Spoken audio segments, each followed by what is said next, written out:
A new flash flood warning has been issued.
A new flash flood warning has been issued.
A new tornado warning has been issued.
All right.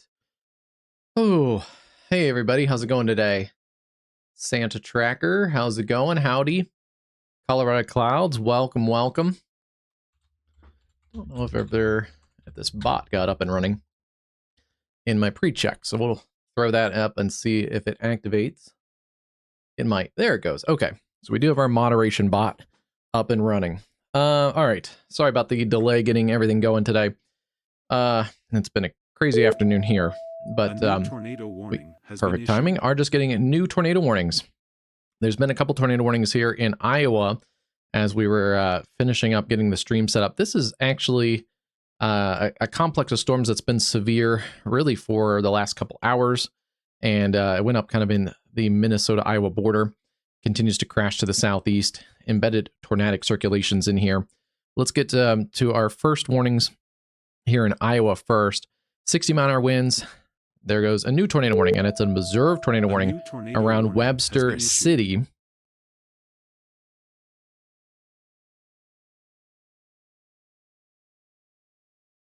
So there's your air vertation. Let's see, where are we getting radar out of the Des Moines area? Looks like it was broader just a couple, or tighter just a couple minutes ago. Right up in here, just north of Webster City. That looks like it's maybe broadened back out just a little bit. But either way, Looks like this storm is cycling. Yeah, there is new rotation in here. Okay, that looks a little better. For some reason we just got clear images of that circulation. So this is just over the Webster City area and sliding to the south and east. It's crossing US 20 just south of Webster City. You can see it's kind of on the tail end of this complex of storms.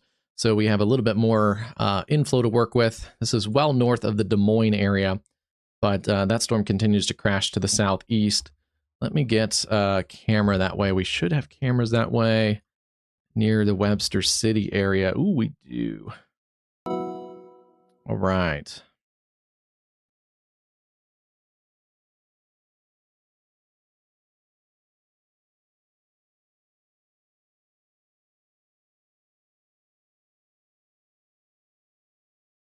This is at 330th and 1 I-35. This is in the Ellsworth area. That is right here, just on the edge of our supercell, kind of an embedded supercell on the tail end of the storm. Generally, this storm is tracking towards that location around Ellsworth, Iowa. This is a confirmed tornado over Webster City, moving southeast at 30 miles an hour. Law enforcement receiving multiple reports of a tornado on the ground near Webster City. That's western Hardin and central Hamilton counties in central Iowa. Again, that's southeast at 30 miles an hour.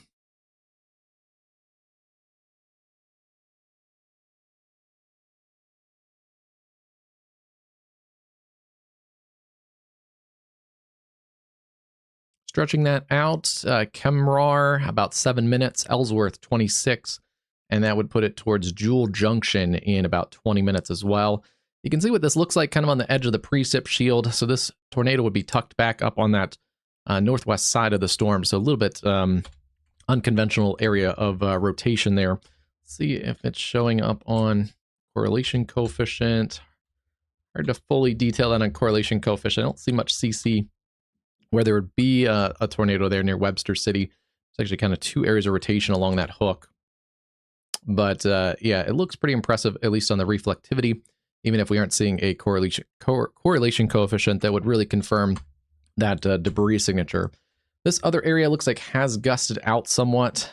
This area was an area of rotation that was warned back in areas around Wellsburg a little while ago. And yeah, it was a lot stronger earlier near Applington. This has slid to the south and southwest of the Waterloo area. But yeah, that has continued to gust out. Still a radar indicated rotation, another 6 minutes. Looks like they'll probably just let that warning expire. We do have to watch the leading edge of this. There could be some other areas of circulation that kind of flare up from time to time. So we'll continue to watch this. This whole line segment has a tornado possible tag as well as 70-mile-an-hour winds, as that is a pretty potent Boeing segment here.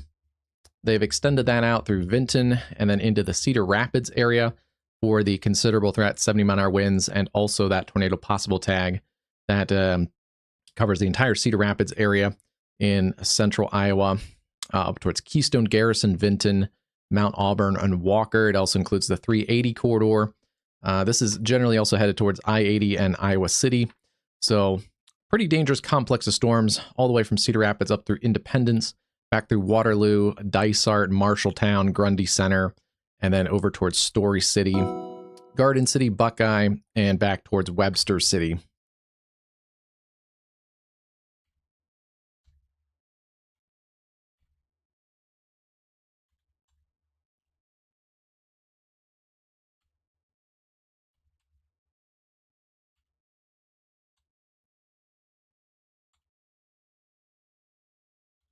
I'm still not seeing anything right in that little hook feature as far as debris signature, but this has been reported multiple times.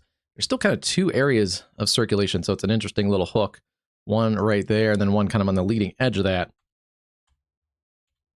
And so that's an interesting little feature. May get a couple spin-ups out of that section of that storm.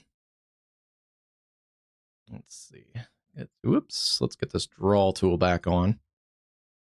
And come on. There it goes. Okay. Got my draw tool all set up.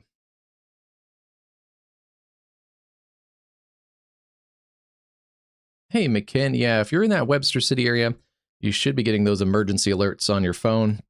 This is an observed tag, so even though we're not seeing it on correlation coefficient, can't confirm that debris signature on this. You do want to take this pretty seriously. This is a confirmed tornado. Law enforcement reported that, and it was not just law enforcement reporting it, but multiple reports of a tornado to law enforcement. So probably people calling in 911 and that sort of thing. So this is definitely a situation here if you're in Hamilton and Hamilton County down towards Jewel Junction, Ellsworth, Randall, and in that Webster City area. You do want to take this seriously.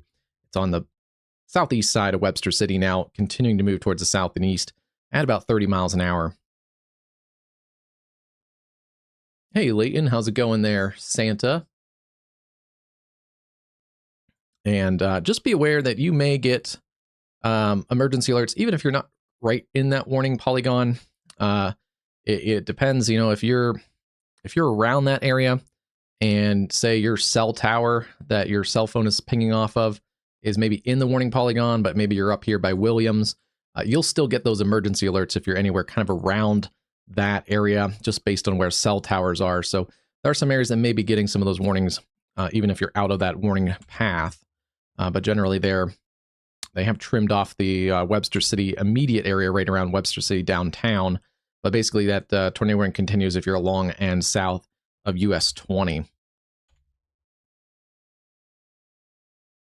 Yeah, this is a confirmed tornado. It was confirmed over Webster City. It's going to be just south of there. Law enforcement are receiving multiple reports of a tornado on the ground near Webster City. Emergency management is also reporting golf ball size hail near Highway 20 in Hamilton County. This confirmed tornado is now located over Camrar, hopefully saying that right, moving southeast at 30. So yeah, it's going to be right in this area here near Camrar. It's going to be this little hook feature right in there. Here's your rotation headed towards the radar site, and then here's your rotation headed away from the radar site. Not the punchiest rotation, but it's a fairly impressive little hook feature in here.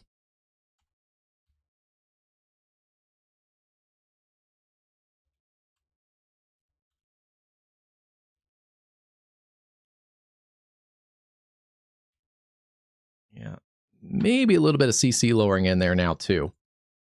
So that is starting to show a little bit more. Let's check this again. Yeah, it'd be this area right here. That should show it as meteorological targets. It's now not showing as meteorological targets. So that's your tornado right in there, just to the south and southwest sides of Camrar. And that's moving south at 30. So Jewel Junction, you guys are up next there at Jewel Junction, Ellsworth, and towards the Randall area. This is sliding again south of Webster City. Yeah, confirmed tornado over Camrar, headed south and east, about 30 miles an hour. Let's see, stretching that out a little bit. This may not hold together this far, but this gives you at least a decent idea of some timings. Randall, Iowa, about 20 minutes. Jewel Junction, 13. And then if it turns a little bit more right, it would be around I-35 and Ellsworth in about 19 minutes or so. Camera, that time is now there in Hamilton County. And this continues to work to the south and east. It's kind of on the backside of that storm. So you may get hail and wind. There is 2-inch diameter hail being reported, lime-size hail, with the storm about to cross I-35. Yeah, it's a pretty impressive little cell. It is a V-notch supercell with the hail core in there. It's just a little bit kind of, you just have to kind of turn your head, and it's looks more like a, actually we can do that. If we go like this and just kind of tilt the radar, that looks like a pretty classic supercell now that's moving south and east. So orienting it back towards the storm direction. Yeah, you're going to get the rain, hail, and a lot of gusty wind first. Then that tornado sitting on the backside near Camrar. All right, let's see. Moving back through, still seeing strong storms. They've dropped that other tornado warning near Dysart, and continue to watch those storms push towards the Cedar Rapids area. Let's jump up. Our newest tornado watch is for areas in northeast portions of Wisconsin, as well as the upper peninsula of Michigan. Kind of a rare area, doesn't get a ton of severe weather up here. But we have had 2 new tornado warnings just as we are going live. This is actually a pretty well-defined supercell here that's developed just in the last, about 20 minutes or so. These storms have gone up very quick in the UP of Michigan. Yeah, even going back to the top of the hour, not much storm activity. Couple storms just starting to pop at 4 o'clock. And you can see within the last few minutes, had an explosion of cells, 2 tornado warnings and 3 severe thunderstorm warnings. One over the radar site there around Marquette, Michigan. Severe thunderstorms, 60-mile-an-hour winds, quarter-size hail. This other supercell, we'll keep an eye on this one. It has a little bit of spin in it too, right in there west of Gwinn. So we'll keep an eye for you guys. Ping pong ball size hail headed towards the Michigan 553 corridor. And then south of there, this is an impressive supercell. 1-inch hail, but it probably has a little bit larger hail than that. I would say that's probably more on the ping pong ball size kind of frame for hail. And tornado would be sitting in here. I don't see any debris signature. This is a very woodsy area. So if we get even a weaker tornado, it would pick up a lot of pine needles and twigs and stuff. So I'm fairly confident it is a radar indicator rotation right now, but we'll continue to watch this one. It's sliding just to the east of M95 and also just north of M69 Fletch. It's in a fairly remote area. Dickinson and southeastern Marquette County.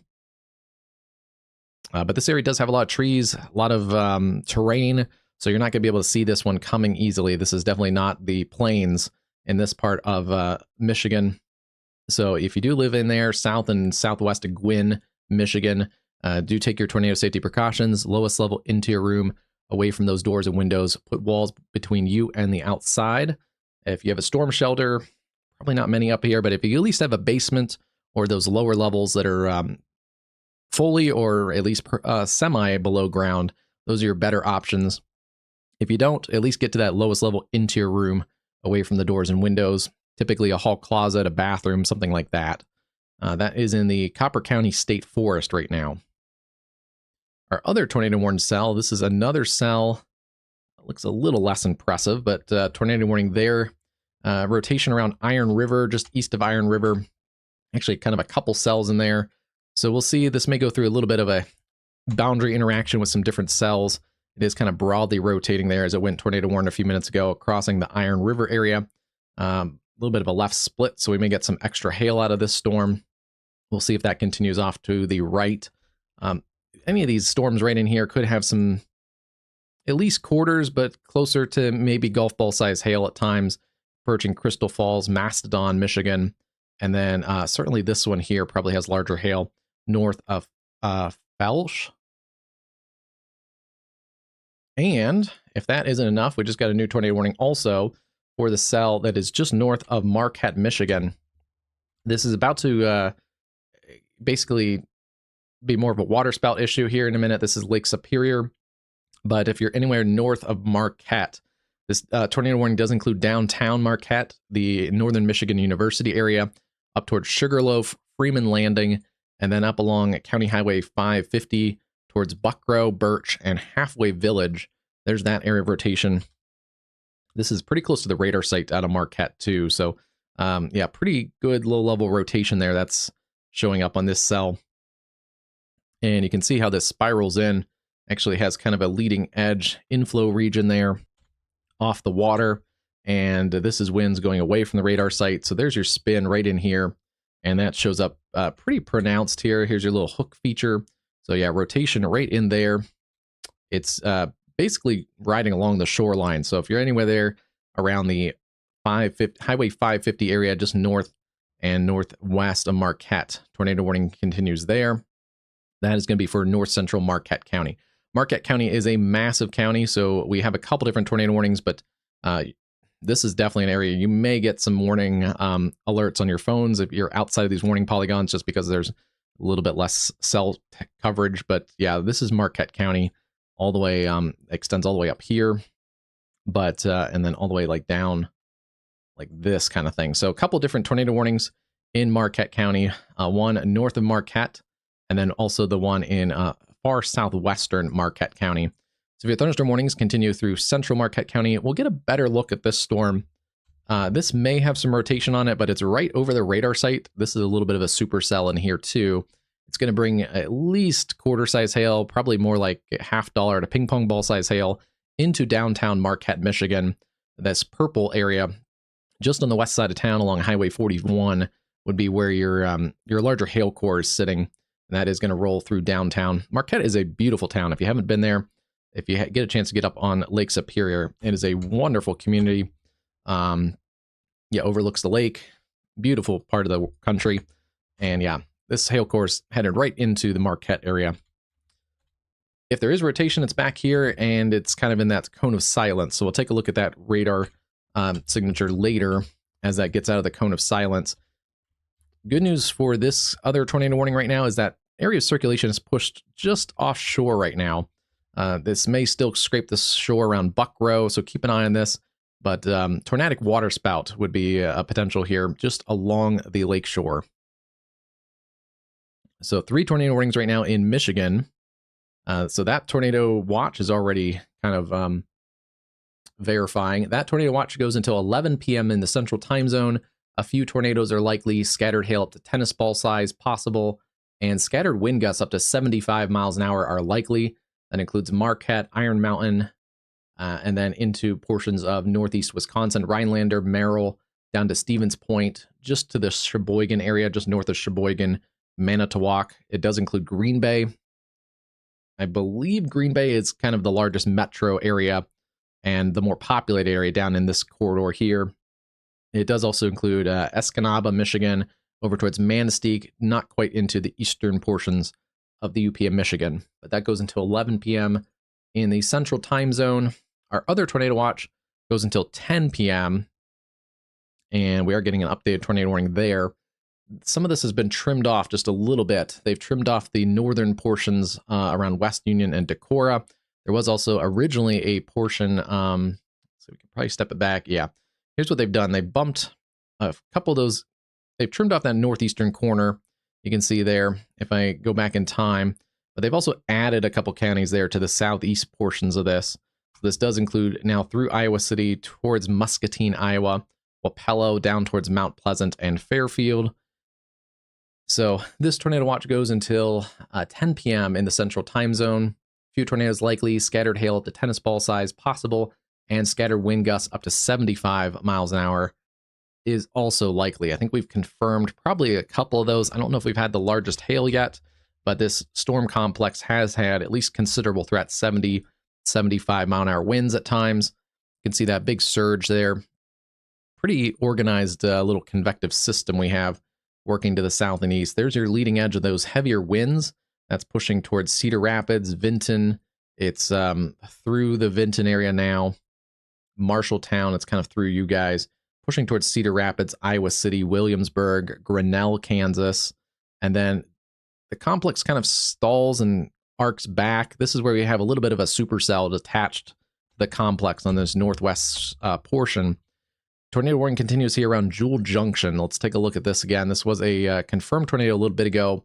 It still is showing the larger hail, so it's being warned for the 2-inch diameter hail. The good news is it's not being warned as an observed tornado right now, but that rotation would be over Jewel Junction or 11 miles southeast of Webster City, still moving southeast at 30 miles an hour. Do keep in your safe place here. This storm has a history of producing at least a tornado or two in the past little while around Webster City and Kamrar. I think right around Kamrar, we saw a little bit of a correlation coefficient drop, so that checks out. Yeah, still seeing rotation in here just over the Jewel Junction area. This storm may be cycling a little bit, so we'll see if this tries to wrap up a new area of circulation. And you can see it was a lot tighter just south and southwest of Kamrar. That's likely when it was producing a couple minutes ago. That has weakened some. Yeah, it surged out a little bit. So we'll see. The storms cycle like this, these cyclic supercells, they'll surge out their RFD, cut off the circulation, and then often a new circulation forms on the southern flank of that RFD surge. So we'll keep an eye on this one. I may have to move this camera. It's in the Ellsworth area. Let's see. This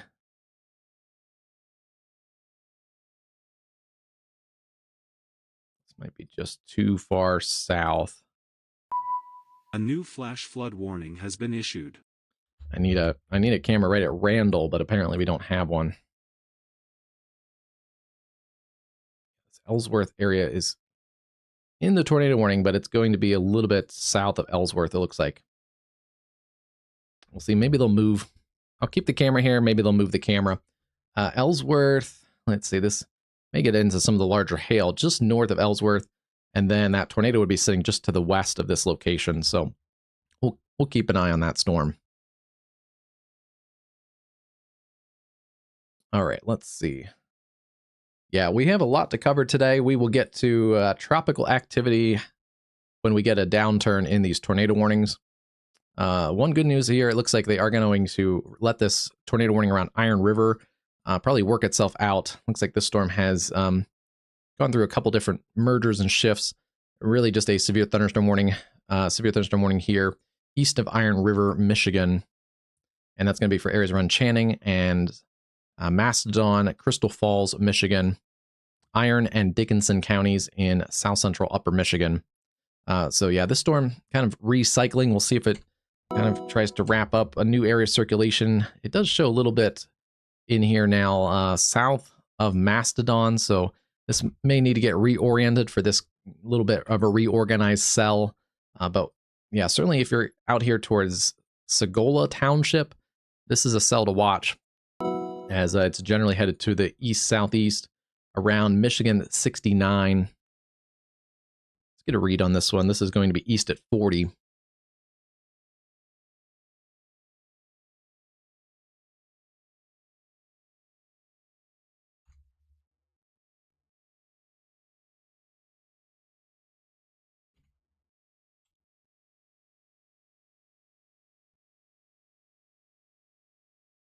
There's some of your towns in the path of this storm, but also the area that's kind of developing a new area of circulation. Mastodon, it'd be about 6 minutes or less. And then Sagola Township, 27.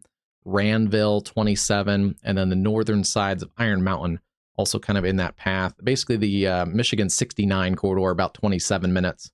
Down towards Norway, 40 minutes or so. And Felsch, about 43 to 45 minutes. Yeah, that's a dangerous cell. It has definitely kind of increased that area of rotation. This area also rotating pretty good near Ralph. Still kind of seeing a messy little hook feature on this, but still showing a radar indicator rotation near Ralph, Michigan. That is in the Copper County State Forest. This storm likely also has some larger hail. Alfred, Northland, over towards Reed and Watson.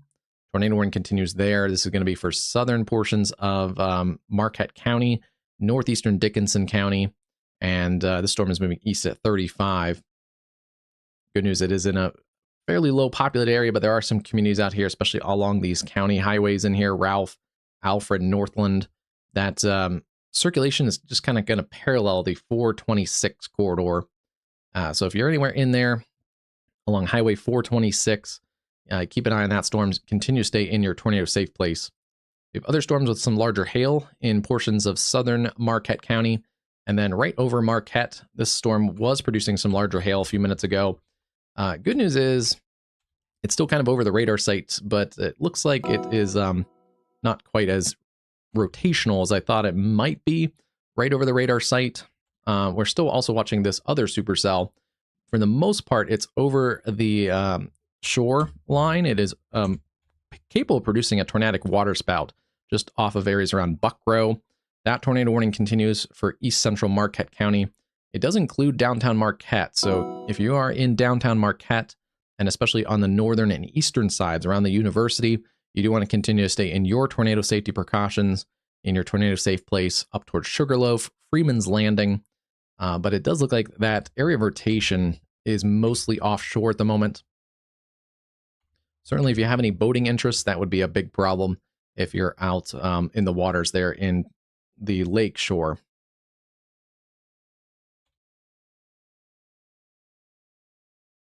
Our other tornado warning continues there around Jewel Junction. It does look like this is cycling. So rotation is backed off a little bit, but I wouldn't be surprised if this tries to localize a new area of rotation. We'll see that start to pick up in here around Jewel Junction, Randall, and then eventually could go north and east of Story City, but towards Roland. Keep an eye on this one if you're in the Garden City area.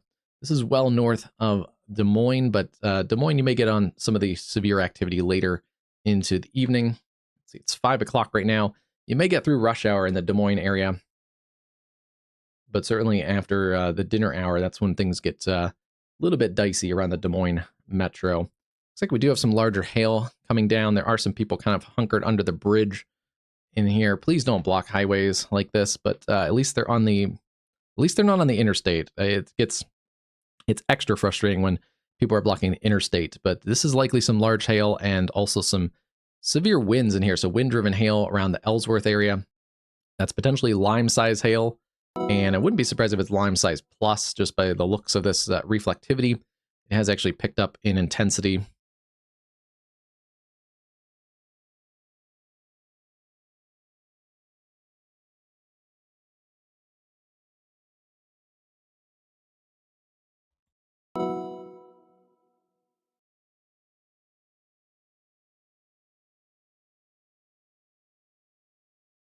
Yeah, this little hail core near Ellsworth in those brighter purpley pink colors, that indicates some larger hail, and it's about to cross the I-35 corridor right now. So we'll keep an eye on this one on Iowa 511.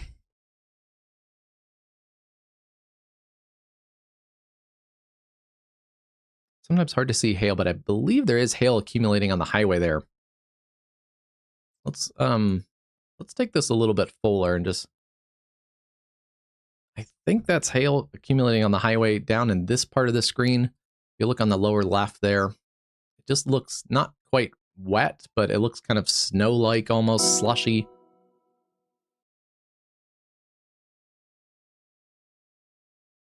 I don't know if we're seeing the largest hail, but we may be seeing a decent volume of it.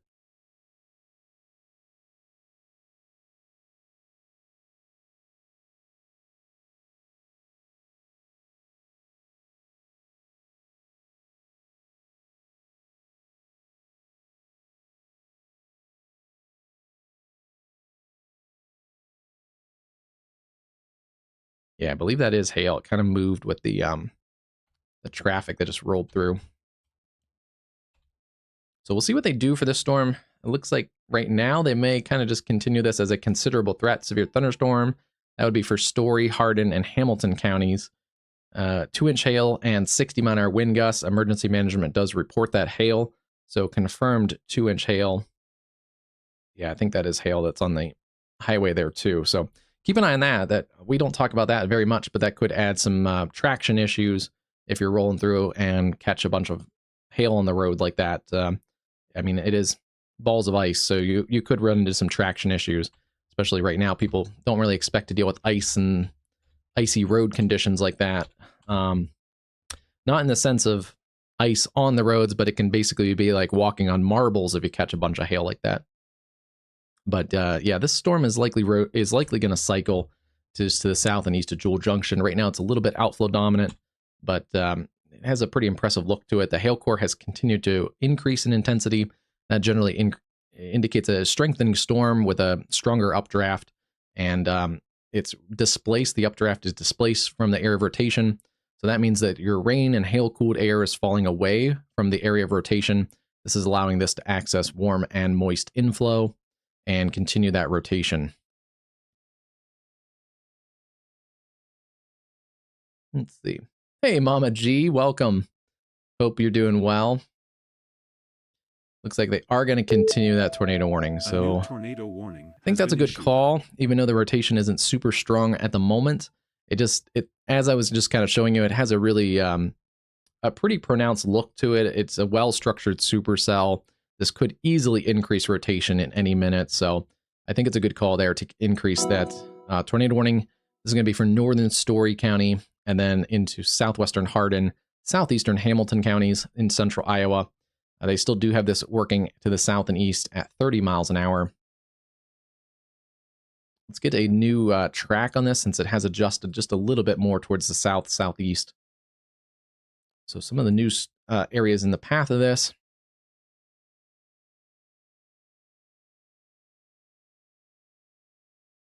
Would be around Story City in about 5 minutes. Garden City, also that would be closer to about 15 minutes. Roland 14, McCallsburg 27, and then areas around Zeering at the end of the warning polygon in about 30 to 40 minutes. Also towards Nevada, Iowa would also be in that 30-minute kind of time frame. So they're going to basically about 30 minutes towards the end of the warning polygon, and then we'll see if it continues from there. One thing that may start to affect this storm is the complex of storm is starting to surge out an outflow boundary. This is some rain-cooled air. It's going to limit some of that warm access to the inflow. This storm also may start to dive a little more south. We'll keep an eye on this one. So heads up there, Story City and Nevada. It may start to latch onto this outflow boundary, start to ride a little bit more south, still south and east, but if it latches that outflow boundary, that will change the direction. If it continues on its current track, the center line back towards the Roland area, it may lose some of that that punch being in the rain-cooled air behind that outflow boundary. So a couple different options. That storm there will kind of dictate if it continues to be a tornadic storm or if it starts to lose a little bit of the intensity. Grinnell, Brooklyn, you're getting that outflow boundary headed towards you guys. 60-mile winds, tornado possible. They have decreased that considerable threat tag.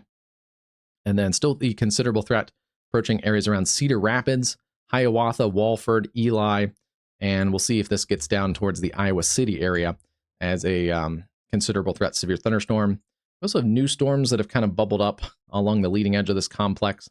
None of those are severe at the moment, but they're pushing into northwest portions of Illinois, around Mount Carroll, Monroe, portions of southern Wisconsin. Those may get into areas here that spark some more severe activity later around Princeton, up towards Oregon and Rockford. And then some good news here into Michigan. It looks like we've lost a couple of our tornado warnings at the moment. Still watching this storm. I'm surprised it doesn't have a tornado possible tag on it. There is rotation in here south of Mastodon. It's right on the Michigan and Wisconsin state line, approaching Florence, Wisconsin, and Spread Eagle, Wisconsin. Hail is also a threat in there, at least quarter-size hail, probably a little bit more. And area rotation, yeah, just right along the state line there. I forget what that river is, but this jagged state line is because there's a river right in there. So it's going to kind of waver back and forth between the UP of Michigan and northeast Wisconsin, but there is rotation in there. So keep an eye. You may get a tornado warning in a fairly short notice there around Florence, down towards areas around Iron Mountain. Looks like, yeah, there's two different National Weather Service offices that are warning this.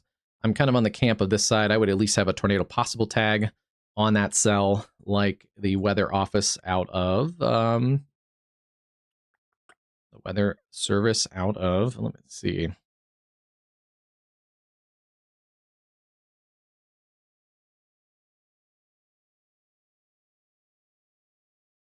Don't know, actually. We don't cover a lot of severe weather up here. This is the Weather Service out of Marquette, Michigan. Yeah, National Weather Service out of Marquette.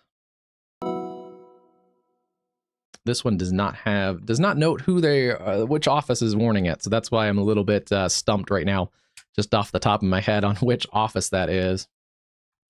Marquette, interestingly, yeah, they backed down the tornado warning on this cell too. I would also kind of consider that tornado possible.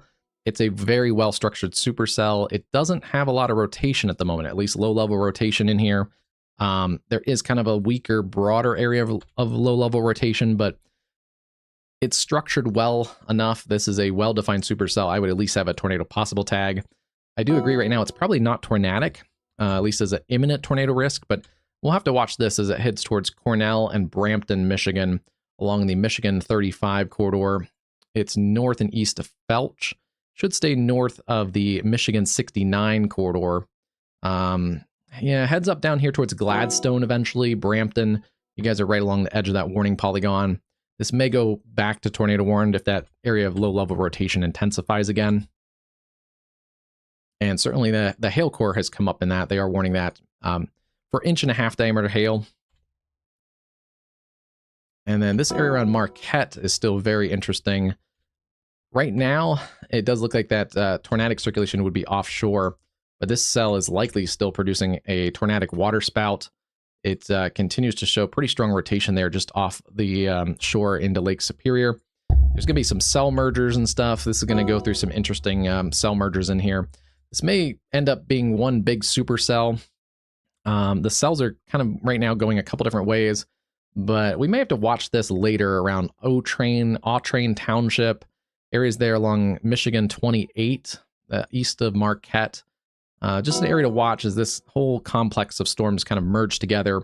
And if it continues on the track of that tornadic supercell and continues towards the south and east after this all happens, after this whole cell merger, that's where I'm kind of concerned we may get a tornadic waterspout potential coming off the lakeshore into areas there around Autrain Township in a little while. So we'll definitely keep an eye on this. You can see this whole thing is kind of spinning in here. Ooh, that did not draw right. There we go. Whole thing is kind of spinning in here. You wouldn't see this. It's going to be rain wrap now with the cell merger to the south. There's the cell to the south, not really rotating, but this cell is going to merge into this one. We'll see how it goes. Sometimes these can totally destroy the mesocyclone and just completely wipe out the updraft, just undercut it with rain-cooled air. Stronger supercells are sometimes able to reorganize that mesocyclone on a new clean side of the storm. So we'll see if that happens.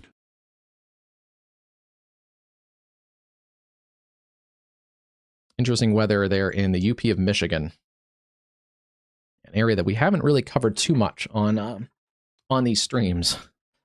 There we go, get kind of organized here. They are going to push the considerable threat tornado possible tag through areas around Iowa City. This is a big warning, so it covers a lot of counties. Cedar, Johnson, Benton, Jones, Muscatine, Lynn, and Iowa counties in east central Iowa. 70-mile-an-hour winds and a tornado possible tag. I haven't had a tornado warning out of this section of the storm in a little while, but it doesn't look imminently tornadic, but we are a little bit further from the radar site as well. A little bit of spin maybe in here near Luzerne and Blairstown. We'll keep an eye on that cell. But yeah, this is pushing through the Cedar Rapids area into Iowa City later here. This is moving to the south and east at 50 miles an hour. So it's going to work through those warning polygons fairly quickly. For this, I will take out the line tool. And we'll take out the leading edge here right through the Cedar Rapids area. Oh, bang on. Got that right away there. Victor, about 0 minutes. Williamsburg, 8. Martell, 15. North Liberty would be about 15 minutes as well. Iowa City, 25 minutes. Frytown, 22. Hills, 31. Tipton, 38. Tipton is over here. And then if it holds together, areas around Nichols and Wilton and Muscatine in that 55 minutes or so kind of time frame. Wilton and Muscatine down towards Columbus Junction, also about 55 minutes. May get down also towards Washington, Iowa in about 40 to 50 minutes as well. And then this may actually push all the way through the Quad Cities eventually. So we'll see what kind of storm it looks like at that point. But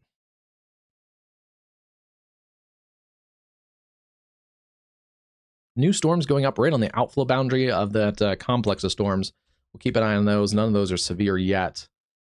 This storm is an interesting supercell. It is kind of behind this outflow boundary now. Should be less tornadic, but we'll still keep an eye on this. It has produced a couple tornadoes back near Webster City a little while ago.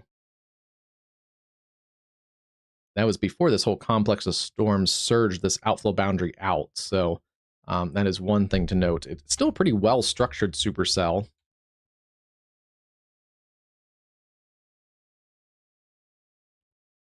But yeah, not showing a lot of low-level rotation at the moment. So this may be kind of wrapping up, or not in that sense. Winding down would be the better way to say that. We'll keep an eye on this. It's probably going to struggle to get that warm and moist inflow to really tighten something up, but it still does show a little bit of rotation in there, just to the east of Story City. You can see those greens; those are headed towards the radar site, and reds headed away from the radar site. Still showing that in there, and that is where that little hook feature is. I'm not quite as concerned about it at the moment. You can see this hook is also very flat.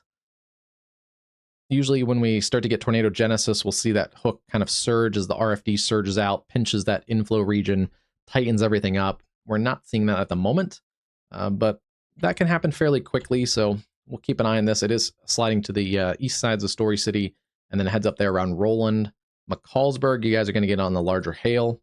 And whether this supercell stays tornadic or not, it looks like the hail core is going to continue between Randall and Garden City, Iowa, down towards Zeering. Yeah, this area is in line for at least some lime-size hail. Looks a little better on this camera perspective. We did see some hail covering the roadway earlier. I don't know if we saw any super large hail, but certainly areas to watch there. Relocate. I think we have some cameras. Oh, let's see. There's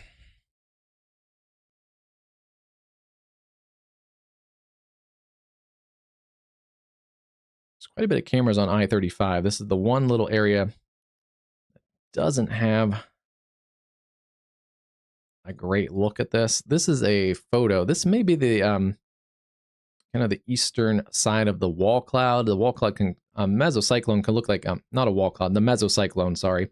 The mesocyclone often looks like a bell shape, and this kind of looks like the right side of the bell. This would be the hail core back here. The wall cloud, if there is one, would be to the left of this camera, but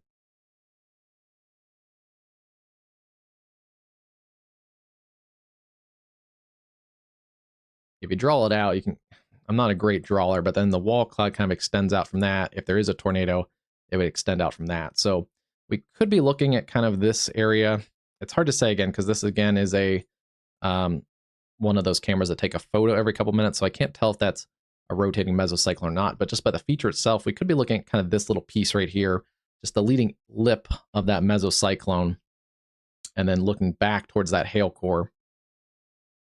So a little bit of a tricky perspective there. Sorry for my beautiful artwork.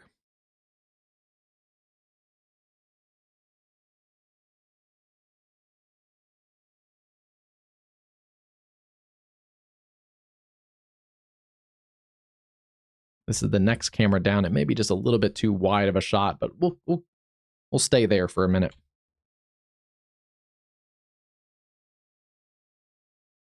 All right, let's see. Still have this tornado warning for the Marquette area in Michigan. Marquette's actually, I think, had a couple tornado warnings in this summer, so a little bit rare. Not as conducive of tornadoes generally up in this portion of the world, but yeah, Marquette, it's been a fairly busy, severe season for you guys. Tornadic waterspout could be continuing there in progress. This is offshore of Marquette. It is roughly about, let's see, roughly about 8 miles to the northeast of Marquette, Michigan. Now that this is over water too, we can see quite a bit of more wind in this complex of storms. And this cell that came out of the Marquette area, I wasn't sure if it was rotating. It was kind of over the cone of silence for a little while. It looks like it does have a hook on it as it came out of the radar site. So that's kind of what I was suspecting that was a supercell. I see that hook feature as it crossed Marquette a little bit ago.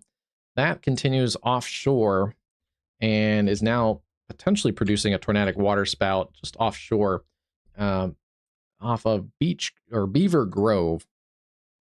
This is an area there headed away from the radar and then headed towards the radar site.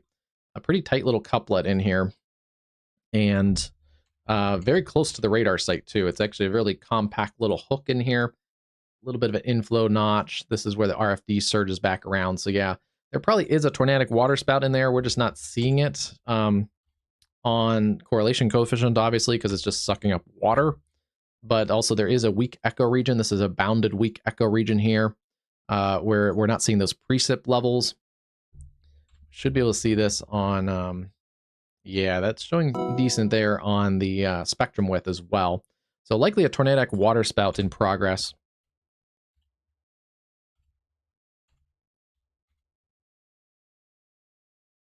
And potentially 2 of them just off the shores of Marquette, potentially 3. There's another area of circulation back there as well. So a couple areas there to watch with a couple supercells just offshore of Marquette, Michigan. And yeah, I'm concerned this may get towards the Highway 28 corridor, Gordon, Sand River, Dearton, potentially over towards Autrain Township. They have issued a new severe thunderstorm warning for these areas. This is East Central Marquette County, West Central Schoolcraft County, and Southwestern Alger County in the Upper Peninsula of Michigan.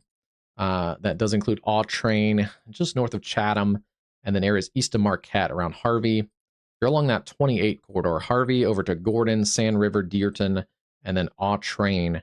Another warning here that I'm surprised doesn't have a tornado possible tag, just because there is rotation. It is offshore at the moment, but I do think this is going to come back on shore here in a little while. Yeah, heads up there, Gordon to Sand River. You may get a landfalling water spout in another couple minutes. It's hard to say, but yeah, the couple areas of rotation are just about 2.5 to about 2 miles offshore. So this is your mesocyclone in here. Winds away from the radar and towards the radar, a couple different areas of rotation kind of localized in there.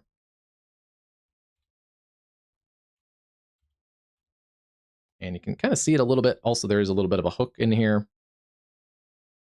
So there's your supercell. There's your little hook feature. Yeah. I'm surprised that doesn't have at least a tornado possible tag. This is a big hailstorm. 1.5 inch diameter hail, Dickinson, Delta, Menominee, and Marquette counties in upper Michigan. This was a tornado warned storm earlier.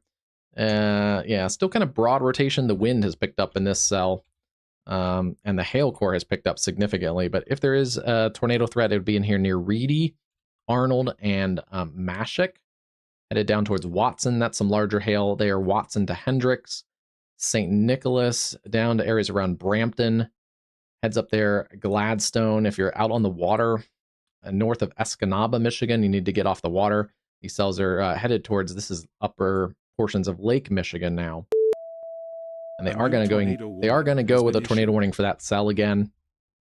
This is another cell that I've been watching. It does have rotation. It's crossing areas around Florence and Spread Eagle, Wisconsin. It's about to cross just north of Iron Mountain. Couple kind of multi-cell clusters in there. They've had rotation at times. Still watching that cell. A new tornado warning has been issued. There's your new tornado warning there for Alder and Marquette counties. That's going to be the northern cell. Yeah, they are going to warn that area that we were just looking at. Gordon, Sand River.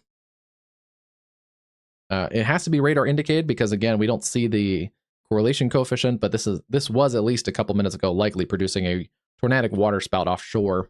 We saw pretty strong evidence of that. Marquette and Alger counties, it is moving east at 20. Capable of producing a tornado offshore near Harvey. And yeah, that will landfall there around Gordon, Sand River, Dearton, and parallel that Michigan 28 corridor. Autrain, areas that we were talking about for a little while just because I kind of expected this to happen. Yeah, that is actually a dangerous situation here. This is localized a little bit more here just in the last couple minutes.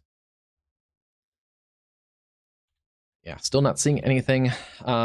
Heads up there just east of Gordon and just around the Sand River area. This is headed for you guys around Sand River.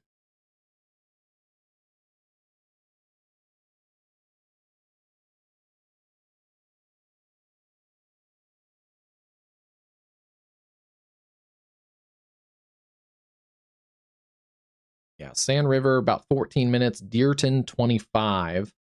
And Autrain Township would be about an hour away.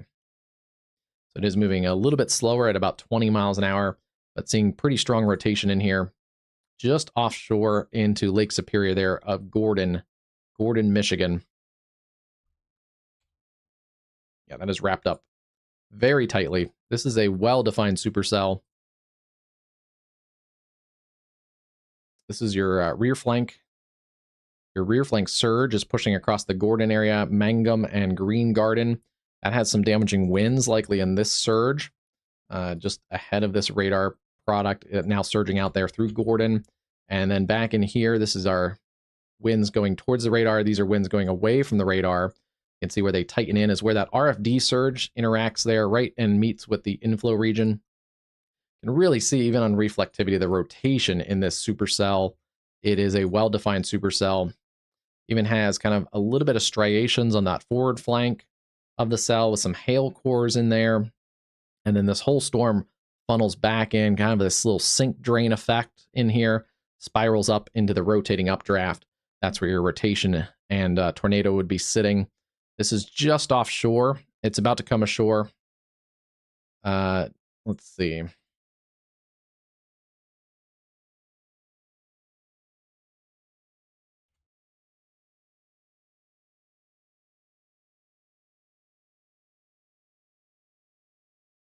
Yeah, it's about 2 miles off of Lake Superior there of Gordon.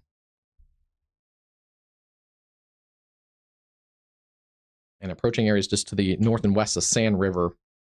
If you're out here along County Highway BAT or County Highway 417, some of these zooming in pretty tight to get any indicator in here. But there are some people that live out here. This is a fairly low populated area, but there are people that live out here, especially in the summertime. Vacation cabins and things. This is an area that gets a little bit more populated over the summer months, obviously, with a lot of recreation around the lakes. And yeah, this is likely producing a tornadic water spout technically right now, just offshore of Gordon and Sand River. Nasty situation there. That would also be rain wrapped, likely. You're not going to really be able to see that one coming. We'll see. This RFD has also surged out far enough. This might try and recycle. So that might help out this situation, but it may create a new circulation here south of Sand River. Nothing super tight right now, but this RFD has surged way out ahead. This is all RFD surge in the red. Winds going away from the radar.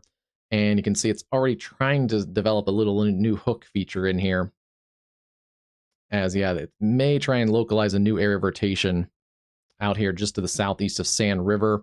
But in the meantime, this is likely a tornadic waterspout still in progress just off of Gordon, Michigan. And again, unfortunately, not going to see anything on correlation coefficient, but just based on the evidence that I have and that we have had for the last couple minutes, likely a tornadic waterspout in progress there. Heads up there, Sand River, and areas around Gordon. The other cell continues to show rotation. It has strengthened also around Watson. Yeah, that is a nasty cell there with some large hail in it. Ooh. They're miswarning that hail core. They're saying it's a quarter-size hail. It is definitely larger than quarters. A new PDS severe thunderstorm warning has been issued. Yeah, larger than quarter-size hail. Rotation in here back towards Mashick and Watson. That continues to work towards the southeast. Brampton, Cornell, and heads up there towards Gladstone. You guys are going to get on some of that larger hail core as well. That is moving southeast at 25 miles an hour. Go back to the cell track tool, and we'll track out that area of rotation right about there, about 25 miles an hour. Gladstone, about an hour away. Brampton, 45 minutes. Cornell, 30. And heads up there, you're going to get the hail before you get the area of rotation. Other storm, tornado possible tag, still has some rotation in there. Right on the Michigan and Wisconsin border around Pulp, Spread Eagle, and just northwest of Iron Mountain. We'll continue to watch that one. It's going to cross into extreme southern portions of the UP of Michigan. Right now, the rest of Wisconsin, pretty quiet right now, but tornado watch continues until 11. Rhinelander down to Wisconsin Rapids, Green Bay, Oshkosh, Manitowoc. Those areas, heads up there. We are seeing a couple storms starting to go up. We'll keep an eye on those. Back to Iowa. Iowa's been pretty busy the last little while as well. We now have a destructive severe thunderstorm warning. This is for eastern Story County, as well as west central Marshall County. It is destructive for the large hail. We are now seeing a baseball-size hail. Train spotters reported baseball-size hail 1 mile northeast of Story City. And that's going to be in that hail core that rolled through just a little while ago. The hail core looks like it's come down some, but potentially still the hail core in there near Roland and McCallsburg, Ziering. Yeah, still seeing that hail core in there. I don't know if it's destructive anymore, but it does look like it may have peaked just a few minutes ago. And sometimes that's just how the warning process goes. A lot of times the National Weather Service offices like to see things that I try and look for too. Seeing trends. It was uptrending for a little while. It was uptrending. They probably started to get the warning process, get the confirmation and things like that, type out the warning. So it takes a minute or two to get that warning typed out. And in that time frame, the hail core has maybe dropped just slightly, but unfortunately, that's just how it goes sometimes. Still seeing a little hook feature in here. It's not rotating, at least at the low levels, as much as it was. There is still weak low-level rotation in here to the south and east of Roland. So we'll continue tracking this storm. It is in an outflow dominant regime. That outflow boundary surging through Gilbert, Ames, Maxwell, through Collins right now. That should limit that tornado risk as this storm continues to work towards the south and east. But it doesn't limit the hail risk, at least in the short term. It may start to impact the updraft in the longer term, but right now there's probably some larger hail still suspended up in this storm, and that needs to fall out. So even if the updraft starts collapsing, any large hail that's still in this storm could start to fall out. Ziering, McCallsburg, Colo, and then areas around State Center. You definitely want to be away from windows. Make sure there's no skylights above you. On a low level into your room. Treat destructive severe thunderstorm warnings very similar to tornado warnings as far as your as far as your safety precautions.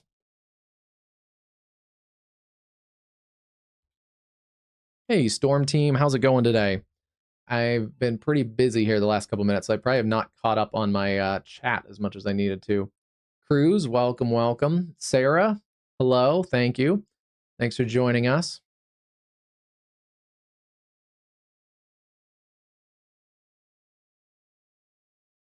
Thank you for all of the jewels, Storm Team.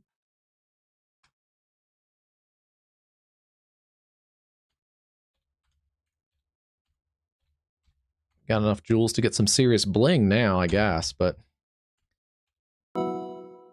they've trimmed up, it looks like, a little bit of that thunderstorm warning destructive tag. They've cleared out the areas around Story City and Garden City, so you guys are clear. It's going to be still that area there around McCallsburg. And then watching those storms go up on the north side of this whole complex, there's a little bit of spin also in that storm near Camrar again. This storm has increased in intensity. It's not quite severe yet, but there may be some small hail back across some of those same areas that had the tornadoes a little bit ago. South of Webster City, around the Camrar area. That's in Hamilton County, Iowa. We are also seeing the considerable threat tag, 70-mile-an-hour winds, tornado possible. Although, again, we haven't seen a ton of rotation in this storm complex in a while. But they're continuing that tornado possible tag and the 70-mile-an-hour winds through Cedar Rapids, North Liberty, Iowa City, Williamsburg, Parnell, and then up towards Martell, Olin, and Clarence. Let's check, and I want to see if we've had any storm reports here recently.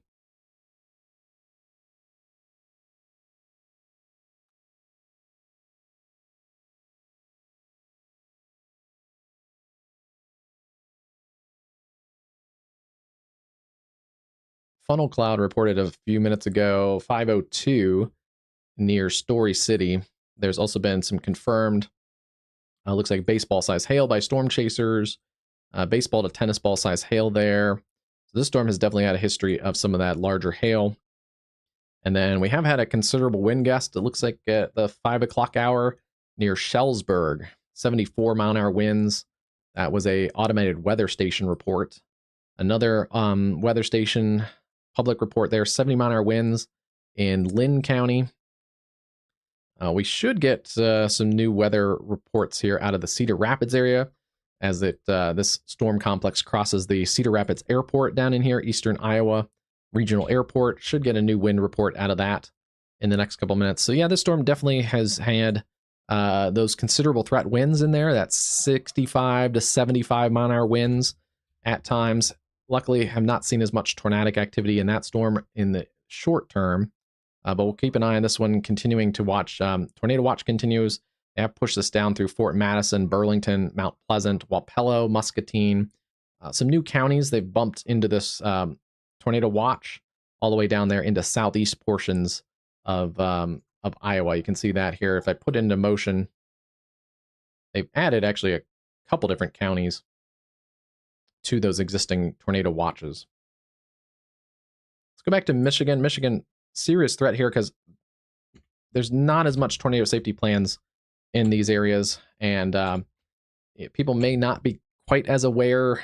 Some of these areas in the northern portions of the UP of Michigan are a little bit disconnected, and some people like that way. They go up here for lake vacations and things, and you want to disconnect from the world a little bit. Some good news is it looks like, as we kind of suspected, this storm has cycled a little bit. The circulation that likely was producing a tornadic waterspout now just coming on shore, but I don't think it is producing a waterspout currently. And we just got a new scan, but it is trying to recycle here to the south and southeast of this original area of rotation that has weakened near Sand River. Starting to see that rotation pick up south of Dearton. So we'll keep an eye on this part of the storm. Still radar indicated tornado warning, also 1.5-inch diameter hail. That's coming across the Michigan 28 corridor from Sand River over towards Dearton and then Autrain Township. Some larger hail between those two locations there, Dearton to Autrain. Other storm, also radar indicated tornado warning continues there. That area has kind of broadened a little bit, but that area is still also showing some larger hail. Yeah, 1.5-inch diameter hail is in this area from Cornell to Brampton to Perkins, up along Michigan Highway 35 and west of 35. So heads up there, Beaver, Campbell, St. Nicholas, Rock, Trombley, and yeah, down through Brampton, eventually towards areas north of Escanaba, up towards Rapid River and Gladstone, Michigan. Heads up there, large hail coming your way. This other supercell or multi-cell complex has kind of struggled at times. There is some broad rotation in there. One warning still in there for large hail, 60-mile-an-hour winds around Spread Eagle, Wisconsin, just east of Florence. Wouldn't be surprised if this other cell in Michigan, north of Norway, in Dickinson County, Michigan, also probably has some small hail to it. They've trimmed up that warning just a little bit there, the tornado warning. Yeah, still seeing rotation in there. Just to the east of Watson, just north of Hendricks. That is, I think, a County Highway 426. So Watson, Hendricks, down towards Cornell, Michigan. This continues to retighten here, this new area of circulation west of Autrain Township, continuing to work to the south and east at about 20 miles an hour. Heads up there around Chatham in a little while. Let's get a new track on this since we do have a new area of circulation. That would be towards Autrain in about 31 minutes. Chatham also about 20 to 25 minutes if it heads a little more southerly. In fact, let me just re-angle that. Yeah, about 26 minutes Chatham. It heads a little bit more on the southerly track. A lot going on today.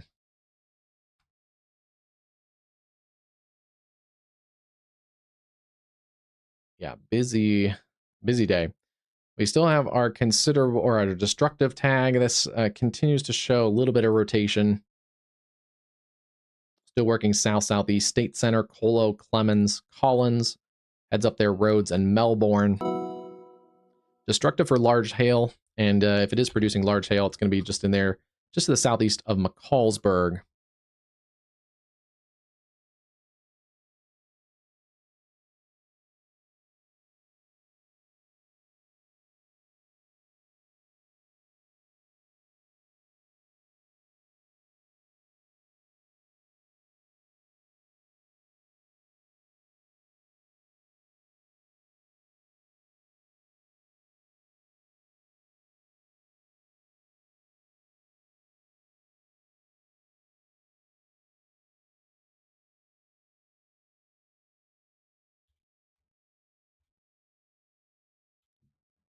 That supercell still has a hook on it, but it is not in a tornadic environment right now. So yeah, not a lot of low-level rotation on that hook. You can see this outflow boundary very clearly surged out ahead of this. I think that's helping us for this other cell that has a little bit of rotation here too, near LeGrand and Ferguson in central Iowa. They've trimmed off some of the warnings there around Toledo down towards Brooklyn. They do still continue a large severe thunderstorm warning, considerable threat for 70-mile-an-hour winds and a tornado possible. Iowa City, North Liberty, Salon, Mount Vernon, and over towards Olin, down through Parnell in central portions of Iowa. We also do have a new severe thunderstorm warning, or sorry, severe thunderstorm watch.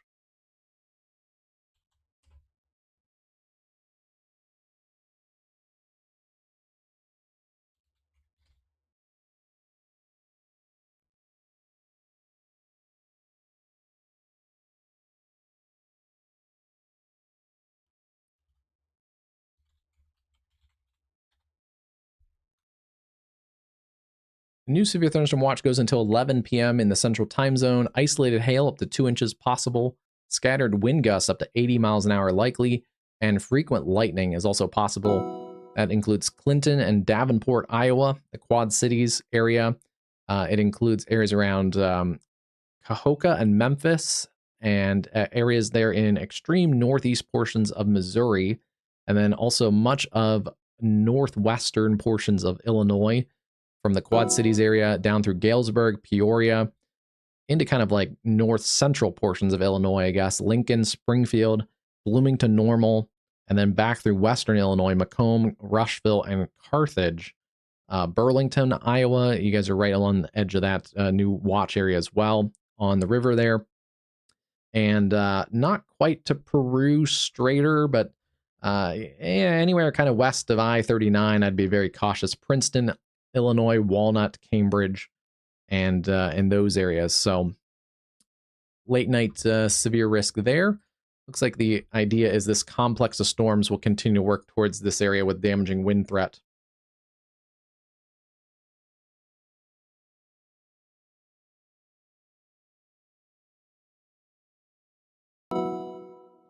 Watching Wisconsin as well, there are storms that have gone up in, or trying to go up, I guess, in Wisconsin.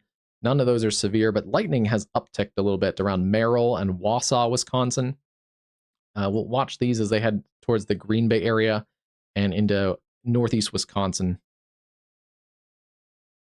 There are a couple areas of weather. There's a lot of storms. So far, not as many severe warnings, but areas in around North Carolina. Quite a bit of storms today. One warning there, 60-mile-an-hour winds, some small hail around Eden, North Carolina, and then also areas into southeast portions of Georgia. Some severe warnings here.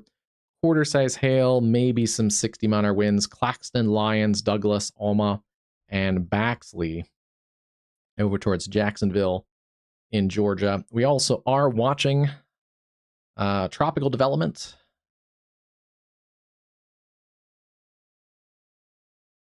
In fact, let me turn on our tropical.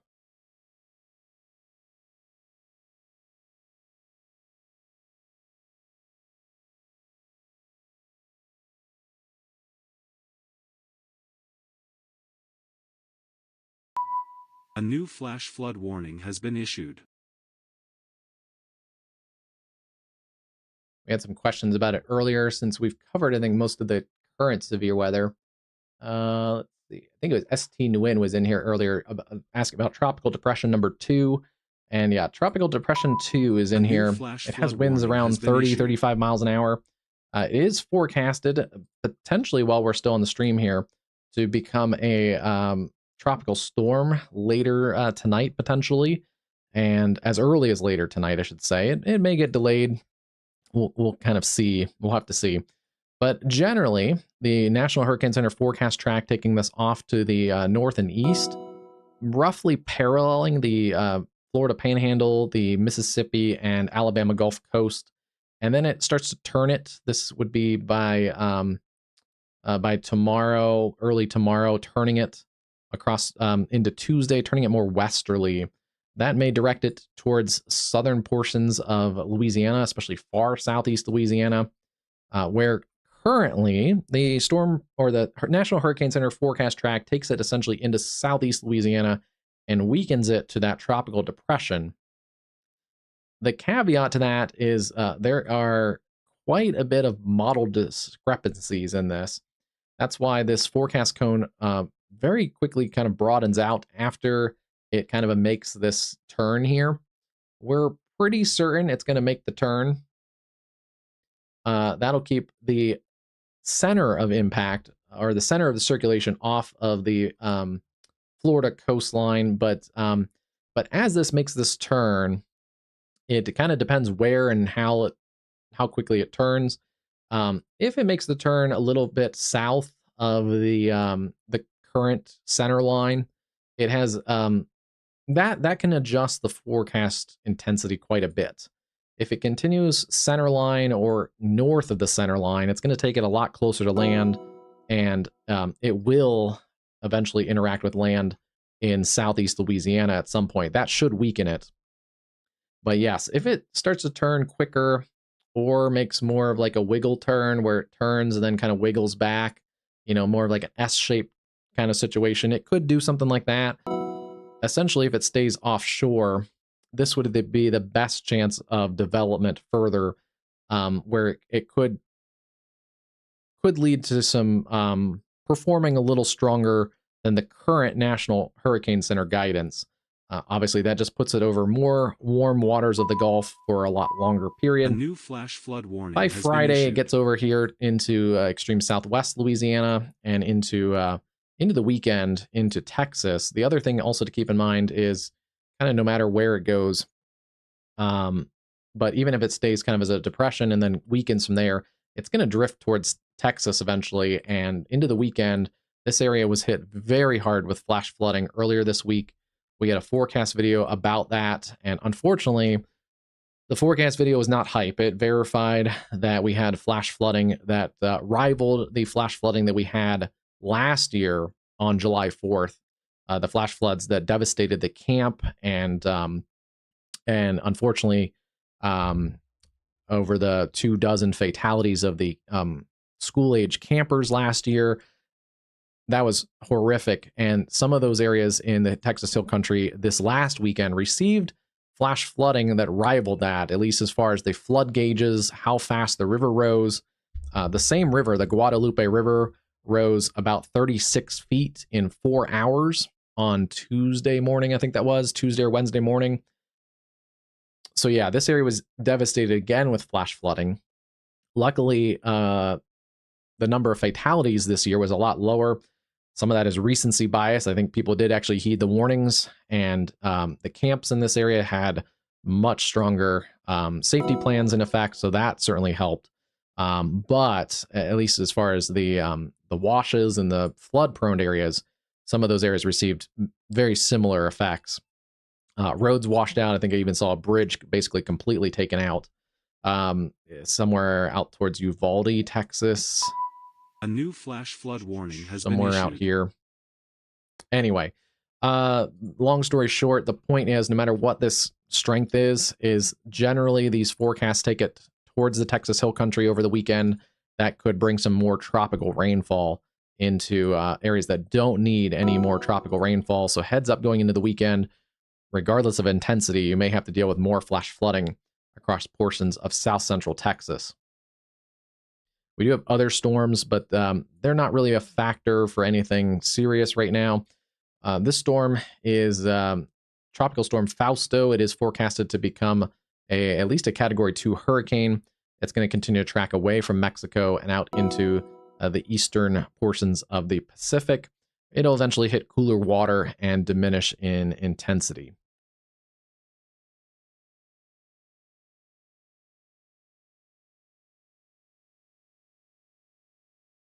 We'll keep checking on those areas. We do have also, you can see here, some tropical storm watches.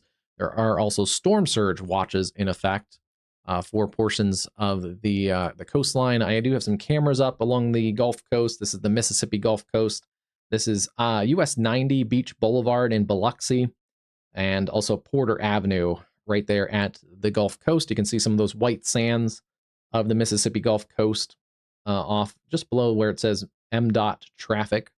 That's some of the white sands, and actually some pretty nice water right now. It looks fairly calm, but that certainly is going to go downhill. You can see there's also some bands of showers and storms working across the Gulf Coast this afternoon. The circulation is well offshore. It is centered offshore of Port St. Joe, Florida. And a lot of this center, I believe, is like right in here.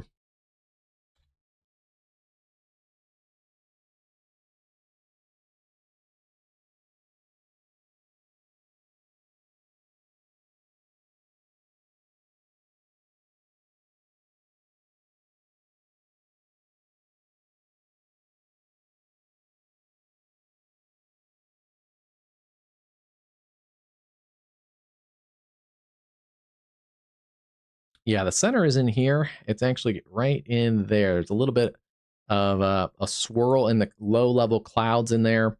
And you may be able to kind of tell it is ingested quite a bit of dry air still in that system. Yeah, you can see the center there if I spin it around. Most of the convection is off to the south of center, so it's still fairly lopsided. These are where we have some complexes of thunderstorms well south of the center right now, as well as bands of convection across the Florida peninsula. And yeah, some kind of leading edge bands in there, but it's very disorganized at the moment. Not a lot of convection around the center. It's like there is a blow up of storms just on the south side of that.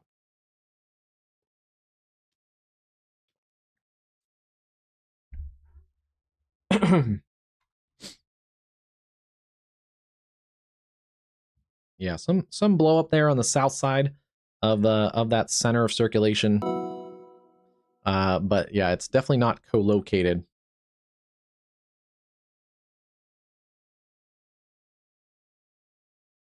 So that keeps most of the worst of this precip kind of on the southern side of this storm right now, out over the open waters.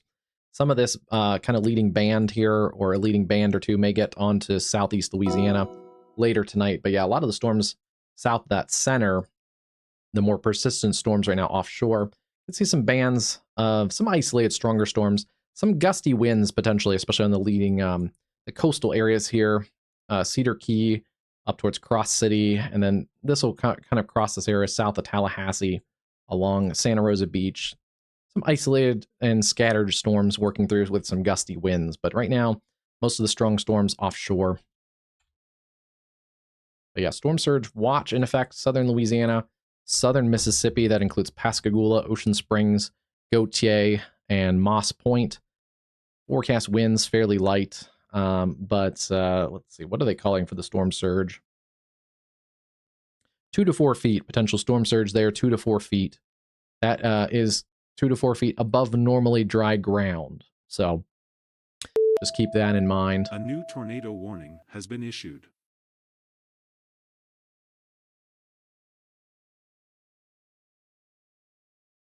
All right, we have a new tornado warning. We'll get to that in just a second. I do want to look here in Iowa. We still see this complex of storms, slowly kind of a little bit less organized than it was earlier, but seeing that outflow boundary, that's going to surge through the Des Moines area. Still watching a destructive severe thunderstorm, 60-mile-an-hour winds, and potentially some baseball-sized hail, though I think the hail threat is starting to come down a little bit in there. The areas around State Center, that's your hail core in that purple color. How long does this go? It goes another 20 minutes. I wouldn't be surprised if they back it down with some larger hail, not likely as much in there. There is a new storm that has gone up near New Providence with some at least $half size hail. Severe warning there around Eudora and Steamboat Rock. And then seeing a little bit of spin in this storm near Jewel Junction. There's some outflow boundaries that kind of connect and collide in here. So we'll keep an eye on this little segment. It may kind of try and do something a little weird in here. We'll keep an eye on that circulation, where all those kind of outflow boundaries collide. There's also new storms that are pushing east or going up along that outflow boundary. So some new storms in here. Harcourt, Dayton, Gowrie. Storm is coming up fairly quickly, so that may get a new severe warning. And yes, they have dropped the destructive tag. It is down to considerable threat for golf ball size hail and 60-mile-an-hour winds. They have added the severe warning there for that storm around Story City, Jewel Junction, Stanhope. No tornado possible tag, but still watching that area of rotation. And then continuing a 60-mile-an-hour severe thunderstorm warning there with the tornado possible tag around Iowa City. Yeah, we haven't seen as much of those considerable threat winds in a while. So some of the intensity coming down just a little bit. Some of that intensity also seems to be shifting to new storms back across central Iowa. So a lot going on today. A new flash flood warning has been issued. Oh boy, this is a massive kind of complex of supercell in here. Still has broad rotation, a couple different areas there. But the main area is just to the southwest of Autrain Township and just north of Chatham, Michigan. Severe thunderstorm there, still capable of producing a tornado. Tornado warning continues another 4 minutes. And then they may looks like they're going to continue this out as a severe thunderstorm warning for areas there: east central Marquette, west central Schoolcraft, and southwestern Alger counties, or Alger County, moving east at 30 miles an hour. That does include Munising Township, and then Autrain Township, also areas around Chatham, and continuing along that 28 corridor in the UP of Michigan. The newest tornado warning was that area that has been extended out through Rapid River, Gladstone, Ensign, and areas around Brampton. A new flash flood warning has been issued.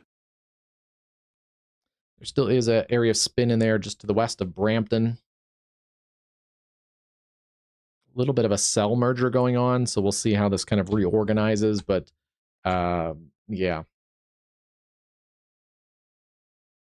It was a little more organized just a couple minutes ago there. The reds and greens getting radar still out of the Marquette area, so a little bit further from the radar site, but greens headed towards the radar, reds headed away. This is the area of tornado warning in here between St. Nicholas and Brampton. That has kind of gotten a little bit disorganized with the cell merger going on, but still generally seeing that area of circulation in there, approaching Brampton, Michigan, Perkins, and then over towards Gladstone. I know we've called out this area a while. Central Delta County, continuing there, east at 35.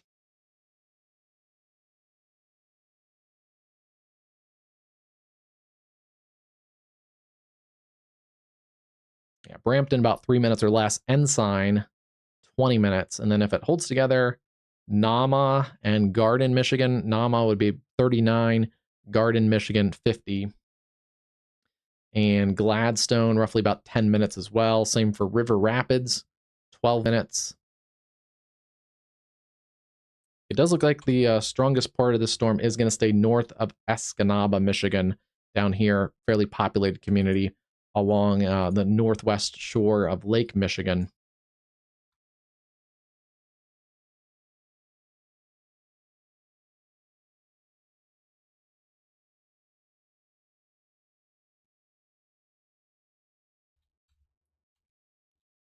Yeah, this cell is also kind of dealing with its own cell merger issues, with a cell kind of on the southern flank, kind of riding right into that area of rotation. So that's disrupted the flow of this supercell a little bit. Generally broad rotation showing there between Autrain Township and Chatham. That has weakened and broadened as well. And then still seeing this cell along the Michigan and Wisconsin border. It's mostly wind driven at the moment, but there is still some rotation there near Norway. Still keeping an eye on that one. And they are going to continue that tornado warning for southwestern Auger County, or Auger County, in the UP of Michigan. Ping pong ball size hail, continuing that threat there. That's along the 28 corridor where the hail threat would be.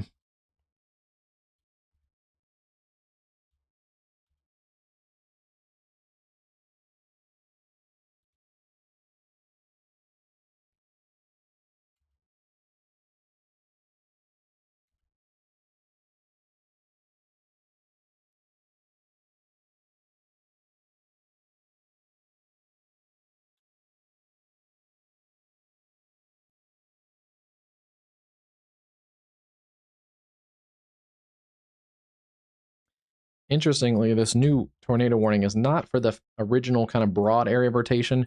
It's actually back for a new area of rotation back near Dearton that is being warned for. So this storm kind of still little disorganized right now, but it may try and form a new area of circulation back away from all this collision point. That would be a little bit of a weird spot to do that, but I guess not fully. So we'll see if this tries to relocalize a new area of rotation back in this area, or it still could kind of do this cell merger and still tighten a new circulation. It's really on the latest scan does show, I think this is still an area we still have to watch, even though there's still a little bit of area there back towards Deerton to watch as well. So a couple different areas of circulation in this complex of supercells. Some different supercells kind of merged together right in this area, just offshore of Marquette, Michigan. And still watching this cell, but south of Iron Mountain, around Norway, it has shown rotation at times. Not super punchy at the moment. It's mostly a wind and hail risk, but heads up there around Hermansville, Faithorn, up across Norway, Michigan, right along the Wisconsin and Michigan border.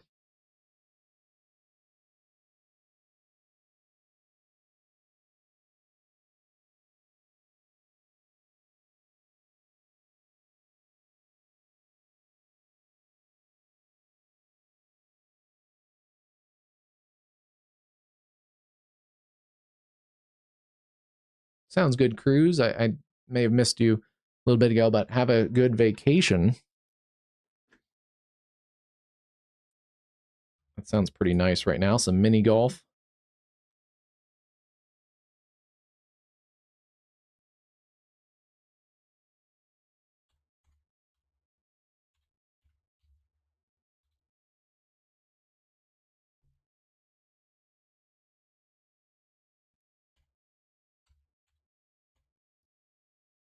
This may be the next cell that has some interest to it. It had a little bit of rotation. It was a newer cell that's gone up along some outflow boundary collisions.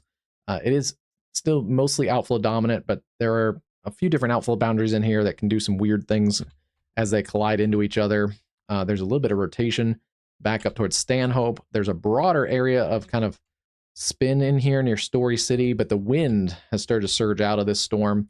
You can see in the blue colors, potentially a couple thousand feet up, some 70 plus mile an hour winds in here. We'll see if any of that translates to the ground level. And that's generally sinking towards the south around Gilbert, Ames, Story City.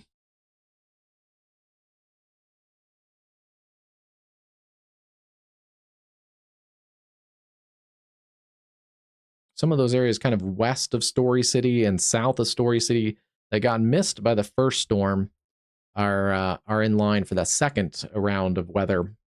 This is a camera at I-35 and 190th Street, and it is south of Story City. I think it's somewhere like right in there.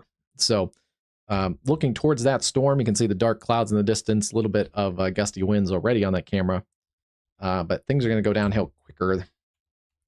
Yeah, there is a little bit of rotation in there as well, just to the west of Story City. Heads up there, there's where you have this kind of rear flank surge in here. It may try and, even though it's in an area that I wouldn't expect a lot of tornadic development with these outflow boundaries that have already surged through. It is in the summertime. There's a juicy environment in here. It may try and do something very briefly as far as a tornadic signature. We'll kind of wait and see for that one. It's pushing over 60,000 feet. Seeing an echo height there of 62.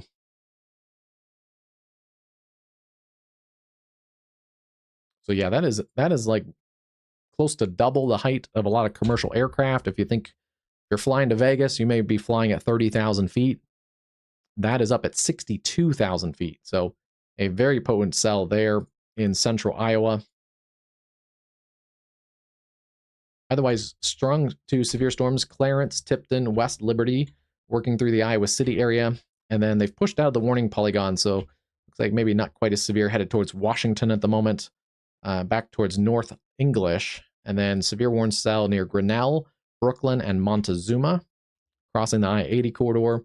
And then we have these cells back here, a couple cells still being warned for golf ball size hail, considerable threat there in Colo and State Center. And the other storm producing some hail east of Union.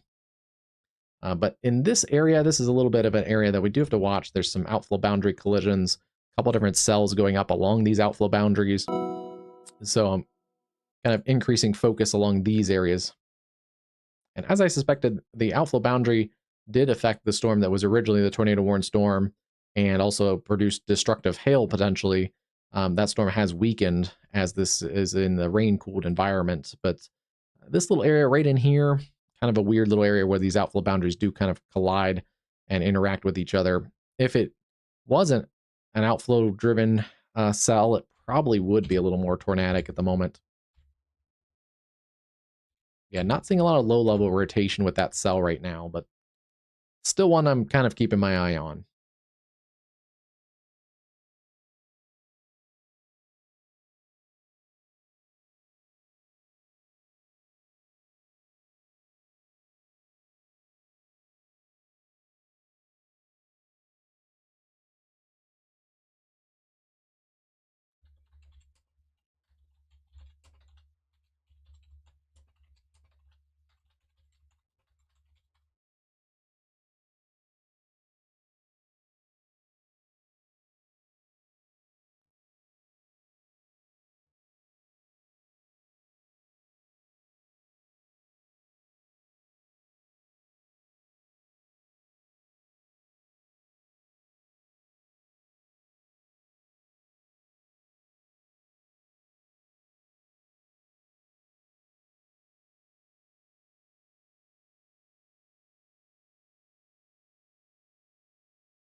A little while ago, the Storm Prediction Center did note an increasing tornado threat in those areas in the UP of Michigan, right where these storms are located. So we'll keep an eye on that, including these areas there along the Wisconsin border, around Faithhorn and Iron Mountain. So there's kind of three, one's kind of a multi-cell mess right now, but there's essentially kind of three supercells that we're watching in here. The one that's near Autrain and Munising, the other one in here near Brampton, and then this newest one in here near Iron Mountain. So three supercells, they all essentially are capable of an all-hazard severe threat. That's large hail, at least an inch in diameter, but some of these probably more in that 1.5 inch to golf ball size kind of range. This one actually now being warned, the tornado warning for baseball size hail. So heads up there around Brampton. And then, yeah, golf balls for that area around Munising. And so all are capable of producing some large hail to very large hail at times. Considerable threat winds, 60, 70 miles an hour, especially on some of those downburst winds, those RFD surges. A lot of times that's where we get those stronger winds in these supercells. And then they all do have a tornado threat as well. It's been a little bit tricky to sustain their mesocyclones and their areas of rotation, but they have had on and off times where they've tightened up areas of circulation. I do think we probably had at least a couple tornadic waterspouts just offshore between Marquette and the areas around Sand River, was it? Yeah, Sand River, just offshore earlier. So definitely a favorable environment for tornadoes, an area that does not get a ton of severe weather like this, but do have your tornado action plan ready to go. Into central Iowa, we're still watching this outflow dominant regime. This storm complex continues to weaken some, but some of these newer storms that went up along that outflow boundary are still severe warned. There is still a pretty potent supercell in here near Story City and Randall, headed down towards Gilbert. It would be probably more of a tornadic risk if it wasn't in an outflow dominant area, but it is right now at least a wind risk. And they are going to continue that for the hail and wind through Ames, Nevada, Huxley, Ziering, and Garden City. That's on the heels of the last storm that is still also severe warning near Colo and State Center. So heads up, you're going to be in another warning for that cell back to the north-northwest. You see that pushing through this camera location around the Gilbert area. The heavy winds picking up, and then see if this camera maybe gets into some of that larger hail, or at least the preset back in here. Dry roads at the moment there around the Gilbert area. Some of the areas earlier that were under the severe threat have been trimmed off. Areas east of Mason City, essentially in Iowa, West Union towards the Dubuque area. Those areas all had tornado watches earlier and some severe weather rolled through there earlier today. A lot quieter now.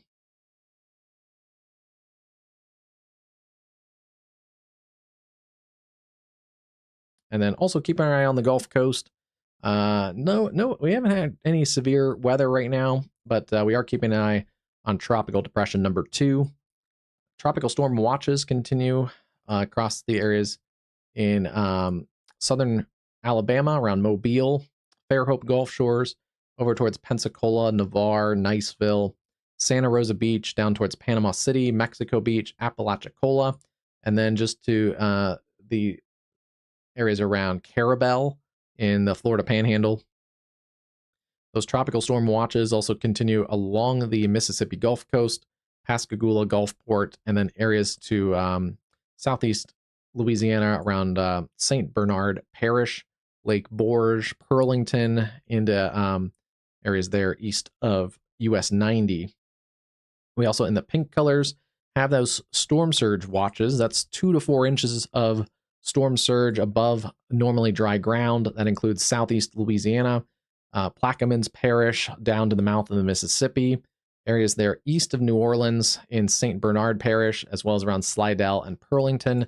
It does also cover the Mississippi Gulf Coast, Diamond Head, Bay St. Louis, Gulfport, Biloxi, Pascagoula, and then southern portions of Alabama, also under that storm surge watch, Grand Bay down to Dauphin Island, and then over towards the eastern shores of Mobile Bay, south of Fairhope, the areas around Magnolia Springs, Bayside, and then zooming in here, Gulf Highlands, Fort Morgan, Gulf Shores, Bon Secour, Orange Beach, up towards Perdido Beach, and areas around Seminole. Normally, areas there with have the storm surge watch in that pink color. And again, that is 2 to 4 feet above normally dry ground.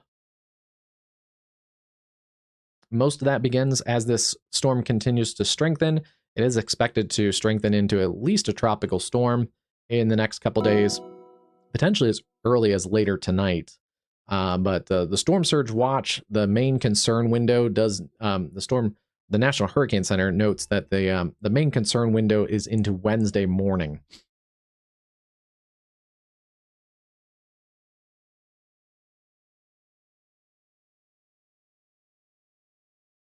And part of that is the strength of the storm, but also the direction of movement. Its track kind of taking it like this, and especially if it stays on that center track and south, that would bring a little bit more into this. But water just kind of piles up in this area. Generally, the coastline kind of like this. I'm roughing it out very, very roughly, but it kind of funnels a lot of water into this area, into the Mississippi Sound, and into areas there in southeast Louisiana, just how the Louisiana coast juts back out into the Gulf a little bit. And yeah, it just kind of creates this little funnel effect. So you get water that piles up here into southern Mississippi, southern Alabama, and southeast Louisiana. And depending on storm strength and probably timing as well, I wouldn't be surprised if they add some of those watches into Lake Pontchartrain, areas along the North Shore. And these are all connected to Lake Borge is really kind of a estuary bay area as well. They're all essentially connected to the Gulf. So yeah, this area also gets the effects of storm surge. Not a true lake. A new flash flood warning has been issued.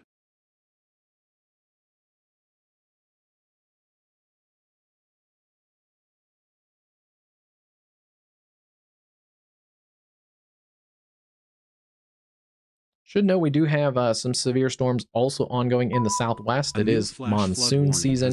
See, there are some flash or flood watches up in portions of the southwest, the Four Corners, some areas that really need the rain, but quite a bit of thunderstorms in the monsoon season in the Four Corners. There was, unfortunately, I think it was yesterday or the day before, a lightning fatality in the Salt Lake City in the high country east of Salt Lake. There is another severe thunderstorm out there near Morgan and Henfer in northern Utah. 60-mile-an-hour winds, quarter-size hail. Like another cell also north of Morgan that could be a little feisty. But yeah, keep an eye if you're hiking in the high country here in the Four Corners, the Intermountain West. There is a lot of lightning, very similar to kind of like the southeast this time of year, where you get all these storms bubbling up with daytime heating. The monsoon adds a lot of moisture into this area, and you get some of those same effects. Daytime heating, you do get a little bit of terrain-enhanced rise and lift, orographic lift in some of these areas. So it does get pretty stormy at times. And unlike the southeast, where you can sometimes see the storms bubbling up in the distance, with the terrain differences, with the steep, higher terrain of the Rockies and the Intermountain West, it can be hard. If you're hiking on one side of the mountain, it can be very sunny, and you may not see the thunderstorm that's building on the opposite side of the mountain, but you're within range of being struck by lightning. So do keep an eye to the sky if you are outdoor activities. And then some of these aren't moving that much. That's why there are a number of flash flood warnings. The other thing to keep in mind if you're out hiking and doing things is it may not be raining where you are, but if you're in a low-lying area or a dry riverbed or a wash, one of the slot canyons out here, those can be very deadly this time of year as water rushes into those small spaces of the slot canyons and the river washes, and it can be pretty dangerous if you're even if it's not raining in your location. There's also areas that have been really susceptible to flash flooding around Ruidoso, New Mexico. This is where we've had forest fires the last couple years, and those areas are affected by burn scars. So it doesn't take a ton of water to cause flash flooding in these areas around Ruidoso with all the burn scars. Actually, in a lot of burn scar situations, the soil actually kind of resists moisture, so you get actually even more runoff, which causes a big problems there around Ruidoso. Hey Jim, how's it going tonight? We're keeping an eye on Wisconsin. We have seen some more storms starting to develop in northwest and west central Wisconsin. None of those are severe right now, but they are on a little bit of an uptrend. So keep an eye on these areas. Right now, our tornado watch continues till 11 o'clock for northeastern portions of Wisconsin, Rhinelander, Stevens Point, over towards Green Bay and Manitowoc. So far, the more populated areas in southern Wisconsin, not in a watch area right now, but we'll keep an eye on that. Most of the strongest storms right now have pushed from Wisconsin into Michigan. So the focus right now for severe weather has been on the UP of Michigan at the moment, with a couple different tornado warnings and a couple pretty significant severe thunderstorm warnings in Michigan. But yeah, we'll watch Wisconsin. This cluster of storms here back along the frontal boundary is one to watch. And let's just get a little bit of model data back in here. Throw on the HRRR and see what we had. Let's see, latest HRRR that's going to run right now. This shows you a little bit of the difference here. Let's see, let me go back.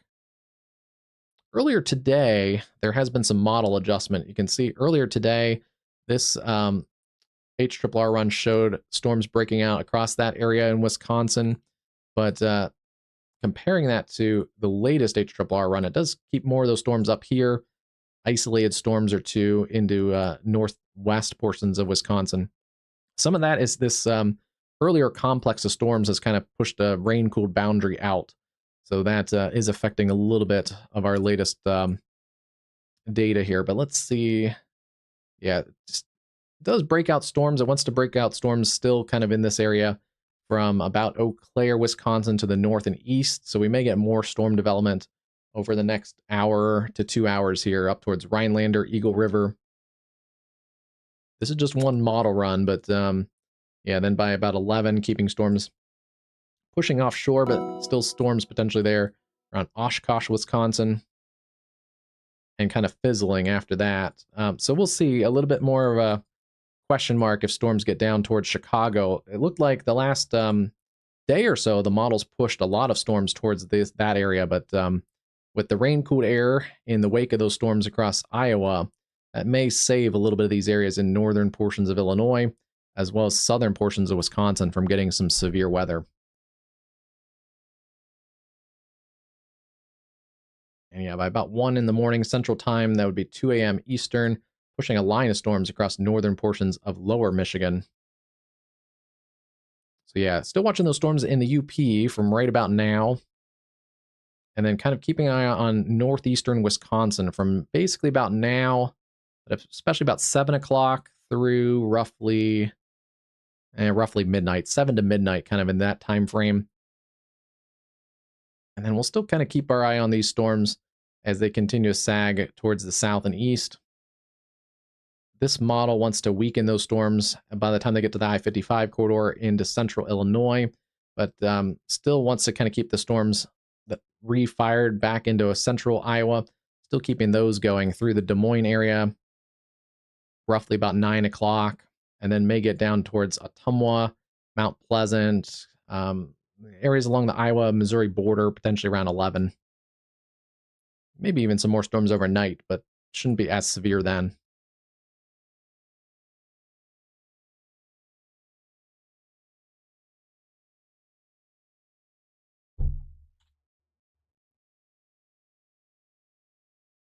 Yeah, no problem. We'll keep an eye on it.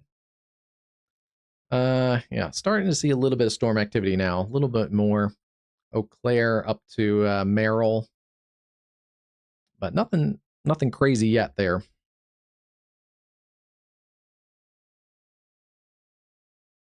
back to our tornado warned area. This is around Munising, Michigan. Still seeing rotation in here along Michigan 94 and Michigan 28. There's your winds going towards the radar in the green, and in the reds going away from the radar. Those brighter greens and reds show that area of circulation. It's kind of tucked up still in the rain as well. Seeing it also in spectrum width. This shows us chaotic winds. Not a lot in there, but it's still an area that definitely deserves monitoring. It is in an area in our tornado warning still, and it is a rain-wrapped area of rotation, so that is something to note. If there's a tornado, probably not going to see it coming. You will start to hear the tornado in these areas, especially in the woods and the heavy forested areas in the UP of Michigan. The other concern along that 28 corridor from about Sand River, Dearton, all the way through Autrain, Christmas, and Munising is the flash flooding. Radar indicated there a couple inches of rainfall to 2.5 inches of rain, and additionally 1 to 2 inches more. You can see the storms are kind of training across these same areas. So that's a concern there, as even though the tornado threat has shifted, it looks like further to the south and east, the flash flood risk definitely increasing there. Surprised they haven't trimmed that warning polygon up much, but we'll see if they trim that up in a little bit. They also have advanced a new severe thunderstorm warning out ahead of this, Munising County, or Munising Township, and then this is areas in Schoolcraft and Alger counties in north central upper Michigan. That continues along the 28 corridor from Munising through the 94 corridor, down through Hiawatha, and then over towards Germfask, Michigan. That's all a lot of forested areas there, so a lot of heavy logging, a lot of forested areas.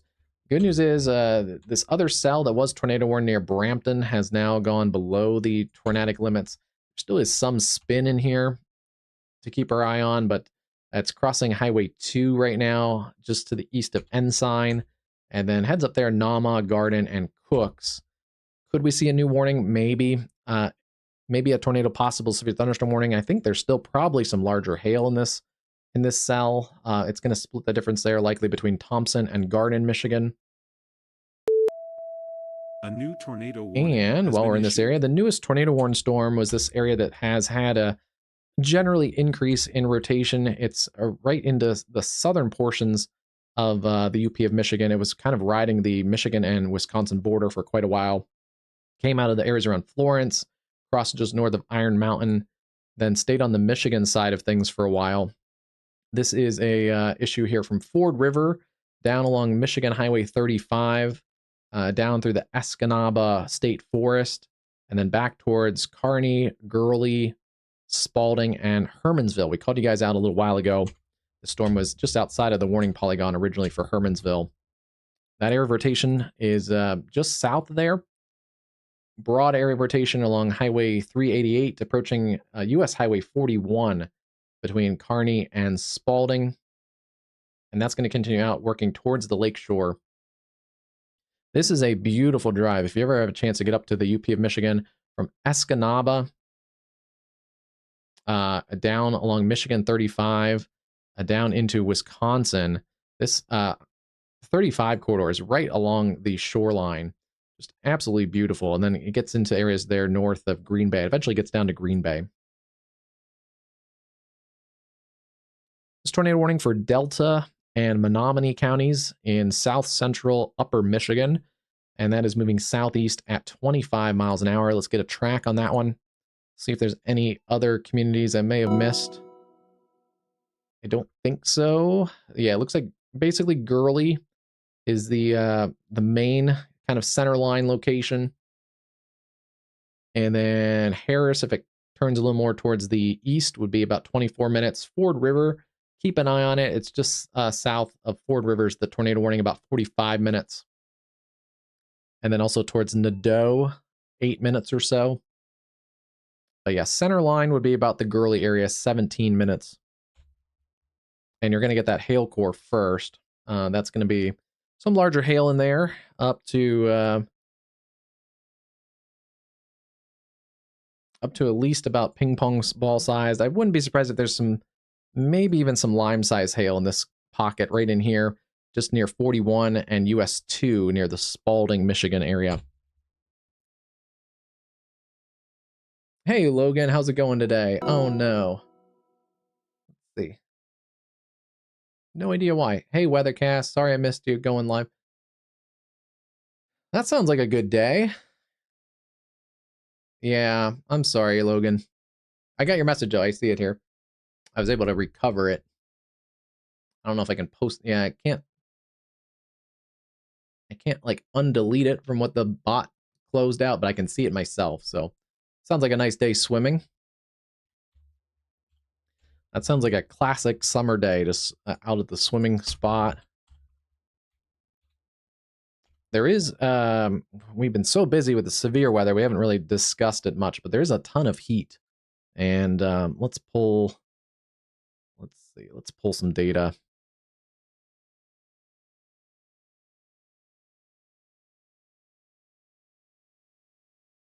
Yeah, there's a ton of heat still ongoing.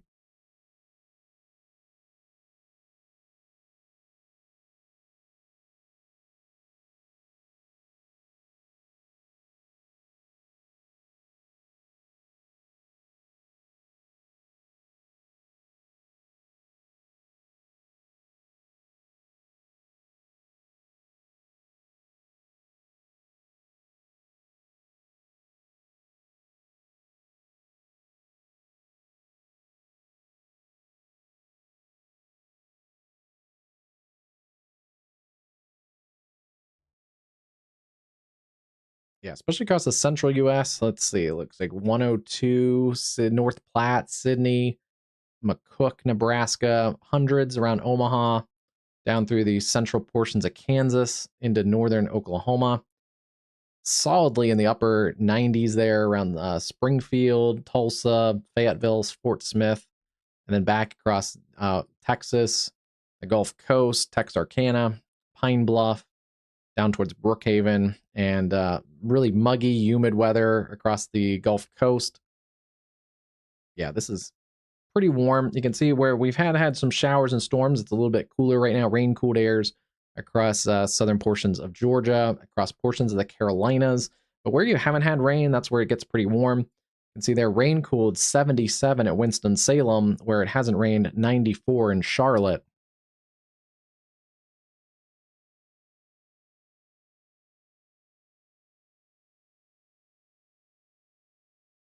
We can do this and overlay the radar with the temperatures there. So yeah, you can see some of that rain-cooled air, northern portions of the state. Rain-cooled 75 in Raleigh. Earlier, though, it was like 90-something in Raleigh before the storms. Oh, geez. Sorry, Logan.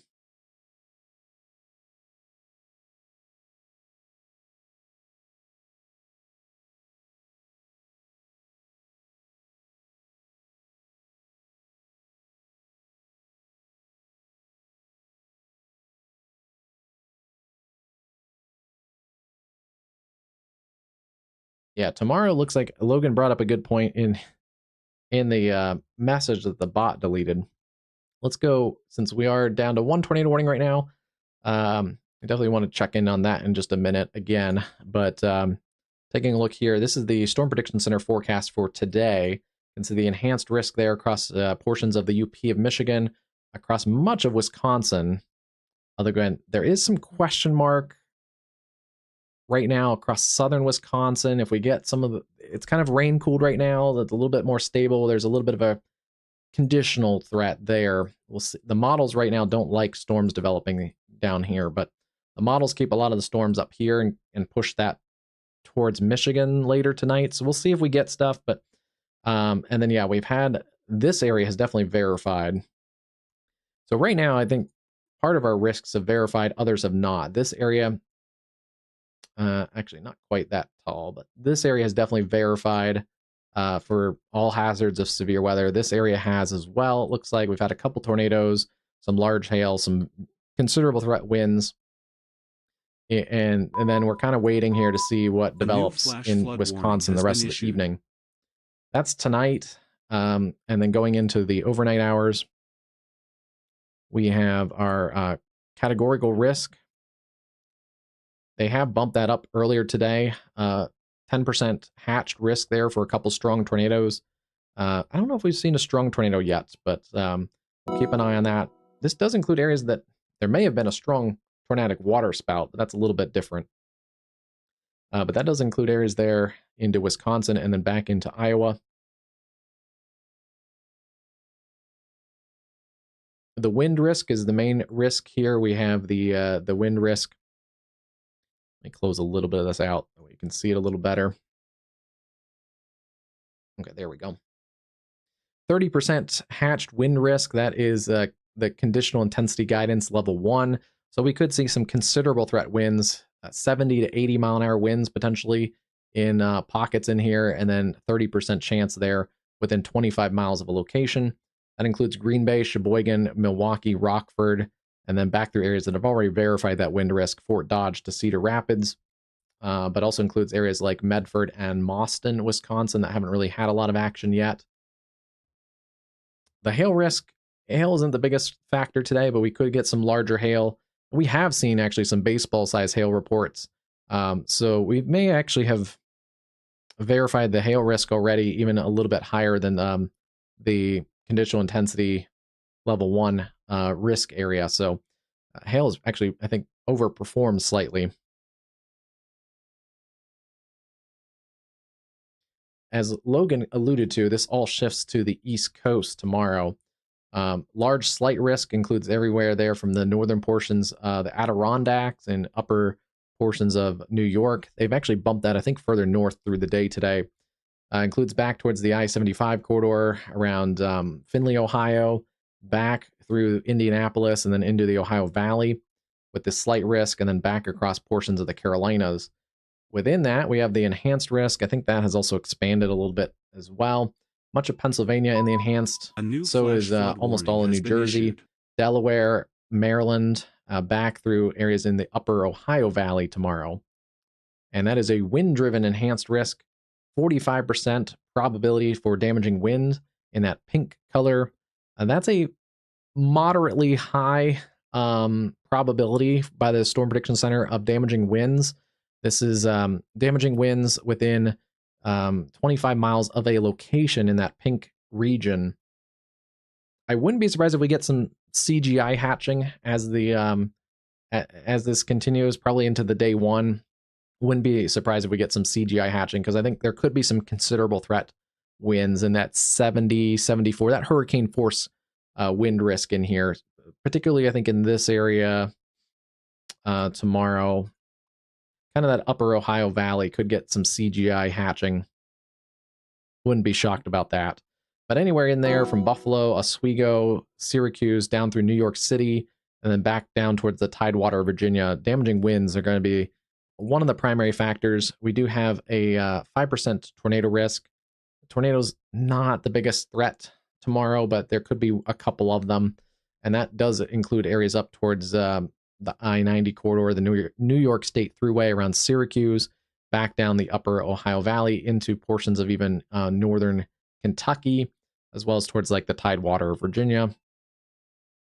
Hail It's not a huge threat tomorrow, but we could see some hail in here too, again, along the Ohio Valley into portions of the mid-Atlantic. So yeah, wind is the primary threat tomorrow.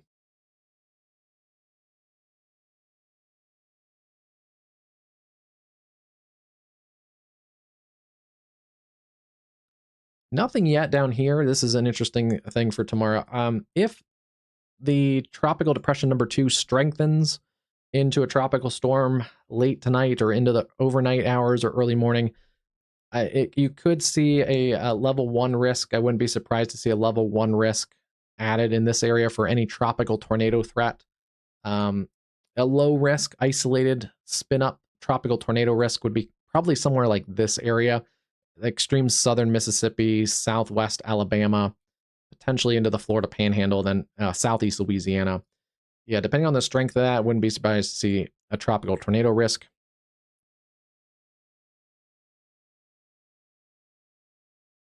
And right now they don't have that in the day 3, but I would also bet that the day 3 will get at least a marginal risk for those areas along the Gulf Coast as well, with the watching the tropical depression, likely tropical storm Bertha within the next 12 to 24 hours. Wednesday also brings a slight risk right now into the Carolinas and into the Tidewater. And then things look like they might quiet down a little bit towards the end of the week.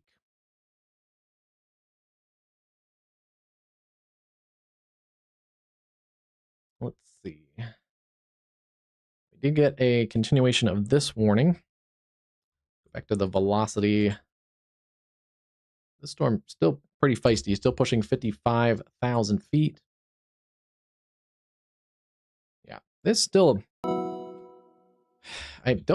we have not done many broadcasts for these portions of the UP of Michigan. I don't recall too many times. We've had multiple really well-defined supercells in this region, and I don't recall much of that, but there's your surging area of rotation. Kind of far from the radar site, so it's not showing up very well, but RFD surge in the red, surging out here. This is where we're getting inflow in there. It does look like it's a pretty well-pronounced supercell still, with an area of rotation. And also the hail core has come up pretty significantly just north of Gurley and now south and east of Spalding. It's about to cross the Michigan Highway 35 corridor near Island View. There's another community in here too. Oh, south of Ford River. So it's near Island View. Let's see, trying to zoom in to see if there's any small communities in there. Luckily, I don't see any. Hannahville. This would be an area that has potentially some baseball-sized hail in here around the Hannahville area over towards Island View, north of Gurley. And then south of that baseball hail threat, that's where the tornado risk continues. It is still working to the south and southeast.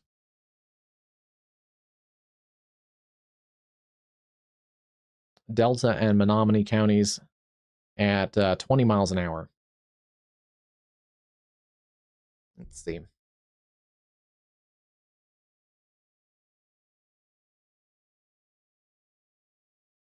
Yeah, Kentucky, let's see. I may have read your mind and covered it, but let me just double check for Logan. Yeah, it does put Kentucky into the enhanced risk for tomorrow. Northern Kentucky and then northeastern Kentucky. Lexington, West Liberty, the Huntington, West Virginia area there where the tri-state kind of connects Ohio, Kentucky, and West Virginia. That area all under the enhanced risk. So wind and hail, primary threats, but could get a couple tornadoes down into that region in northeastern Kentucky as well tomorrow. 5% tornado risk. There's your hail or your wind risk. It's back into that area. The 45% wind.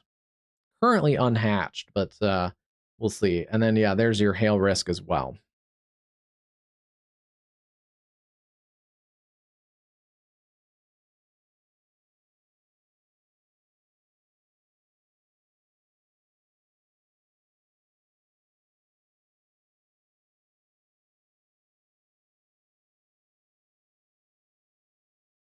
Tomorrow looks like a messy day. It looks like this is just one model run, but early storms in the early morning may present a little bit of an isolated severe risk tomorrow, and then kind of re-strengthen into mid-morning. and then going into the afternoon, those may leave outflow boundaries as well. A new storm development kind of hints at. So we may get kind of typical in the Northeast. We may get some of these multi-cell clusters. Not that different from the other day, too. I was out of the weather studio, so I wasn't able to cover Saturday. But yeah, a lot of times in the Northeast, we get these multi-cell clusters, embedded Boeing line segments, embedded supercells sometimes. So we get like these little S-shaped things. Back in here, you could have a couple hail-producing cells. So yeah, it's just going to be kind of a mess. And these storms are kind of hit or miss. You may get a cluster of storms, or you may miss them. And it's also not a one and done because you have these multi-cell clusters kind of working through the same area.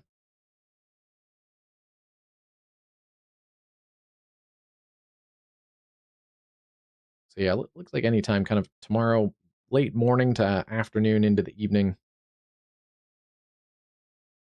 Potentially the worst of it kind of pushing off the East Coast by about 8 o'clock through Virginia Beach, through the Delmarva, through likely most of New York City, but pushing out over Long Island 8, 9 o'clock tomorrow.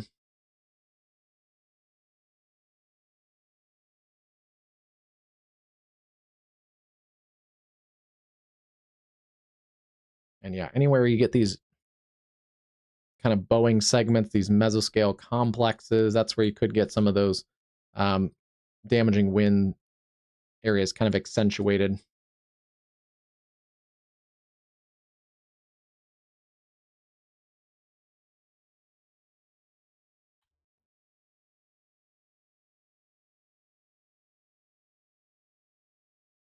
So one tornado warning right now, again, into southern portions of the UP of Michigan and areas around Gurley. I think I said Gurley, but I think it's probably pronounced Gurley. Probably a French pronunciation, I would guess. Yeah, still seeing rotation in there. East of Kearney, east of US 41, and west of Michigan 35. Two of the major highways and travel corridors in there. Kind of right there along the lakeshore. Still pretty wrapped up, pretty tight in here. There is rotation. Yeah, right in there. A new flash flood warning has been issued. And big hail just to the north of there. That's crossing the 35 corridor. It'll head out into the lake. Our other storm did get rewarned near Manistee, Thompson, and just north of Garden, Michigan. Seeing a warning there for wind and hail along US Highway 2. And then severe risk has diminished now across the northern portions of the Upper Peninsula. Still seeing a flash flood risk across the 28 corridor, Autrain Township, Munising, and continuing there around Christmas, Michigan. A couple feistier storms, but yeah, it looks like not seeing as much in the way of heavy wind, or that rotation has really backed off. Earlier, this tornado warned area in here, this was about 6:15, the last half hour, has really faded away. So yeah, definitely not a tornado risk anymore, but still a big cluster of storms producing heavy rain, frequent lightning, and some pockets potentially of a couple hail areas. Back in here, this area continues to weaken as it pushes through the Quad Cities, and especially now west of the Quad Cities. There is a little bit of a Boeing segment in here across Muscatine, Iowa. We'll keep an eye on this little segment right in here as it pushes into western portions of Illinois, and then still seeing this surge, Wapello, Morning Sun, Mount Pleasant, severe warned storm there around Richland and Keota for some larger hail in that little core right in there.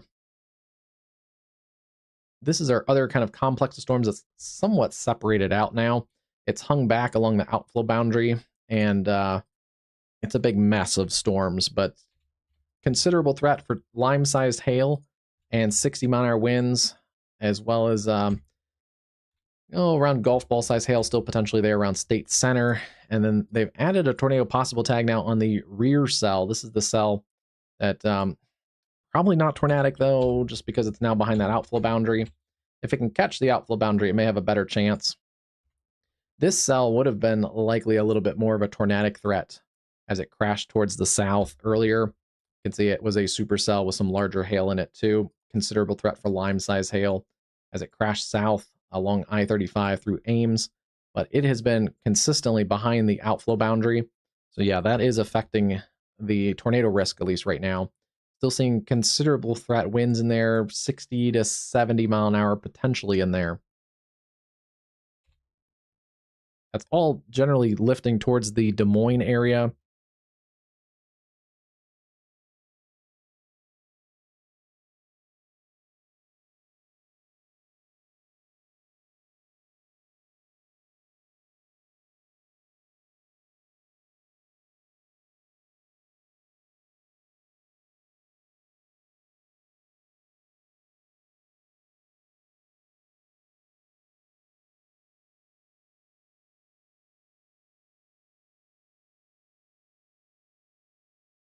Yeah, now seeing a pretty distinct shelf cloud along this whole complex of storms.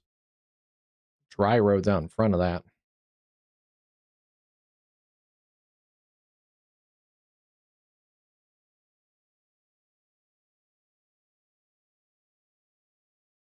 Trying to get out far enough to see that shelf cloud, but we may not have a great look at it.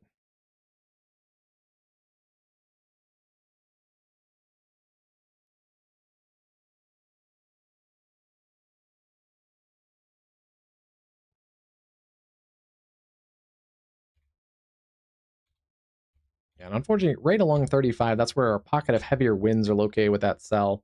Just to the south and east of Ames, Iowa, around Cambridge, Iowa, and Huxley. See the rain falling on our I-35 camera. That is at Iowa 210. That is right on the leading edge of this at Huxley, right about there, looking towards the north. So we're getting into that some of that worst of that storm.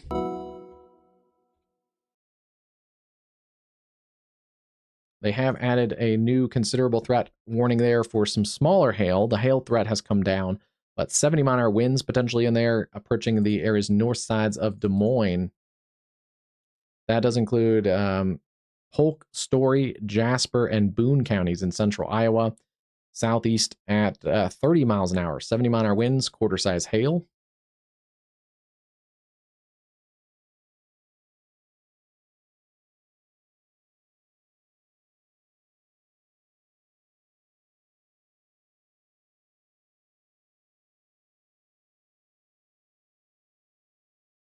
This cluster of storms is essentially going to work through the Des Moines metro in the next hour or so. Norwalk on the southern sides of Des Moines would be about 48 to 50 minutes. The Des Moines airport still in there about 40 minutes or so. Downtown Des Moines, 34 minutes. Urbandale up in there about 28. Altoona, 22 to 25. And then Polk City, 9. Mingo, 3. Newton, those areas around Newton, about 8 to 10 minutes. And then if it holds together also down towards Harvey, would be about an hour away. Pleasantville, roughly about 52 minutes or so. So yeah, it's going to get through a lot of these areas. Bondurant, 16 minutes. Ankeny, 15. Elkhart, 8. And Polk City near the radar site, about 9 to 10 minutes. It's a big complex of storms.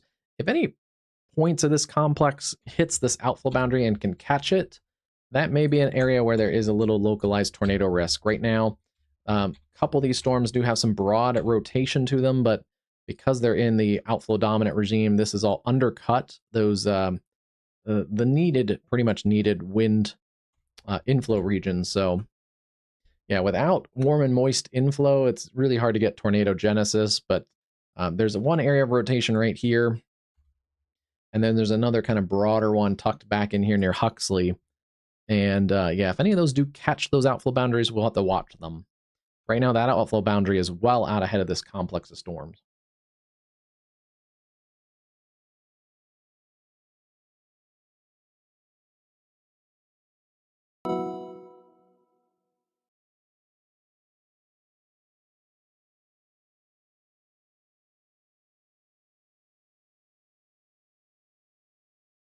They've kind of filled in the considerable threat back through Ames and over towards the Zeering area. I'll probably upgrade most of this to a considerable threat for the 70-mile-an-hour winds. A new flash flood warning has been issued. But yeah, there's that little area of rotation in there near Cambridge.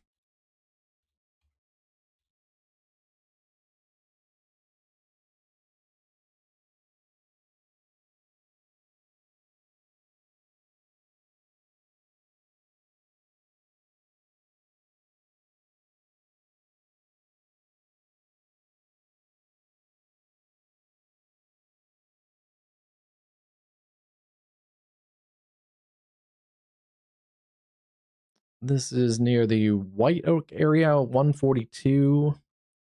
Let's see. Yeah, I think it's somewhere right in this area, just on the leading edge of that precip. So we'll see the wall of rain pretty much push into this camera perspective.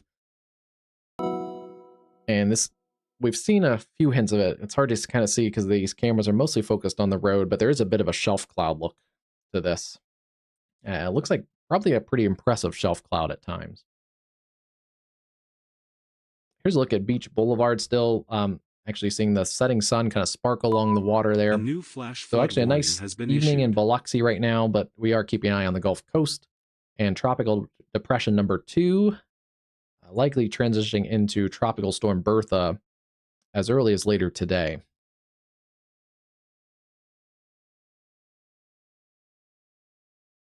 We were ready. I had cameras in Iowa. This is at the Mississippi River at Iowa Ferry. You can see the ferry going across the Mississippi River.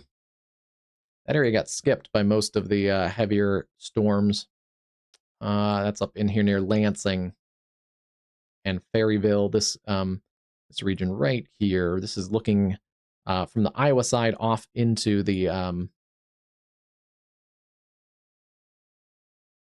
into Wisconsin.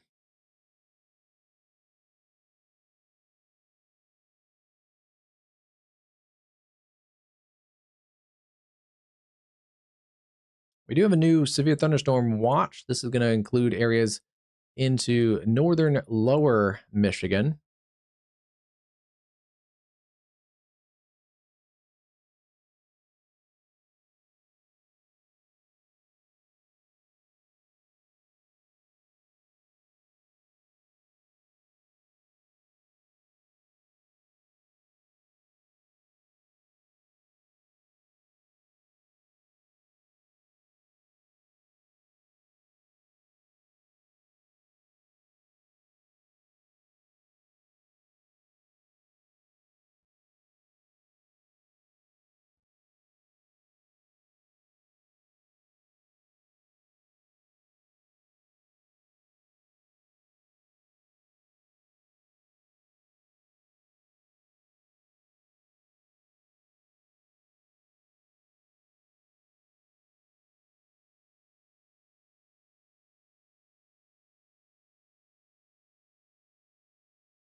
There it is. Okay, pulled up the data on it. This goes until 2 a.m., so it's a late night threat across portions of Michigan. This includes portions of the eastern areas of the UP of Michigan, St. Ignatius, over towards Sault Ste. Marie, and it's kind of an interesting shape. It includes basically the border waters along areas like Sault Ste. Marie, but it doesn't include the county, which is interesting. And then it kind of curves around Drummond Island. It does include St. Ignatius and Mackinac Island, a big tourist destination this time of year. And then it does include the southern portions of the eastern lower or upper peninsula of Michigan. It includes a lot of the Michigan Islands and then the northern lower peninsula of Michigan, Sheboygan, Petoskey, down through Traverse City, Manistee, and Ludington, over towards Reed City, Gladwin, Cadillac, Grayling, and up towards Gaylord, Michigan, and then areas like Rogers City, not quite to Alpena. It's kind of a weird shape. But a couple of tornadoes are possible, so it is an interesting weather watch. They note that. Isolated hail up to 2 inches is possible, and scattered wind gusts up to 70 miles an hour possible. So even though the overall tornado risk should diminish as these storms push into Michigan or into lower Michigan, there is still a tornado risk. And it's probably the fact that there are still discrete supercells in this cluster of storms. The northern portion is a little bit messier, but yeah, there still are kind of lead supercells. We'll see if those make their way across the waters here of Lake Michigan. But yeah, heads up for those. It also may mean there's also kind of a multi-threat here. We may get a line segment that develops behind that, so it could have a mix of storm modes, and that's why it looks like this watch covers a lot of that. 2 a.m. Eastern, 1 a.m. Central.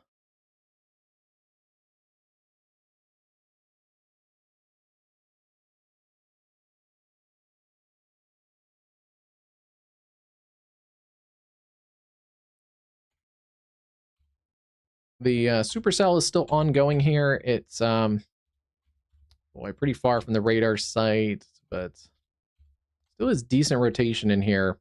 Fairly tight rotation. It is about to cross Michigan 35, just at the lakeshore. I'm zooming in there. It's not really a designated communities in there, but essentially it's an area south of Island View, Michigan, and it's in the Escanaba River State Forest. So yeah, there's your area of rotation.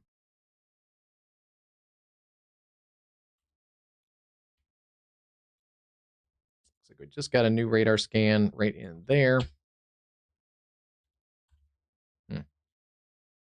Pretty tight scan there. About 5,500 feet up. About to cross out into the lake, so that may actually produce a tornadic waterspout. And we'll have to watch this. This may get into Washington Island, Wisconsin. Yeah, Wisconsin, you can see the border there kind of sticks up with these islands in there. And yeah, we'll have to watch that. That may actually get to some more populated areas. So heads up there, Washington, Detroit Harbor, and Washington Island, Wisconsin. We won't have any real indications of a tornado other than if we get a bounded weak ecoregion, that could be an indicator, but we're going to lose the ability to get any kind of tornado debris signature. Biloxi, I've had cameras in Minnesota because there was a little bit of a severe risk from Minnesota. There's Iowa again. Yeah, that storm is really rocking and rolling headed into the Des Moines area. Let's see, southeast at 20.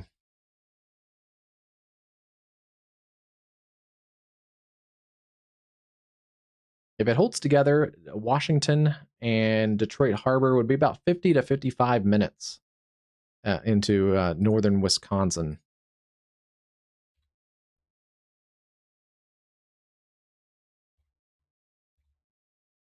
Looks like they've dropped the severe warning on this other cell around Manistique and Thompson, Michigan.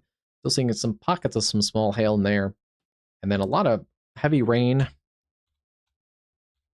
couple pockets of stronger winds in there along Highway 5 and just along Highway 94 in the Upper Peninsula of Michigan. And then also a couple hail cores showing just offshore of Lake Superior. We'll see if those make their way onshore near Michigan Highway 123, the extreme northern portions of the UP of Michigan. Things are clearing out behind this line, so back through Crystal Falls, Republic, Gwynn, Marquette, things are a little bit calmer back there, and then back through Bessemer and Houghton. Wouldn't be surprised if they trim some of that watch.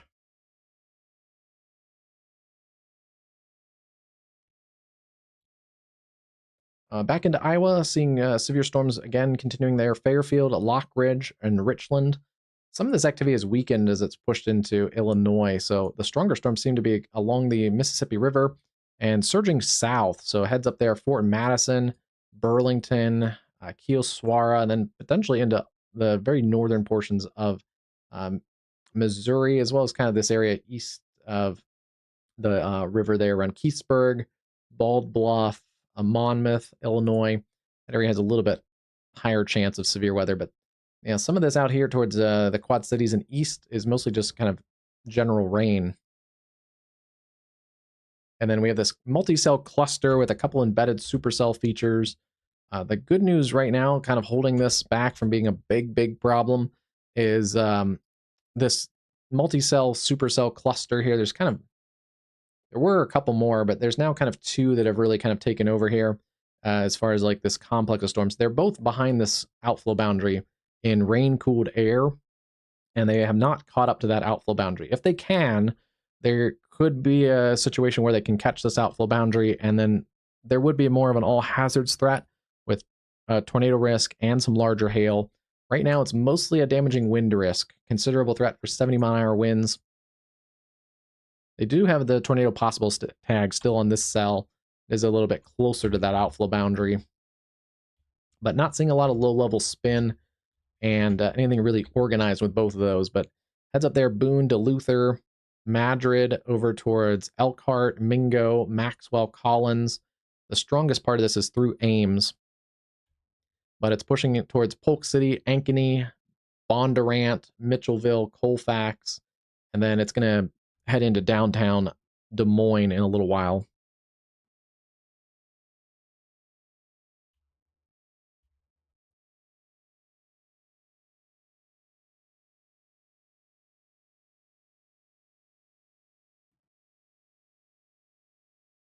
I'll just kind of move the camera down here.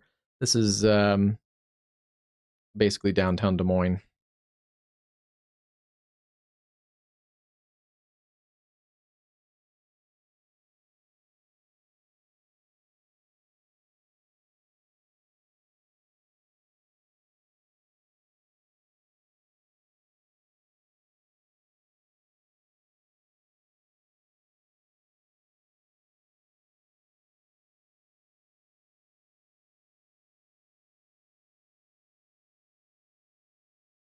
Yeah, it's still hard to see. There is a little shelf cloud hint at that.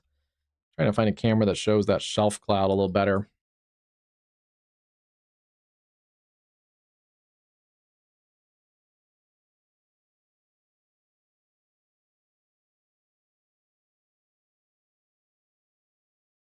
Yeah, it's still kind of above this camera, but this is a good shot showing the storm generally approaching. We might get some lightning shots out of this. At, let's see, East Mix and 54th Avenue. It's kind of right up in this area. So that's looking up towards Ankeny and Bondurant and Elkhart. Those one of the stronger portions of this storm, and one that has some pretty punchy winds still in there. Huxley, White Oak, Cambridge.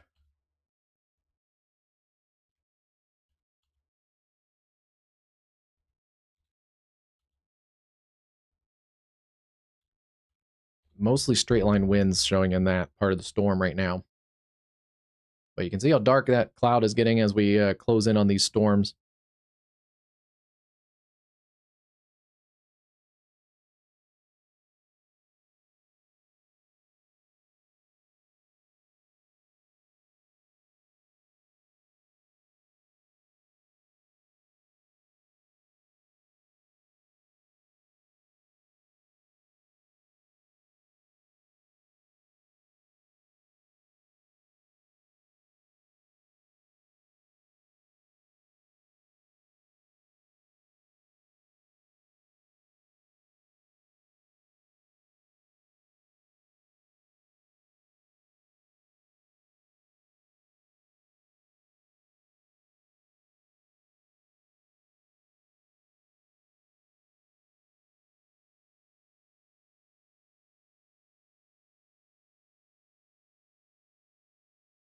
This is a look at the Beach Boulevard US 90 at A new Biloxi. flash flood warning has Looking been at issued. I-110 there, the interchange there with I-110.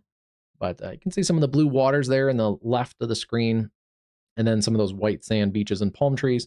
Not a lot of swaying on the palm trees. So doing okay right now, looks like, on the Gulf Coast. But some of those shower activities along the Gulf Coast will introduce some gustier winds. This camera was kind of partially sunny just a few minutes ago, but likely under the shelf cloud a little bit, and then this looks back towards the heavy precip. Haven't seen a ton of lightning on that camera, but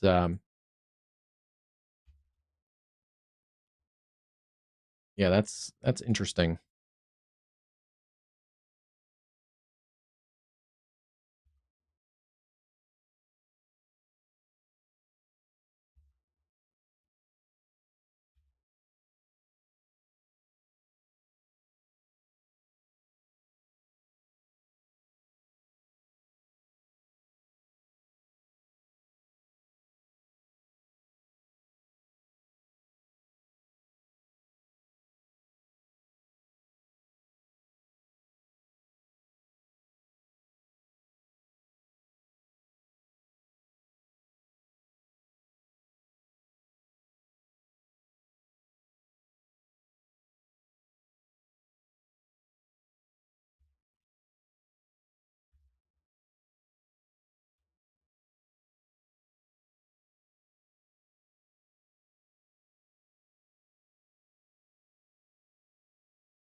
Keeping an eye on this. This is Green Bay, Wisconsin. Pretty picture there, but yeah, quiet right now. Some gustier winds. Of course, as soon as I pulled it up, the camera freezes. But watching north of there, that's where we have some storms developing across northern portions of Wisconsin. None of these have really gotten their act together yet, but the model data is supportive of more storms breaking out in this area. So we'll continue to watch this area north and west of Green Bay, up towards Rhinelander, over towards Wausau, Spencer, and now south and east of Eau Claire, Wisconsin. Looks like the winds have picked up a little bit, just breezy, gusty winds ahead of this developing line of storms. We've lost the tornado warning as that is pushed out over the open waters. Still concerned about a tornadic waterspout in progress, and if that continues, it could get towards the areas of Washington Island, Wisconsin, Washington, Jackson Harbor, Detroit Harbor, roughly in the next 30 to 40 minutes. So we'll keep a very close eye on this. It looks like maybe the northern portions of the island a little more susceptible.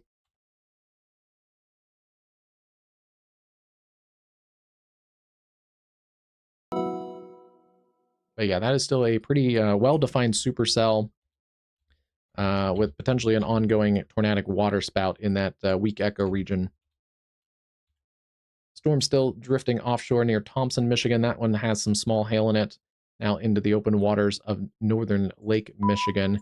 Then A new decent flash flood size hail warning core has been showing just issued. offshore in Lake Superior. Most of the storms now in the UP of Michigan are non-severe, mostly just rainmakers with a ton of lightning at the moment. I wouldn't be surprised also to see a few more flash flood warnings in some of those areas there between Manistique and Munising. A new flash flood warning has been issued.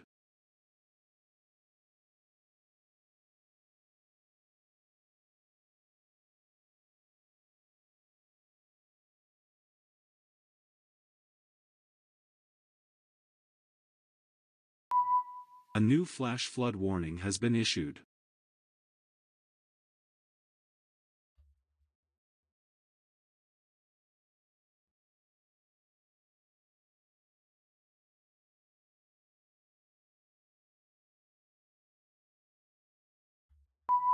A new flash flood warning has been issued. Starting to see those storms close in on the northern portions of the Des Moines metro. So these are basically crashing down I-35 now. Still seeing a couple different kind of multi-cell cluster of supercells. There's kind of two embedded supercells there. A new flash flood They're warning has both been issued. still not really tornadic. They're way behind these outflow boundaries, but producing gusty winds, a lot of lightning, and a lot of heavy rain. A considerable threat continues there for small hail, quarter-size hail, and 70-mile-an-hour winds. If there are 70-mile-an-hour winds, it's going to be on this leading surge that's crashing south. Has been issued. That will be basically the I-35 corridor, Ankeny, Bondurant, Saylor, Altoona, back towards Pleasant Hill, Des Moines. Maybe a little bit less strong on the east or on the west side of Des Moines. But yeah, it's going to be this area pocket in here near Allman, a new flash flood warning has Polk been issued. City, White Oak. Pretty close to the radar site, seeing 66 to 68 mile-an-hour winds, about 200 feet up. So potentially still some considerable threat winds pushing into the Des Moines metro. And with a populated area, we should get more wind reports. A new flash flood warning has been issued. They have backed that down a little bit to 60, so a general severe thunderstorm warning at the moment. Yeah, seeing 58 there near Ames, 62. Yeah, it looks like we haven't seen a lot of new considerable threat winds at the moment, so that's a good sign flood warning has for been the issued. Des Moines area. You can see a ton of flash flood warnings that are also ongoing. That's for areas into the desert southwest and into the Four Corners region. We have monsoon moisture that's picked up in this region, and yeah, a lot of storms today. Some of those are severe with some hail, some gusty winds, especially there in the southwest portions of Arizona, or not Arizona, New Mexico, west of El Paso. There's actually some pretty large hail there at times, close to ping pong ball size, $half size hail south of Deming. And where those storms stick around, that's where we have a bunch of different flash flood warnings, and that continues to be a danger if you're hiking and doing outdoor activities. It may not be raining where you are, but if that terrain drains into the dry creek beds and washes that you're hiking in, that's a big problem. A new flash flood warning has been issued. As I've suspected for a while, we are going to get a new tornado warning, and it is for that area, Washington Island. This is going to be northern Door County, Wisconsin.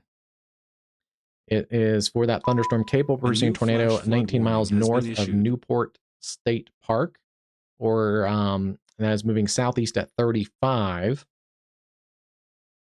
This tornado will likely be near Rock Island or Detroit Island around 7:35. Other locations include Rock Island State Park and Washington Island. Here comes that wall of water. You can just see that kind of foggy look to the cloud, and the trees kind of get into the fogs on the horizon line. This is going to be a car wash here in the next couple minutes on this camera.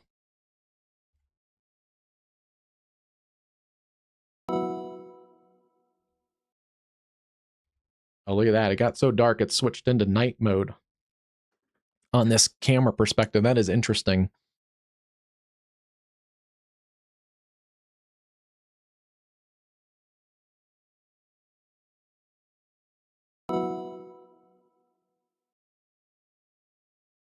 Let's see. Yeah, that tornado not looking as structured, but it's in here. It's going to be, I think, on the north side of Washington Island that has the biggest chance. That is part of Door County, but the mainland part of Door County, you guys are not in a tornado warning. A new flash flood warning has been issued. Do we have Tropical Storm Bertha? That might be, I was kind of expecting it.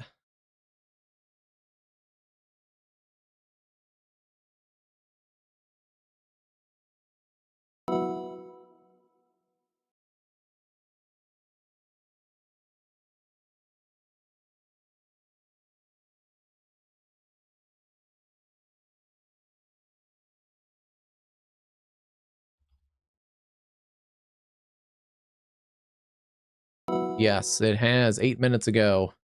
7 p.m. Central update. Tropical Depression 2 has been upgraded to Tropical Storm Bertha.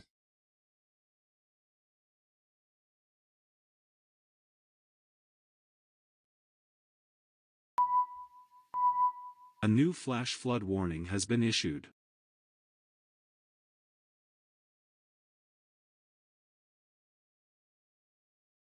Maximum sustained winds 40 miles an hour, pressure 104 millibars. It is moving west-northwest at 3 miles an hour.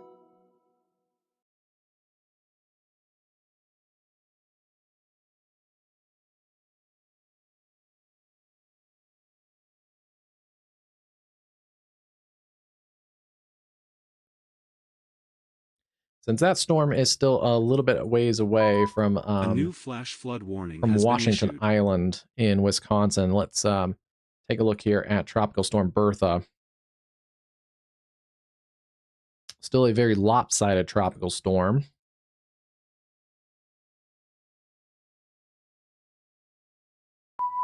A new flash flood warning has been issued.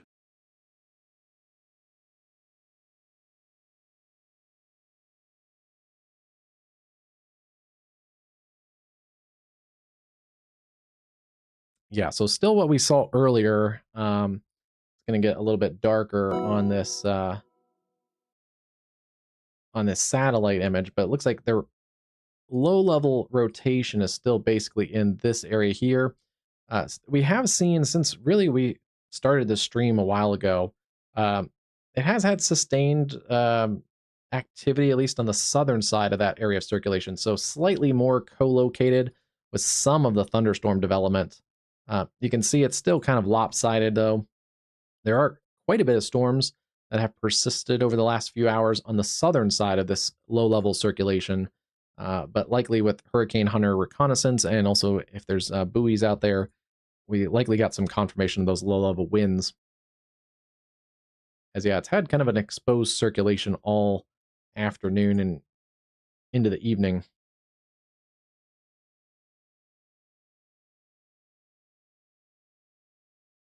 Going back a little further when it was a little bit lighter out, you can see that low-level circulation in there and some of those flare-ups on the southern side of that.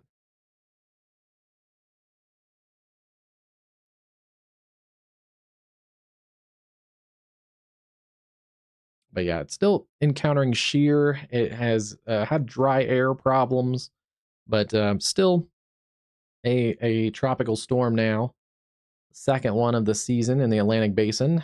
And some of the same areas that were indirectly affected by the tropical storm to start the year are going to be affected by Bertha,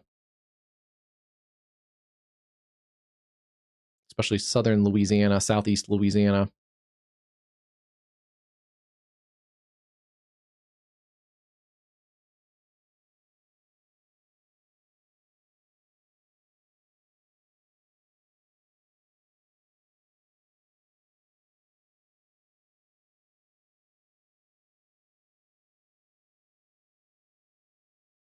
There's a look at the continued track of this. It hasn't really changed too much.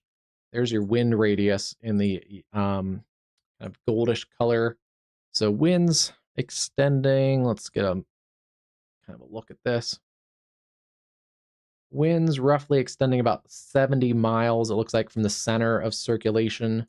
So still fairly compact. It keeps most of the winds right now offshore, but some gusty winds in some of these bands that are rotating around the general circulation.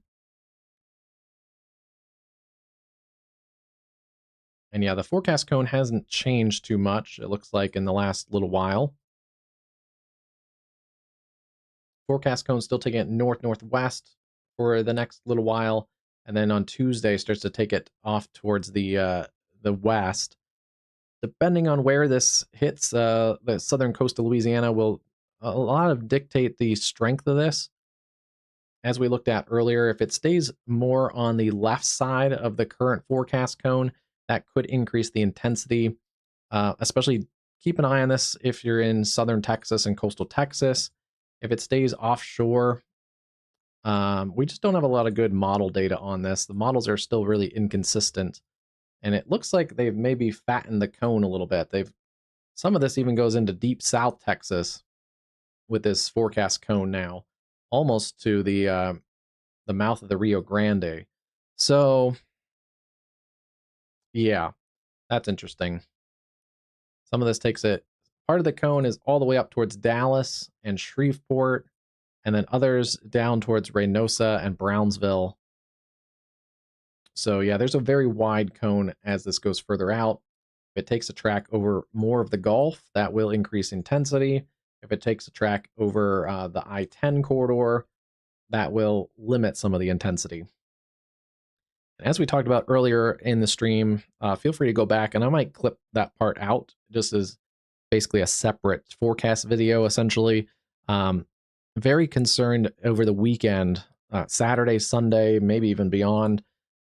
The remnants of this may get into the flash flood prone and very recently flash flooded Texas Hill Country in south central Texas. So we really have to keep an eye on that later into the weekend, regardless of intensity.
Yeah, and I wouldn't be surprised tomorrow. They still haven't updated it. We'll see if they get it at the 8 o'clock update for the Storm Prediction Center. Wouldn't be surprised with the, especially now, Tropical Storm Bertha, if we get a area of at least marginal risk for potential tropical tornadoes, kind of in this area here, southeast Louisiana, southern Mississippi, coastal Alabama, the western Florida Panhandle. Just wouldn't be surprised if we see just a little bit of an increase in the severe risk just for those isolated tropical tornado risks. Wow, look at that. That is, as I said earlier, that was going to be a car wash, and looks like that is definitely verified. I don't think much else has changed. Tropical storm surge watches are still in effect.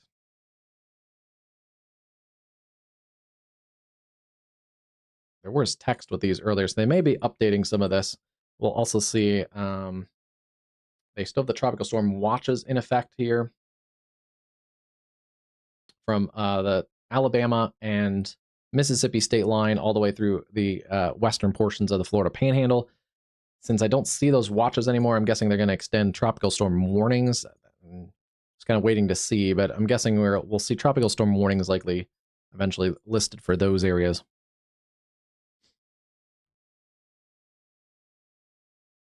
We'll see if those populate in while we're waiting on stuff. Yeah, this is surging through the Des Moines area. 60-mile-an-hour winds, quarter-size hail. I haven't seen any hail in here, but the wind and heavy rain definitely a threat.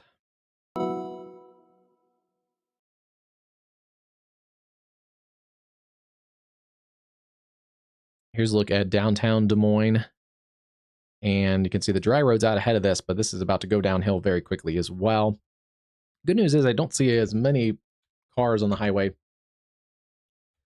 Still pretty active, but This might be keeping some people out of going out here this evening. Has generally weakened a little bit, especially these storms on the northern side of this. They're behind the outflow boundary already, and they're in the rain-cooled air from this complex of storms. So seeing a pretty rapid decrease of severe activity on the northern side of this, around Ames and Luther. Still some lightning up towards the Patton area. And then back towards Altoona, Colfax, Prairie City, where some of the worst of this is on the basically the northeast side of the Des Moines metro. Still seeing weakening storms across southeast portions of Iowa, Mount Pleasant, Salem, Burlington, and then severe warning storm towards Fairfield. Strongest part of this looks like it's actually back towards Mount Pleasant.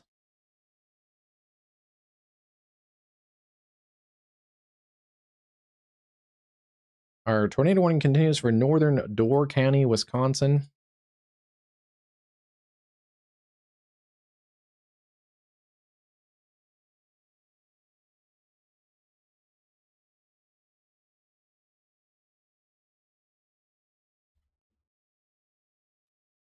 Unfortunately, a fairly substantial radar hole right here, but it does look like there's circulation in here. It's just going to skirt areas of Washington Island.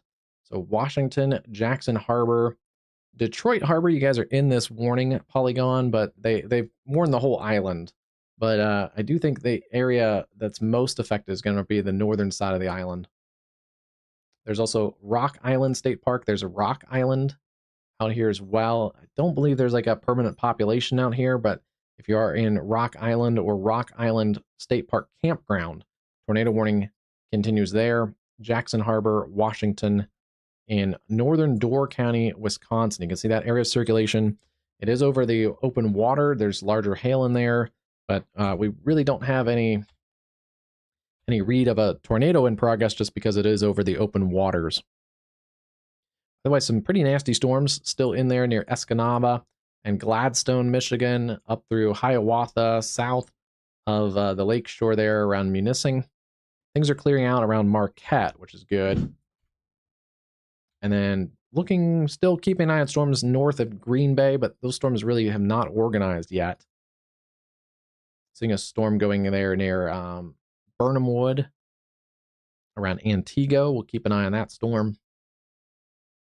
Models a little bit ago that we looked at still were supportive of more storm development across these areas, north central into northeast Wisconsin through the evening hours, kind of in this 7 o'clock hour. So we'll see if we do get more storm development.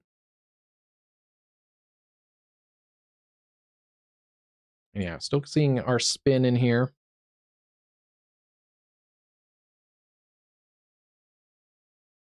Some of those tropical rain bands spiraling up across the peninsula of Florida.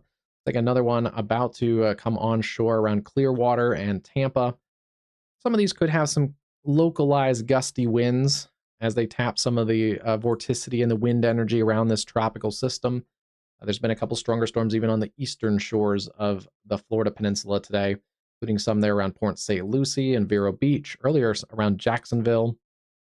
Then a complex of storms working up across the Tallahassee area. That'll get into southern portions of Georgia around Bainbridge and Thomasville. Seeing some more isolated activity across the northern Gulf Coast, and some of this is starting to wane, even though it's influenced by the tropical system. It is enhanced by the daytime heating. We are losing daytime heating across the Gulf Coast. And yeah, a lot of the storm activity is still across the southern portions of that area of circulation.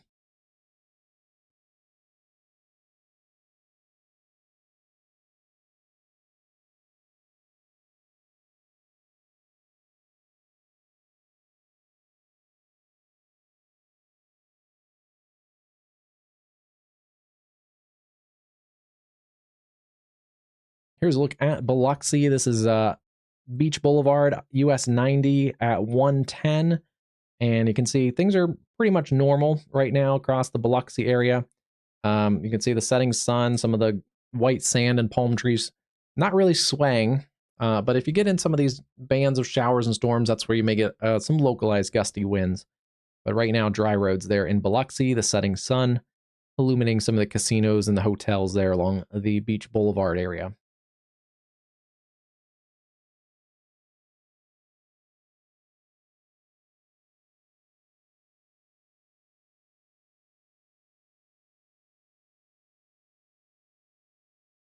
So they have re-upped that that storm surge watch. Does go. Let's see. They've upgraded it a little bit right now. That potential for 39 to 57 mile an hour gusts. So they've added some of those tropical storm force wind gusts in here.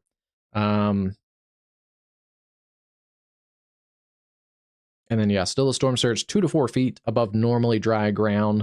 So if you are in one of those storm surge prone areas, you do want to take your normal safety precautions.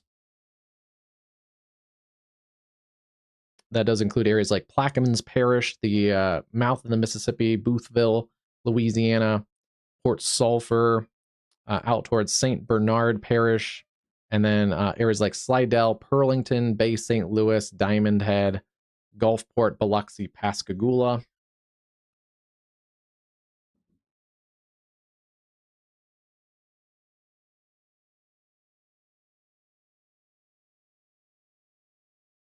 And then tropical storm watches still continue there for Mobile, over towards Gulf Shores, Pensacola, Panama City, Port St. Joe.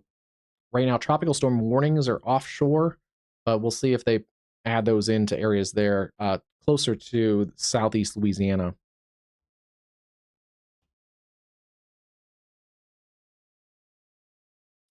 Still seeing things get dark there across the Des Moines area. Looks like some raindrops just now starting to hit the camera. And then setting sun in Green Bay. Let's look at this surge of wind pushing across Des Moines now. Storm is moving to the south, so it's going to be from the left of your camera to the right side of the camera. And there's a severe warning in extreme southern portions of Louisiana, south of Houma. Southwestern Terrebonne Parish. That's for 60 mile an hour winds. Maybe quarter size hail.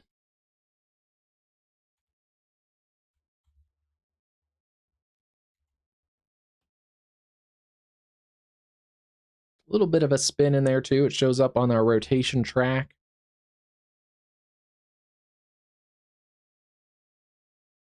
So yeah, there's a little spin in there too. That is a little bit of a tropical tornado risk. I do think that the Storm Prediction Center probably will add a marginal risk in there for tomorrow and probably Wednesday.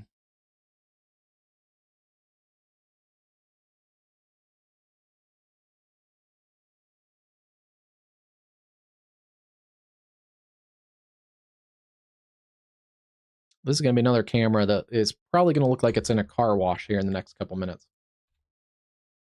Some good news is this storm does seem to be weakening as it's out over some of the cooler waters of Lake Michigan. And it does seem to have lifted just a little bit further towards the north. It also doesn't really have much of a hook anymore. But so that is going to likely miss Detroit Harbor, probably Washington, a little bit of a concern still for Jackson Harbor, and then Rock Island State Park. On Rock Island, that's extreme northern Door County in Wisconsin.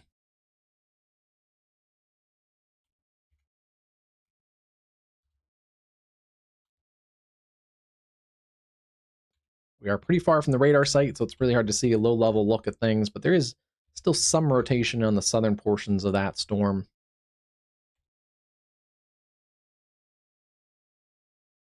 And then a new warning in northern Wisconsin. This is for a new cell, one of those cells that we've been keeping an eye on for a while. This one's worked across the Blackwell areas there in northern Wisconsin, and now being warned for some hail and gusty winds. And the hail core has picked up in that cell. I don't see a ton of wind in there yet. And really not rotating right now, but we'll keep an eye on this cell. It's in a favorable environment. That's going to head towards areas around Amberg and Wasaki, Wisconsin.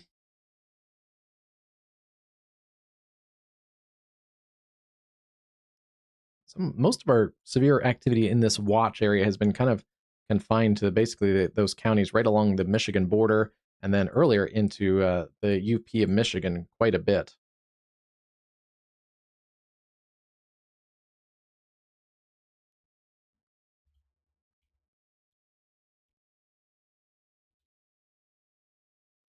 Still watching this complex of storms. Not as many severe warnings right now, but some stronger storms near Salem and West Point, and then a pretty good burst of wind surging into western Illinois. A new flash Lomax, flood warning Bigville, has been Media, issued. Roseville. May work its way down towards Macomb. But it looks like the severe threat may be a little more limited for areas eastern portions of this watch area, from Princeton down to Peoria, Bloomington, Normal. We may get still more of a corridor of severe weather across the western portions of this watch area, so heads up there around Carthage, Macomb, Rushville, areas like Cahokia and Memphis in northern portions of Missouri. This complex looks like it's going to stick a little closer to the Mississippi River. And then with those training thunderstorms and also some new development on the northern side of this cluster of storms, none of that is severe at the moment, but we are getting a flash flood warning across these areas. Boone, Jasper, Marshall, into Polk and Story counties. Yes, seeing the camera, heavy rain, it doesn't look crazy intense, at least at this camera perspective. The winds 50, 60. A new tornado warning has been issued. Okay, observed tornado now. Observed tornado on southwestern Marathon County in central Wisconsin. Confirmed tornado 10 miles northeast of Marshfield. And that is 25 miles southwest of Wausau, moving east at 20. It is a law enforcement confirmed tornado.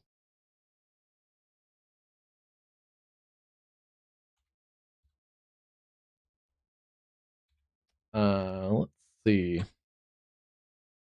This is going to be a hard one to see. It's a very low top cell. This cell only pushing about 25,000 feet. It's a very small cell.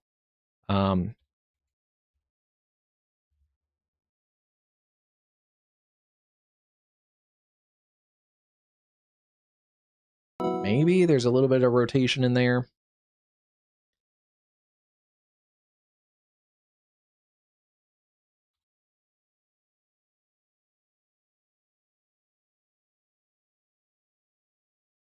Interestingly, that cell looked stronger earlier.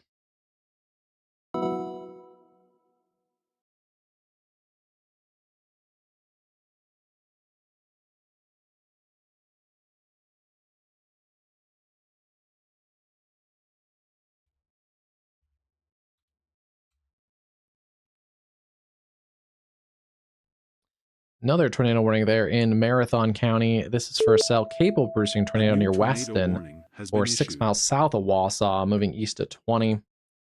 And yeah, that cell does have a little bit more rotation showing.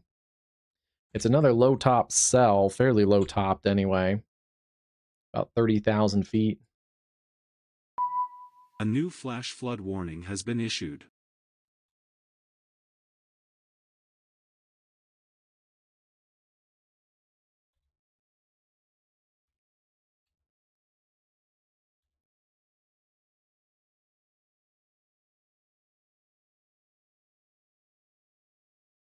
Yeah, that's our closest radar site, so a little unfortunate. We're looking up quite a bit a ways away there, so correlation coefficient not really useful. But yeah, there's your air rotation.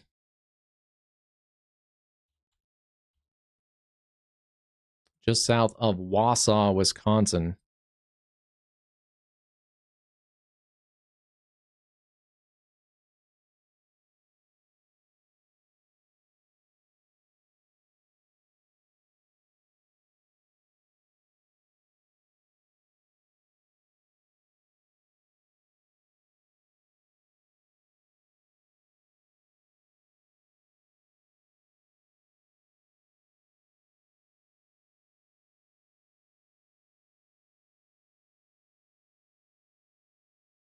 We do have some cameras in this area. It's a really small cell though, so it's kind of hard to see exactly where it is. Let's see.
Oh, let's see. That one might not be.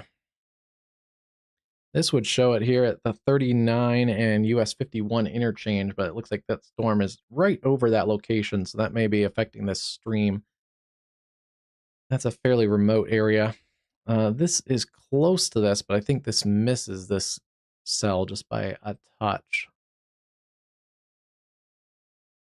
That's looking away from the cell to the northeast, so that's looking up towards the Wausau Junction area. Downtown Wausau, you guys are not really in that. Interesting, yeah. They've warned the wider area from that cell, but it's drifting to the southeast with that area of rotation. So downtown Wausau and points south and east towards Weston, Ringgold, Pine Lake, Bevant, Hatley are in the effects of that cell. And this is a really interesting little cell. It has an observed tornado tag from law enforcement reported tornado. It does not show a ton of rotation, but it is a very low top cell, so I think we're missing some of the very low level rotation on this. We're also looking up about 8,000 feet. That cell has weakened some, but it poses a warning has been issued. Tornado risk there. So a couple low top cells with tornado warnings there into north central Wisconsin. Our other storm that was newly warned there for some larger hail near Blackwell earlier continues to show a little bit of a hail core in there, but that has diminished some. Quarter size hail, 60-mile winds, generally south and west of Amberg. And then still watching that tornado warned storm. Really, that tornadic circulation is just off of this warning polygon. So it does look like it missed really this warning. We'll see if they drop the warning polygon pretty quickly. The air rotation is north of that warning now. It's basically out over the waters. Big cluster storms working towards the lower peninsula of Michigan. So we'll see if we get any more severe warnings after those storms move ashore. They have added a tornado possible tag for this cell for a little bit of rotation also on that. So yeah, kind of that little hook on the back side of this. This is another low top cell. This one is in a little bit closer to the radar site, so we get a little bit better profile of it. But these are winds going away from the radar and then towards the radar surging out. So another good idea there for a tornado possible tag. These could have some spin ups on them. A new tornado warning has been issued. And we're going to warn that one too. That does have a little bit of spin near Mattoon and Folix, Middle Village, Red River, Kenesha, Wisconsin. That's going to be for central Menominee and western Shawangunk County.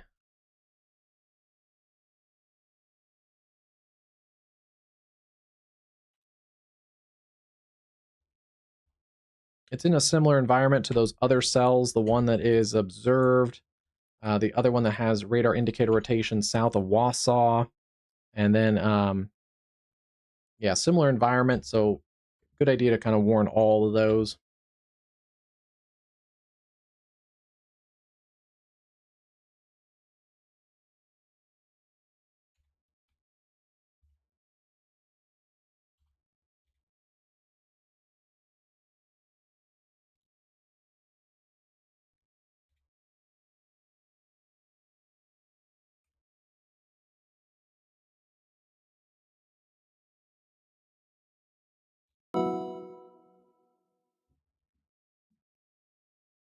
Couple of those are in a bit of a radar hole, so it's really hard to see what's going on. But yeah, we have a bit of a low top cell situation there. They are going to continue to warn this now south and east of the Des Moines Metro, Prairie City, Newton, down towards Knoxville and Harvey in Marion County, Iowa. That is for Polk, Marion, Jasper, and Warren counties, central Iowa. 60-mile winds, quarter size hail.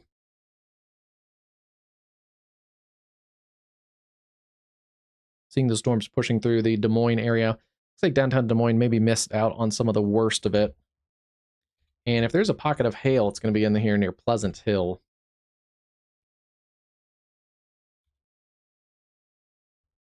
Another line of storms that's kind of developed on the flank of this. Some lightning, gusty winds, and also adding to the flash flooding potential there. Ames, Maxwell, back through Jefferson. They've dropped the warnings on that cell near West Point. However, some stronger storms still potentially in there. Burlington, West Point, Lomax, right along the Mississippi River, approaching Fort Madison and eventually towards Keokuk. A new tornado warning has been issued. They have added a tornado warning for that cell around Black River Falls. And yeah, that cell also showing some rotation in there, just west of Black River Falls. Another low top cell. That one is a little bit closer to the La Crosse radar. I was trying to look in this cell. This cell may also have a little bit of low top rotation as well. They may just warn all of these. We'll see what they do. They're, again, kind of in a similar environment.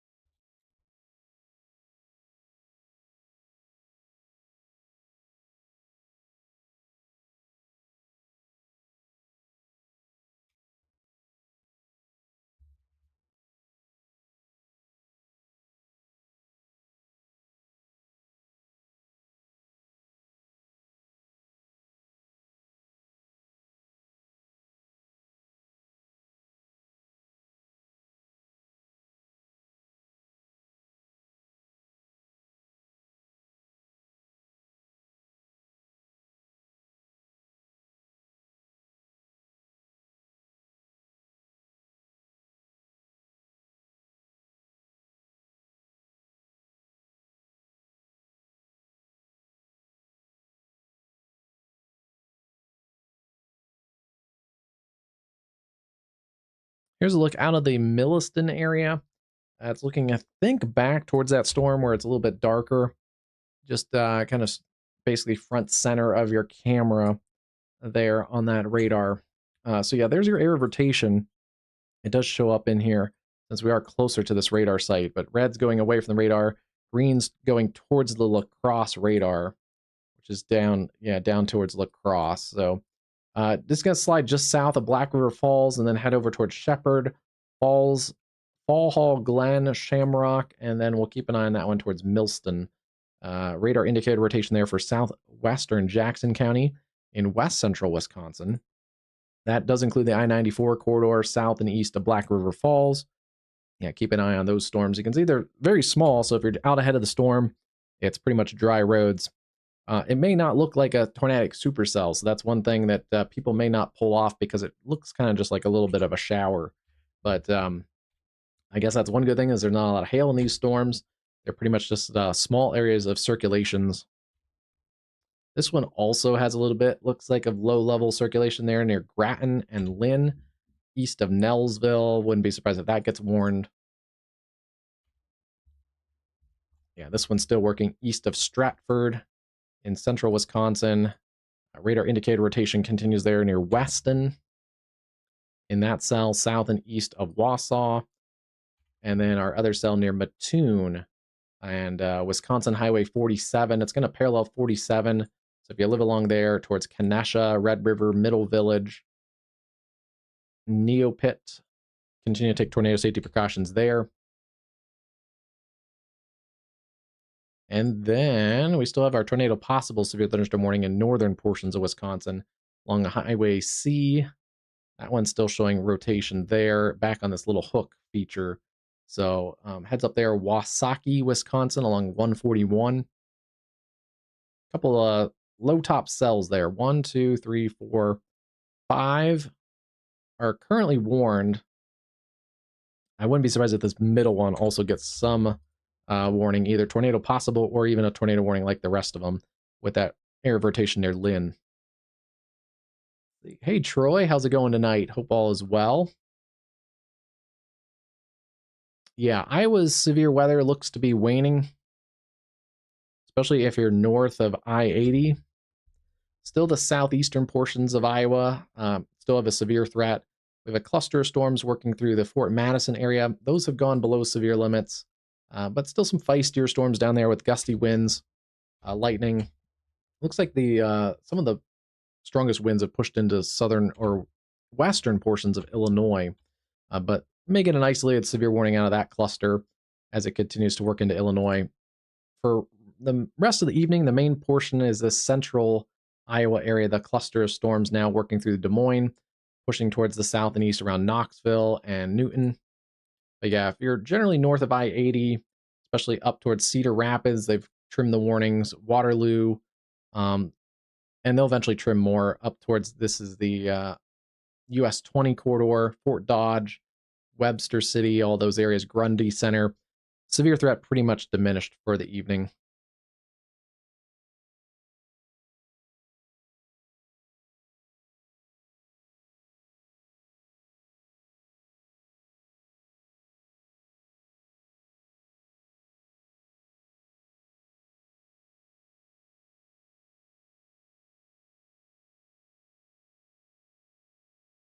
Yeah, looking at some of the latest model data, it does kind of keep some storm activity around that south central, southeastern portions of Iowa into the overnight hours, and then maybe even some more storms into northern Missouri overnight. But yeah, it does keep most of that activity from where it is now, and then eventually pushing south of the I-80 corridor. So northern Iowa, much less of a severe risk for overnight.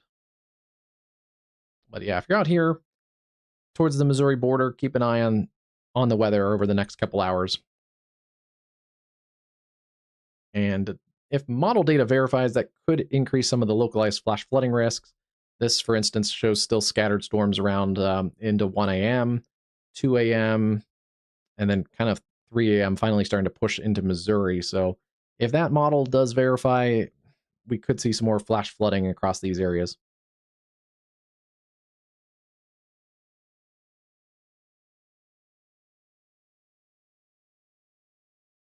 And it still looks like, according to the latest model data, it still looks like from about now, where those tornado warnings are, until about 11 at midnight, This things should tornado clear out warning of has been northern upgraded. Wisconsin. So we're in it now, basically in Wisconsin, and then we'll continue to kind of see things clear out.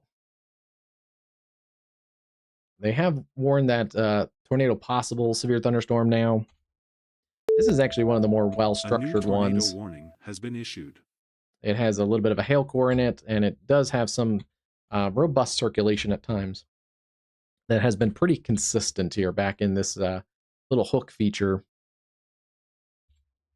This cell is also a little bit less of a low top cell. It's pushing about 50,000 feet.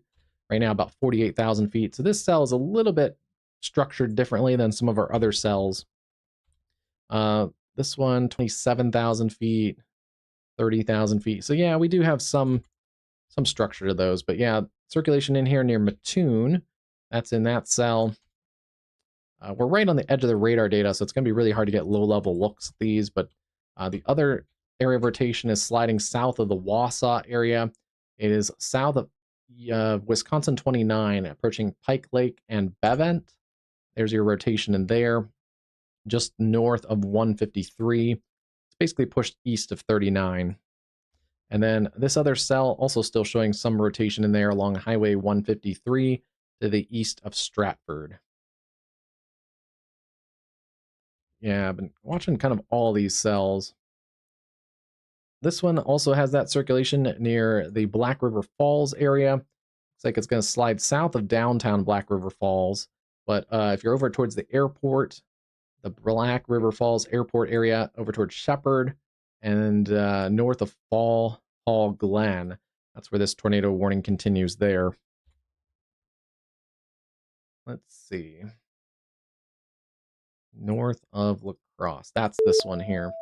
A new tornado warning has been issued.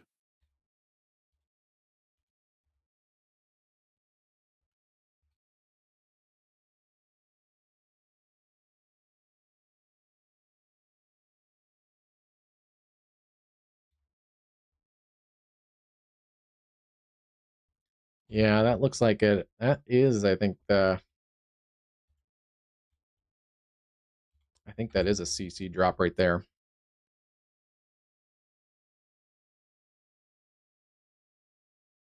This looks like it's on the ground.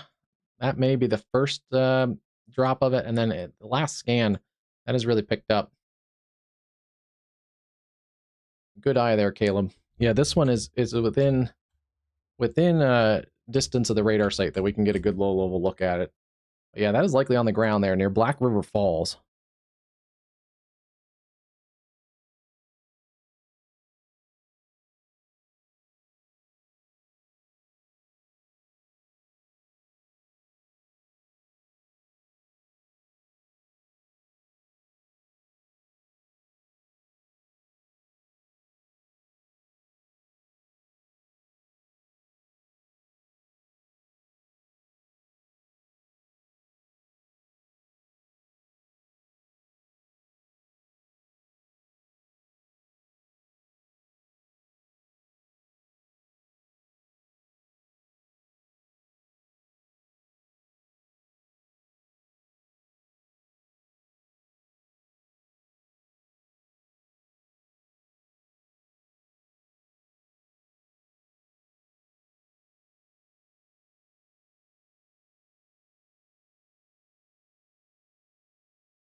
That is the circulation there. If there's a tornado, it's going to be basically center part of the screen. It may be uncondensed.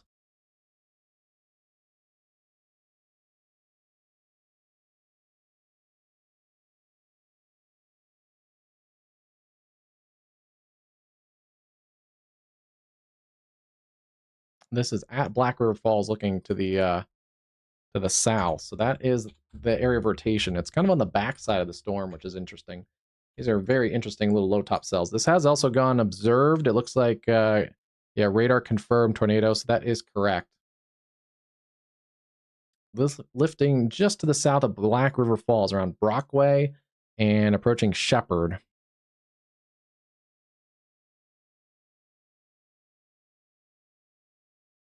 So yeah, must have briefly hit something because there is correlation coefficient in here. The rotation has weakened some as it's approaching the area south of Brockway. There might be, I think it's a wispy NATO, so that there might be some localization there. It's hard to tell if that's just rising scud or if that's actually a little bit of a appendage reaching down. Yeah, zoom in there. Right? That's nice. That's the area we're looking at.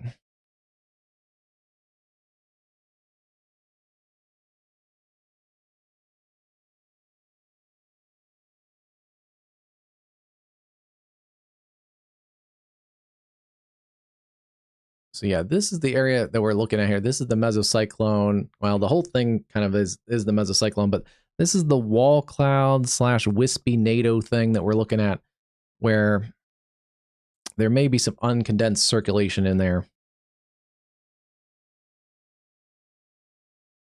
I don't think this storm is strong enough we're going to get a fully condensed, cone tornado down, but it may localize in spots. Please don't freeze up. But yeah, this is your tornadic circulation in here. Very interesting. Hey, Amy, how's it going tonight? We have a number of tornado warning storms. Let's go check a few of these other ones.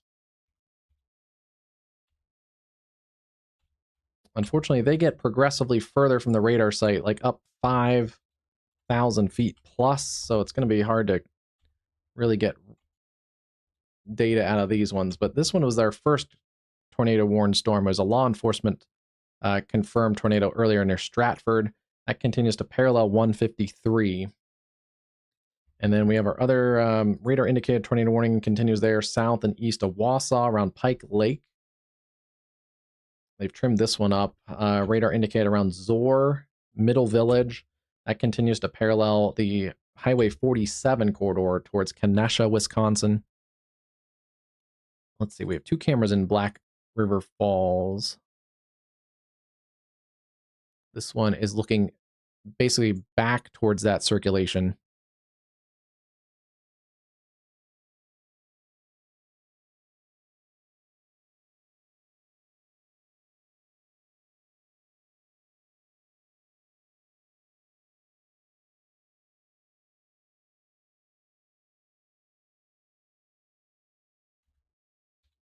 Yeah, this one is same kind of situation. It's this back hook right in there near Zor. If there's a tornado, it's going to be tucked back in there. And then this other cell, also radar indicated, approaching the Wasaki area. Still also seeing that circulation back along Highway C, approaching Highway A. This is in very rural northern Wisconsin, but there are some communities it gets close to eventually as it gets towards the 141 corridor, south and west of Amberg, and north and west of Wasaki.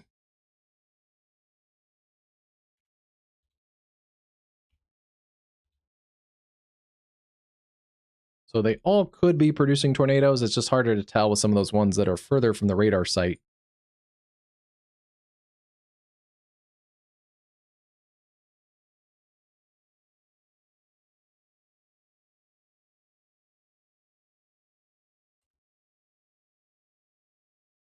They've trimmed the warning for that cell that is now east of Stratford, but they have updated it that weather spotters are confirming a tornado. So that one still may on the be on the ground, or it may be just back on the ground. And that's approaching areas along 139 towards Knowlton.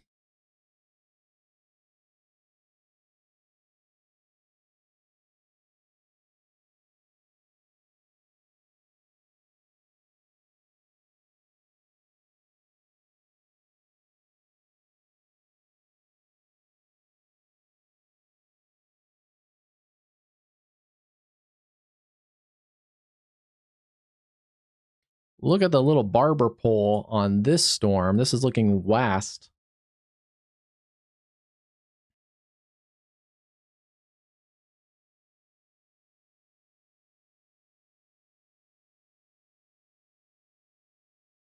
That is looking out of Black River Falls as well.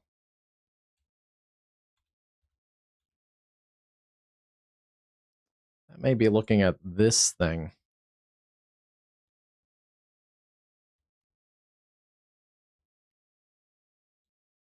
I think that little barber pole that it's looking at is the back side of this other cell. The lead cell seems to be weakening. It has broadened out some. Yeah, rotation. I'm not seeing a lot of rotation anymore. And visually, it doesn't look like it did earlier. There is still kind of a lowering there. We may have seen an attempt at a wispy NATO, but it does seem like this area is weakening. But yeah, go back to the other barber pole looking thing.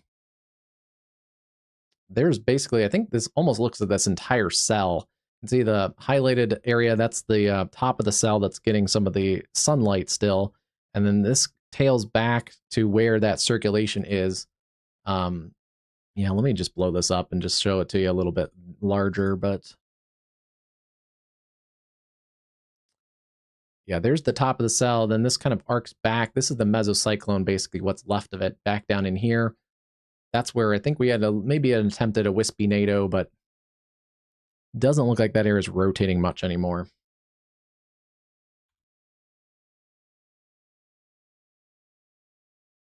Although this next cell down, this is where it panned back briefly to the other side. And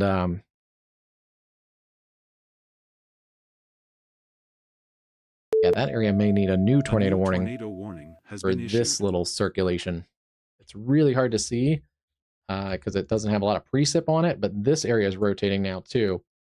Near Disco, I would probably assume they're going to get a new tornado warning out. So this area south of Black River Falls, continue to stay in your tornado safe space. If you're towards the Irving area, this kind of corridor in here, there's your new area of rotation near Disco.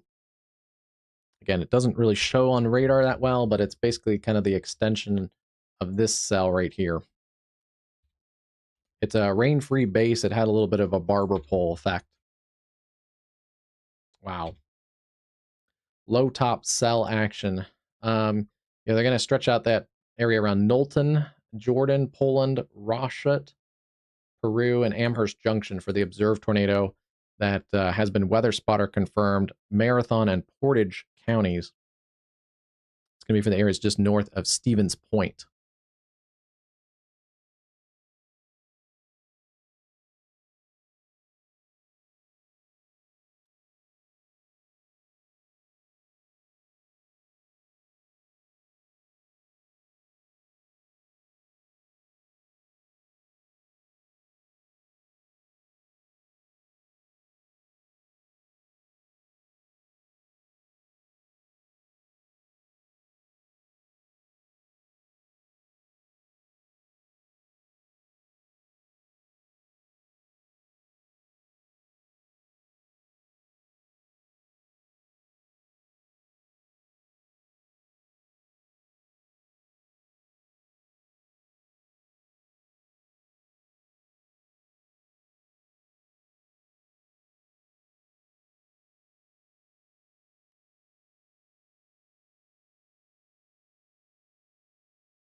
That's here around Stevens Point. So I'll keep an eye on that one. Looks like that storm is going to go north of Stevens Point, but if you're up towards Jordan, Rochholt, or Peru, tornado warning continues there. That's going to be for Marathon and Portage counties. Has been issued. Oh no. Is it that one again? The one that we just talked about? Well, let's see. Probably. Yeah, it's hard to tell because it's so preset free, but I bet that is. Let's see. Yeah, it had a barber pole on it just a couple minutes ago. They briefly showed it on this camera. Look how that is completely dissipated, that first cell. Let's see. This is...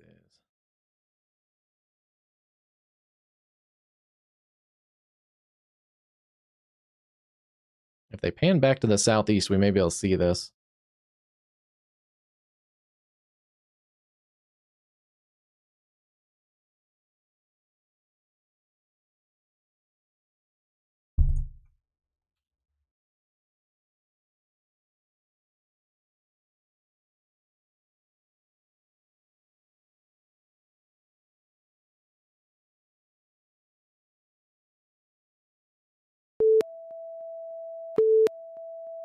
New information, this tornado warning has been upgraded. Yeah, that one needs a tornado warning for sure.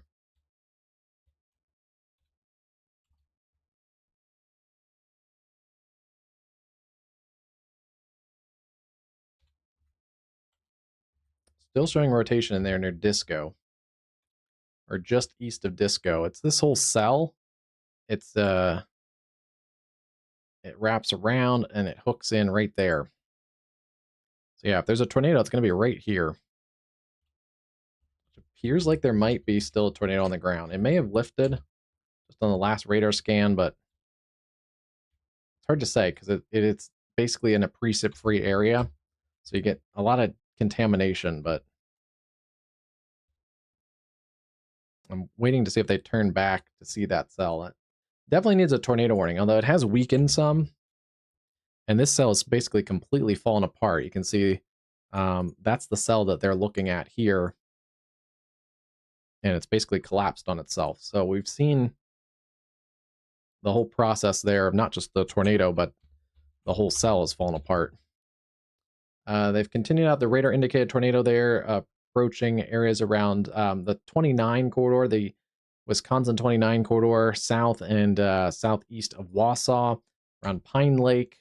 There's your air rotation there around Bevent. Elderon, Tigerton, Huntington, Marion, and Big Falls. It's going to be for Marathon, Schwengo, and Wapaca counties. Please turn the camera.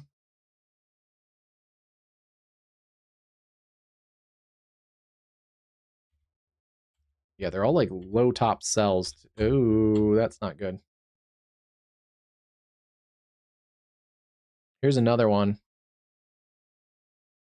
And I think it just got warned observed. Yep, it did. Confirmed tornado over Neopit. Weather spotter confirmed tornado. We just saw it. Just beat the weather service by like a minute. Not a minute, like a second. But yeah, there's your area of rotation there. And there is your CC drop just a couple scans ago. Near Zor.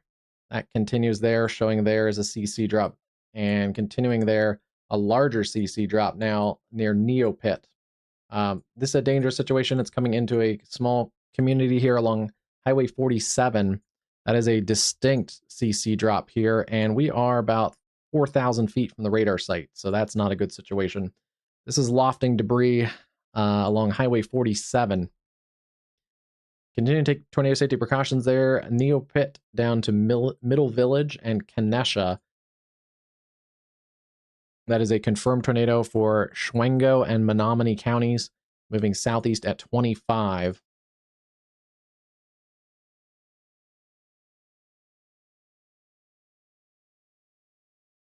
Neopit, about a minute or less, and then Middle Village, 13 minutes. Kenesha and Kenesha Falls would be about 25 minutes.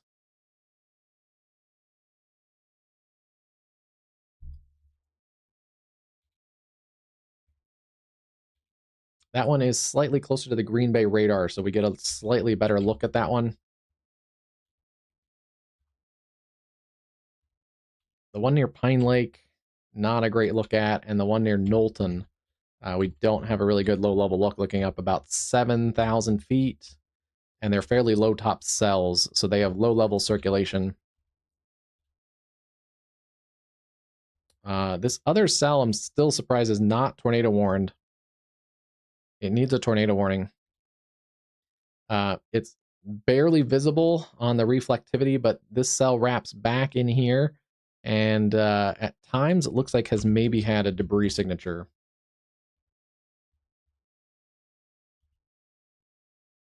And yeah, still showing rotation in there.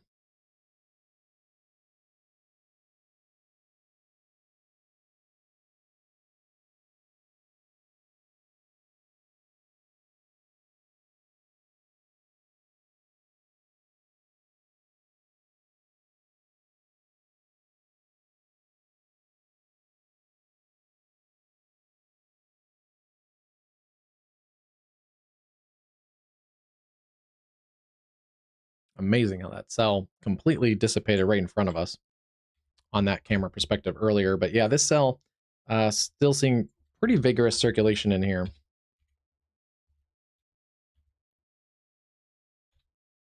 Shocked it doesn't have a tornado warning. It may actually, it might work its way into the existing tornado warning, which would be very interesting.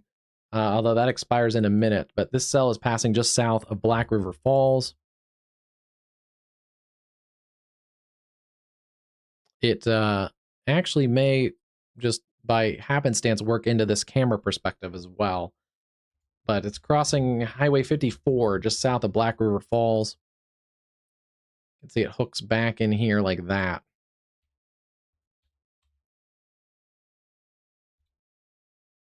Actually missed it. It's a little bit further south. Looks like it may have lifted based on the correlation coefficient compared to earlier.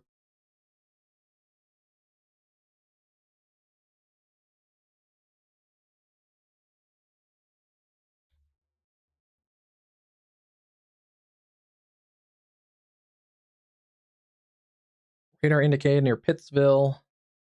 Still seeing the observe tag near Knowlton. Rotation just west of I-39 near the Central Wisconsin Airport.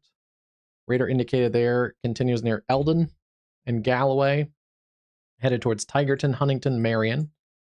And then the observed tornado over Neoprit.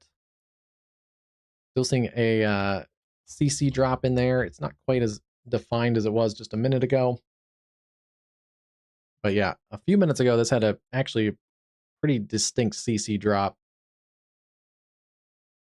8:02, it looks like that CC started to drop. So tornado likely started at the top of the hour and has persisted for about 15 minutes or so. Still seeing that in generally the area right around the Neoprit area, Highway 47. It's going to continue to parallel 47, Middle Village, Kanasha Falls, especially on the northern side of 47. That's where we really need to take our tornado safety precautions. If you're anywhere there along Highway 47, then up north of Kanasha Falls along Highway 55 in Menominee County, Wisconsin, tornado safety precautions for a damaging tornado. There is a confirmed damaging tornado, weather spotter confirmed. We also see it on a correlation coefficient.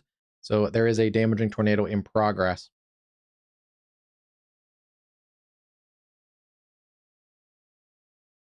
The cell to the furthest north, that rotation has backed off some. Yeah, that one has a little bit of a cell merger issue going on. Earlier was its own little cell. You can see the little hook feature in there. Then it got tornado warned pretty obviously. But that continues there north of northwest of Wasaki.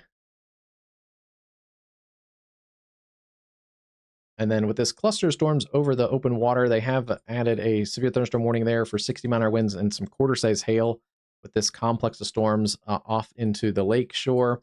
This is for northern Door County, and it's basically for Washington Island. Some of those areas that were under that tornado warning earlier, Washington, Jackson Harbor, Detroit Harbor, and that also includes the Rock Island State Park and Rock Island State Park Campground. Continue to stay in a sturdy structure, away from windows. Make sure you're in a permanent structure that's grounded. There's a lot of lightning in that cluster of storms as that works its way out over the open waters. Gusty winds is the primary hazard there. Right now we have 1, 2, 3, 4, 5 tornado warned storms. I think there still should be another one, although it looks like it's weakened some.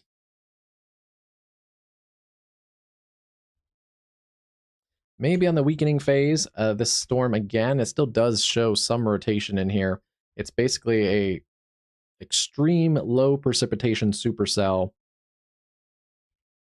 Low top cell. It is rotating. You can see this hook feature. The body of the storm out here, then it rotates back around. So it's this little shrimp of a storm, but it likely produced an unwarned tornado a little while ago. And that rotation is just south of Black River Falls. It's just going to, by chance here, they haven't returned the camera, but if they continue it on this, we're going to see a little bit of it here in just a second as this works its way from the right side of the camera to the left side. This camera is over Black River Falls looking to the southeast. We're starting to see that storm kind of work up into this area. A new flash flood warning has been issued.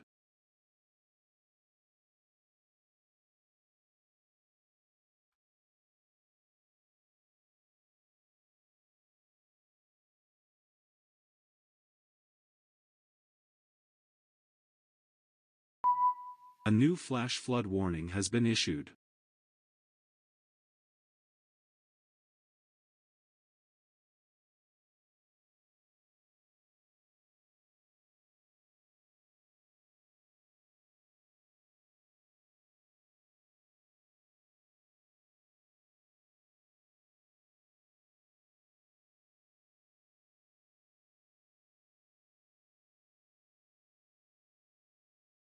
This is going to be closer to the camera, so I don't think we're going to get the full barber pole effect that you could see briefly when they panned it earlier. But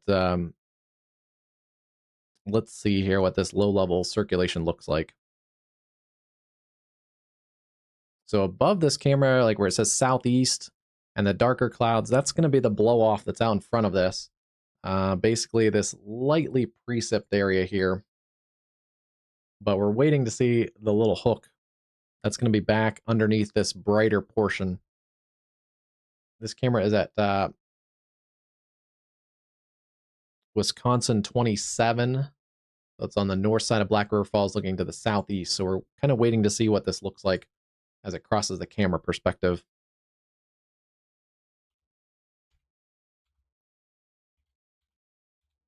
Yeah, if there's rotation, it's just in there near the Black River Falls Airport.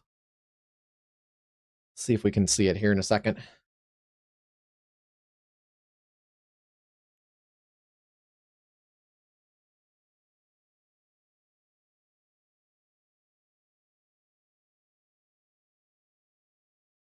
Back to Iowa briefly here, looking at this storm. Still 60-mile-an-hour winds, some quarter-size hail.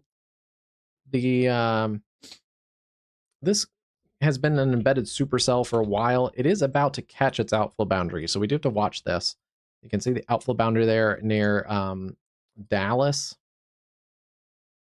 But this is about to catch that outflow boundary. That could mean that this has a little bit more of a favorable tornadic potential if it can catch that boundary. That allows it to get some access to some warmer and more moist inflow. It's kind of broken off from that cluster of storms. It's shrunk down a little bit. But yeah, and there's the former outflow boundary right in here too. So this is its own. And then there's the rain-cooled outflow boundary from the previous storm cluster. If it can kind of ride that boundary and stay out ahead of this, this may have a chance to go tornadic finally in its lifetime. Still right now being warned for quarters and 60-mile-an-hour winds, but keep an eye on this if you're down towards the Melrose, Iowa area. And then still quarters and 60, Knoxville to Bussy, Albia, Lovila, and maybe approaching Eddyville. We also have flash flooding ongoing there. More flash flood warnings at Huxley, Maxwell, Ankeny, over towards Altoona and Prairie City. Big cluster of storms over the northern portions of Des Moines right now. There's a couple pockets of some stronger winds in here, pushing 50 or probably pushing them in the 50s. But right now it's mostly going to be just a heavy rain event with more lightning. Okay, this is going to be the base of that storm on the back side of it. Just now coming into the camera view.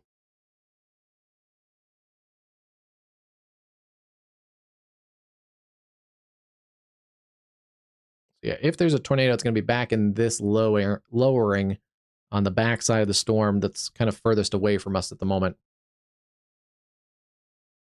That would be looking right over that Black River Falls Airport area, right where my cursor kind of is circling.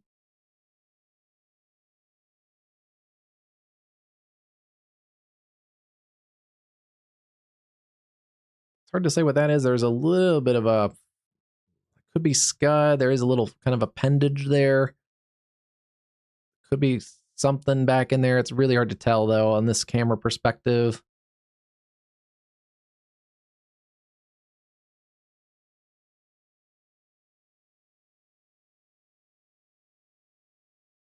But yeah, there may be something back in there. It's hard to tell. I can't tell if that's rotating scud or anything. Or if it's a funnel. It could be a little bit of a funnel. It's hard to tell. It's also getting dark.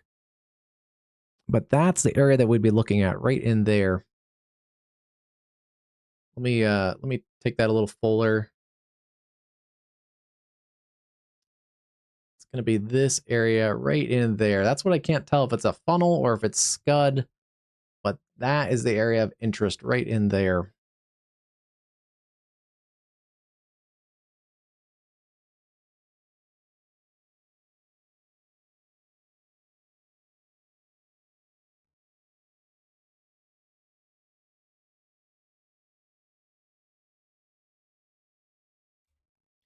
Continuing to warn this cell near Pittsville and Wisconsin Rapids.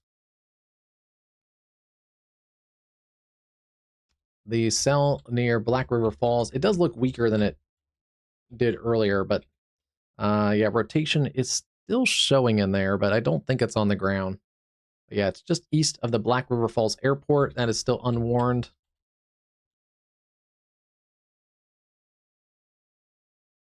Interesting little low top supercell that has some rotation on it.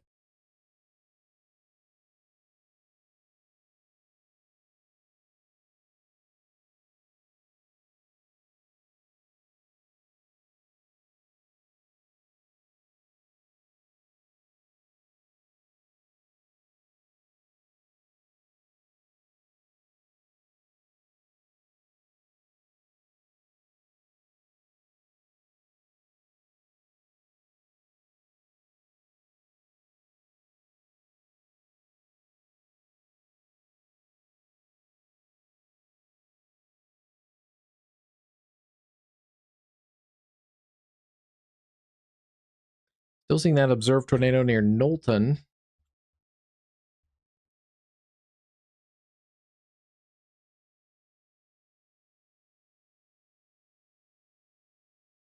Hasn't been updated in a while though. Marathon and Portage counties. Radar indicated tornado continues there around Elderon, sorry, Tigerton and Marion. That's also there in north central Wisconsin. They've dropped that tornado warning around the Neoprit area. That area looks like it's not as tornadic as it was earlier. That one was producing a damaging tornado just a little while ago around the Neoprit area. It's continued to weaken. Might be some debris lofted still in this storm.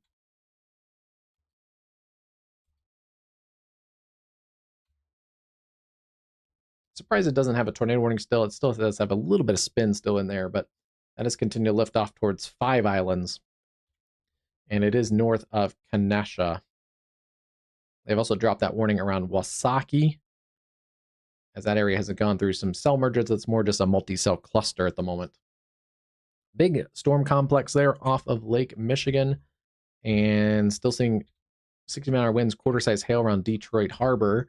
That's in northern Door County.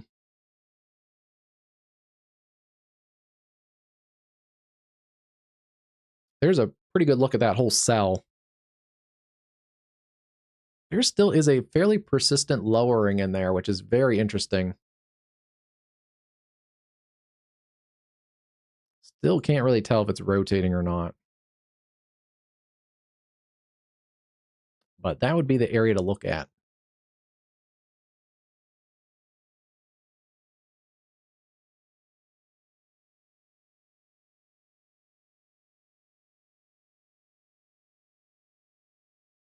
And then they have warned this storm again into Illinois, Keokuk, Iowa, Nauvoo, just south of Fort Madison, and then over into Illinois around Carthage, Macomb, Industry, Augusta. Small hail and 60-mile-an-hour winds. This has been reported and confirmed by trained spotters. Hancock, McDonough, and Lee counties.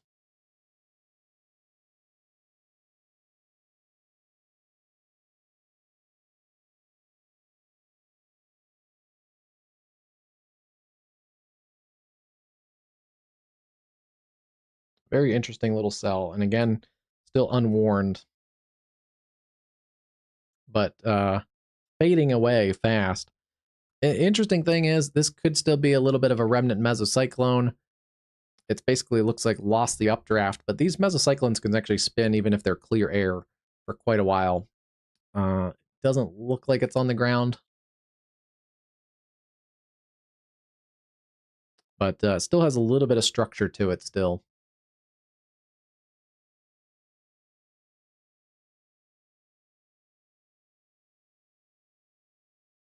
Very interesting.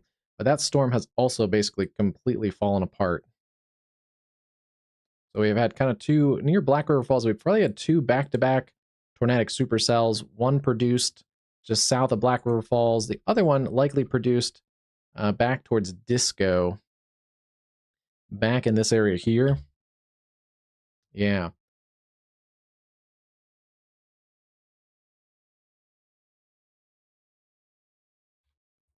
Very weak signature, but it appears like this may have actually been a debris ball disconnected from that parent supercell, and then that weakened.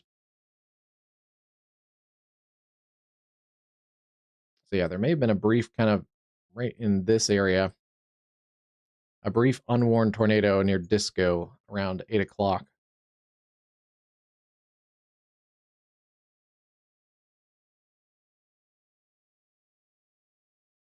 The storm continues to weaken.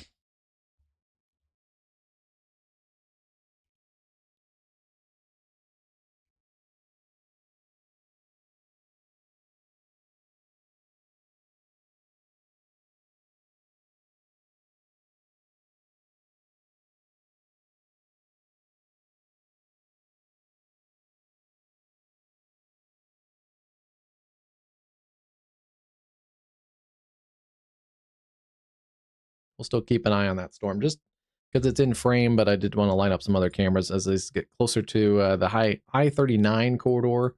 Yeah,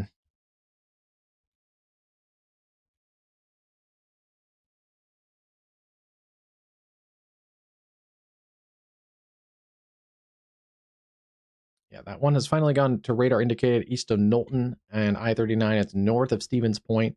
Rotation still showing in there. Still actually showing pretty good there. Rotation just east of I-39. The other cell just south and west of Tigerton.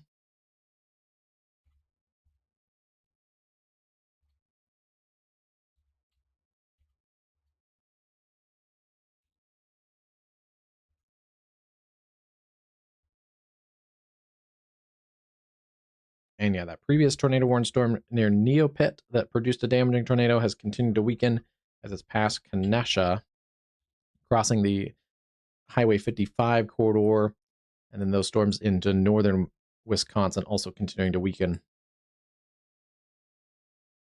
Let's go check this other supercell. It's down here into south central Iowa.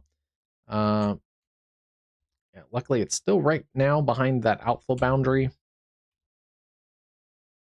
as this continues to work towards the south and southeast towards Eddyville. Severe warning storm continues there.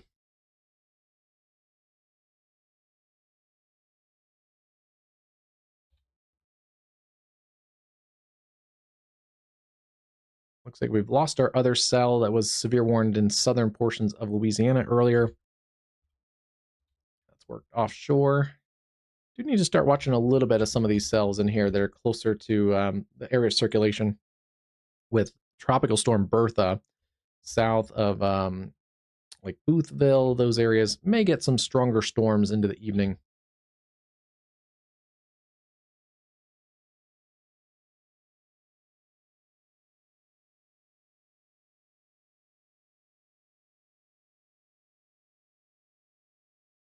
So Bertha still centered well offshore, well south of Panama City and Apalachicola. It is still forecasted to move towards the north-northwest and then eventually make a turn towards the west over the day tomorrow. And that's going to get it close to southeast Louisiana in the next about 24 to 36 hours. Looking like a pretty pleasant evening right now across Biloxi. This is Beach Boulevard, US 90 in downtown Biloxi. Yeah, right now, kind of between those bands of showers, one kind of working into southeast Louisiana.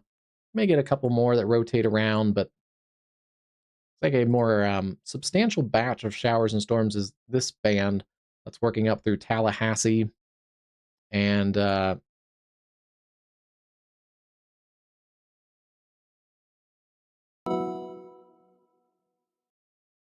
Port St. Joe, Panama City, Crawfordville.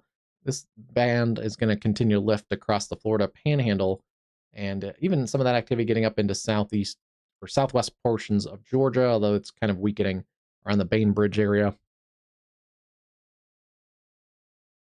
Tropical storm watches remain in effect along the Florida Panhandle, Port St. Joe, Panama City, Pensacola, Mobile, and Baldwin County Gulf Shores, Dauphin Island, Grand Bay. And then we see that in that pink color, those are storm surge watches in effect, 2 to 4 inches or 2 to 4 feet above normally dry ground is the potential hazard there for storm surge.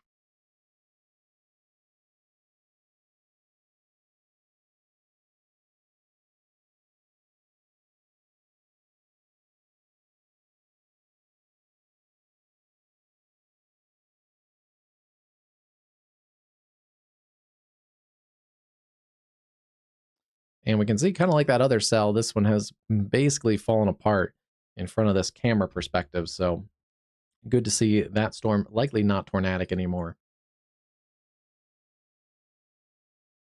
That was a bit of a crazy hour. And models kind of called that. They called it in that 7 to 8 o'clock hour. And we got a little bit delayed, a little closer to 8 o'clock rather than the 7 o'clock. But that did pop off there in north central portions of Wisconsin. One point we had 5 or 6 tornado warnings at once. Low top supercells. A couple of those have produced, looks like, damaging tornadoes in north central Wisconsin. One maybe unwarned around Black River Falls. Another one was warned. And then at least the other damaging tornado around Neopit. Yeah, nice to see that's calmed down just a little bit.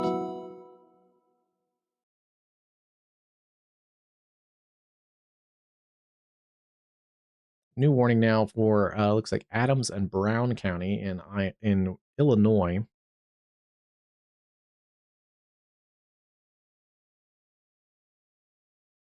Yeah, they've extended this warning out through Camp Point, Mount Sterling, Rushville, Huntsville, and then over towards Havana, Illinois. 60-mile-an-hour winds, quarter-size hail. This complex continues to show that mainly a wind risk in here, this big bulge in here, as it continues to work towards the south and east. That's staying in a slightly less populated area in western Illinois, but it may get close to areas west of Springfield towards Jacksonville, Beverly, Mount Sterling, along the I-72 corridor here in the next hour or so. Yeah, southeast at 55.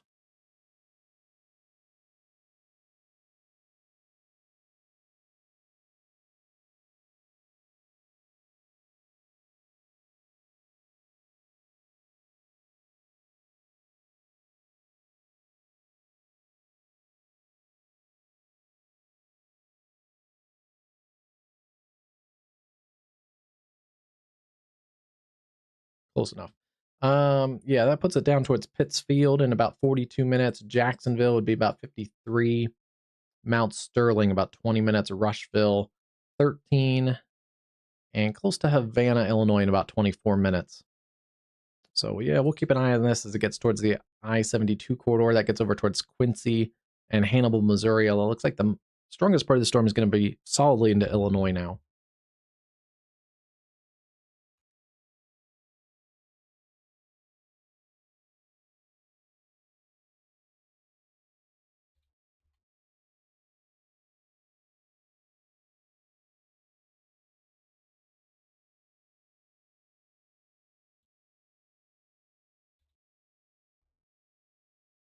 More storms right now, not severe, but flash flooding is a potential across the Des Moines metro. Seeing more heavy rain pushing across Des Moines, especially along the I-80 corridor. Points on the northern side of Des Moines, Altoona, up through Huxley and back towards Minburn and Perry. Here's a look at downtown Des Moines. Rainy, not much wind, it looks like, in that cluster of storms at the moment. It's mostly just the heavy rain. Some lightning, but lightning has calmed down a little bit as well. We still have 3 supercells, or mini supercells, I guess you could say, still being warned. Yeah, about 35,000 feet for both of those, and then this one looks like a little bit less, but rotation in here near Vesper, approaching Wisconsin Rapids.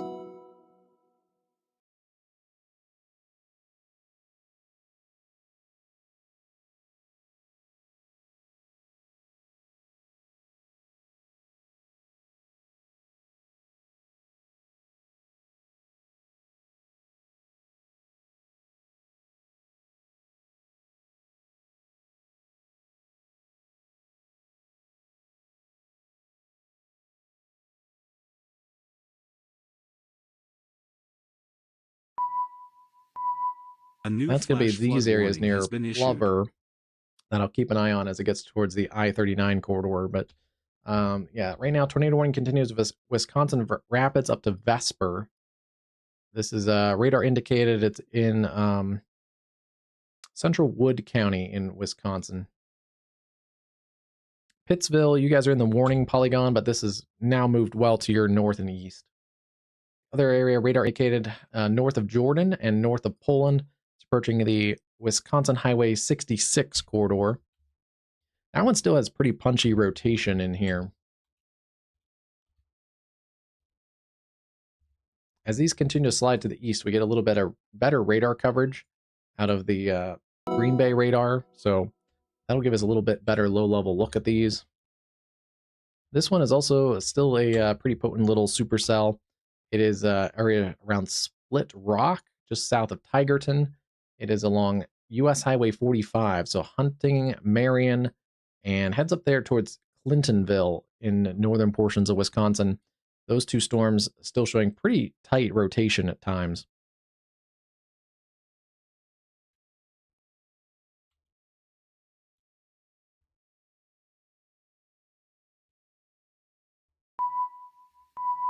A new flash flood warning has been issued.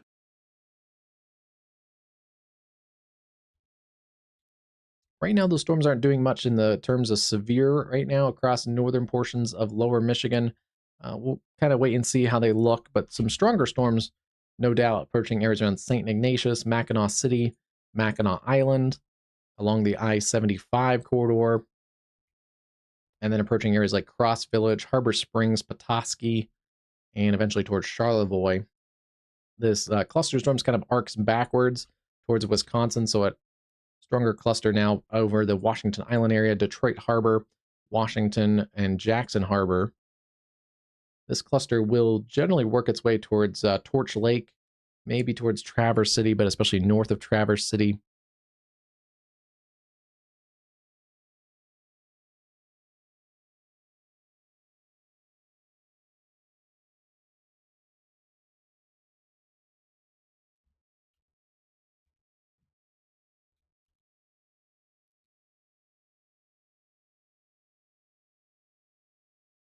And then heads up here, you do have some time, but Oshkosh, Wisconsin right now is hosting the I think they're still hosting it. The big air festival.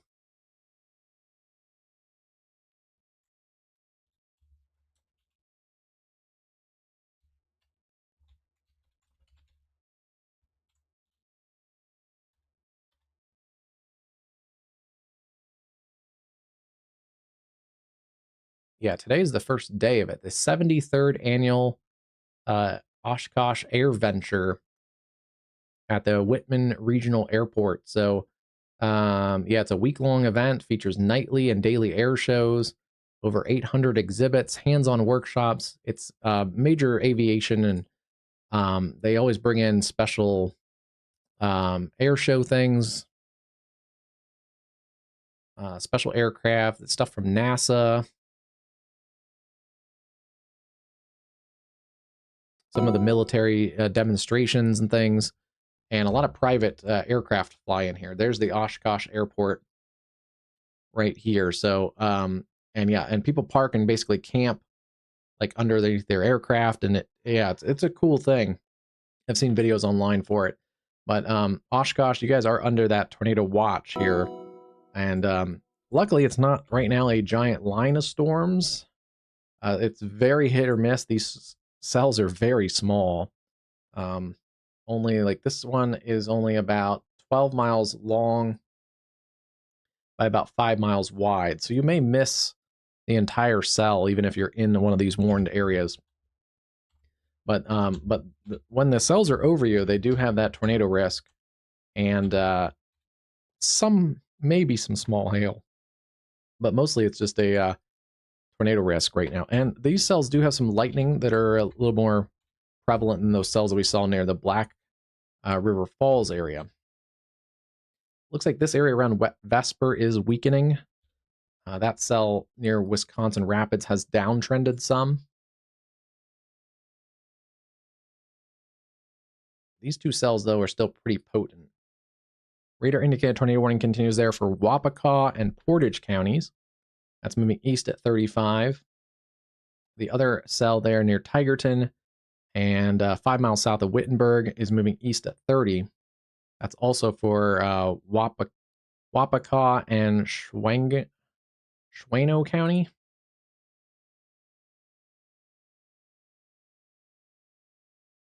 Those ones, those two cells here on their current track would likely miss the Oshkosh area. It'd be this one to just keep an eye on, although it is weakening right now over Wisconsin Rapids. It does have a long way to go. Right now, it is about 63 miles west of Oshkosh.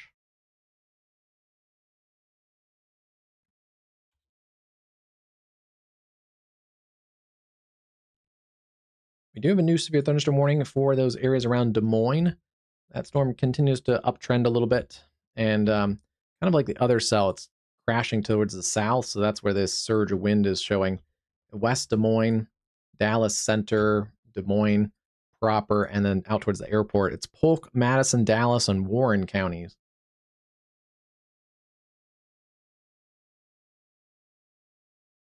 South-southeast at about 35 miles an hour. And it's going to stay basically kind of in that pool there behind the lead cell. That has weakened. Luckily, I don't think it caught that outflow boundary in time.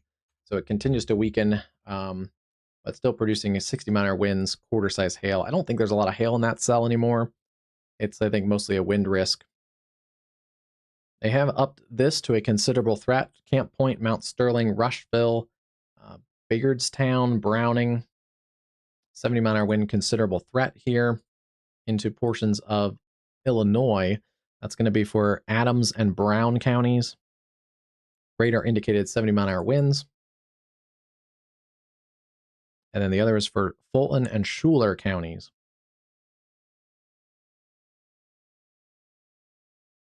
And also portions of southern Hancock and McDonough counties. I think there's a couple different weather service offices, so that's why there's a couple different warnings there for basically that same cell structure. Still a bit of a spin there on the northern side of that cell too, so we'll keep an eye on that one.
This is interesting.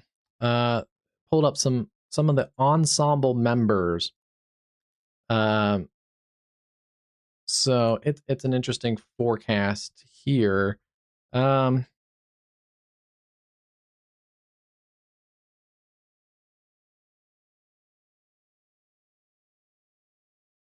Right now, those ensemble members, a couple of these are from the Google DeepMind that did well last year, forecasting hurricanes as well as the strength. But it's an interesting. Now, this is again just the ensemble members, so I believe this is just the average of all the models are wider and varied than this, but this is the average kind of center line of those ensembles. But you can see they generally are in a fair amount of agreement across the next day or so as this continues to lift towards the north and northwest. Let's get that.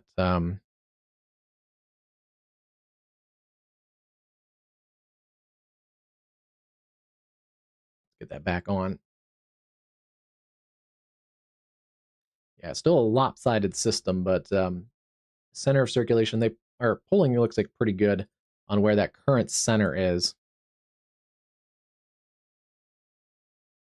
Right about there.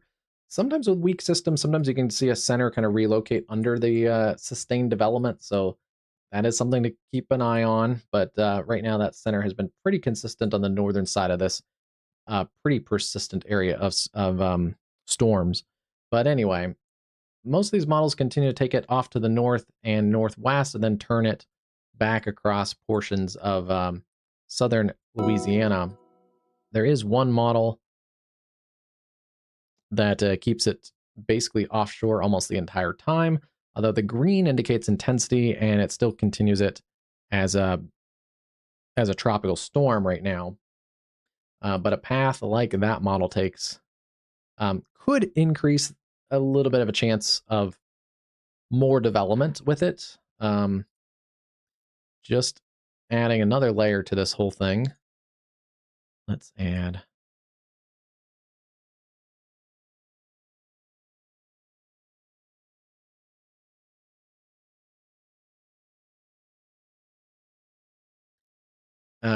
Here kind of outlined is the cone, the red cone for the National Hurricane Center forecast, and then the center line there, it's hard to see in black, but that is the official forecast by the National Hurricane Center at the moment, taking it on more of the northern side of some of those ensemble members, which is interesting, and then kind of pulls it through the middle like a lot of these ensembles do, and then weakens it because the National Hurricane Center forecast keeps it over more land in southern Louisiana.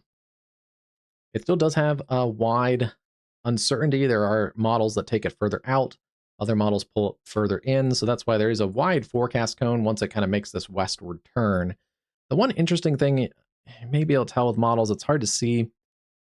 There's a lot going on this, so I apologize if it's too complicated. But if I move a model back, let's just do this, I guess, one at a time. That may be easier to see. This is earlier in the day. And I can pull this out so you can see what I'm doing.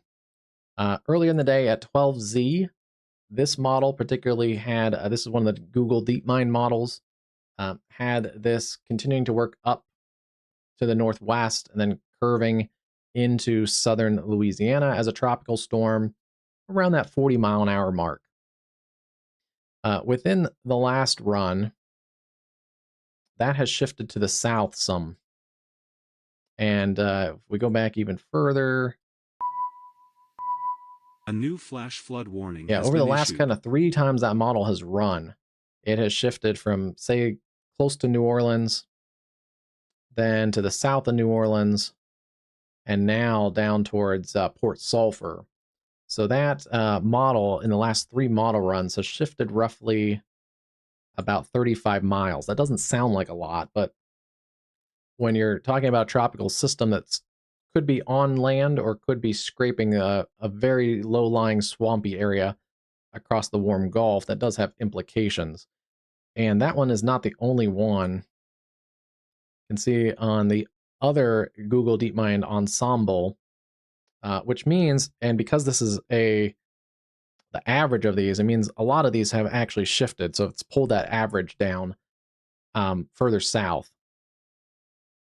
Looks like that has done a similar trend over the last couple model runs. Let's see, it pulled it from the St. Bernard Parish down to areas around Port Sulphur as well. So that's interesting. Some of these other models have also shifted. Some of them not as much, but shifted slightly more offshore. This one, the GraphCast, has shifted actually quite significantly. Let's see, at the 12Z run, it was up here, also towards St. Bernard Parish, and now on the 18Z run, it is south of Boothville.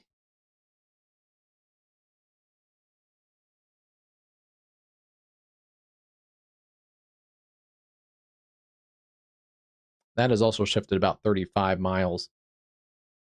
So we'll see if that is a trend. That is not a great trend. It still may not affect intensity because there are other factors in here. There's dry air intrusion. There's a bit of wind shear right now, but in general, if the models do trend further south, that does put it a little bit further and longer over open water. So we'll keep an eye on that.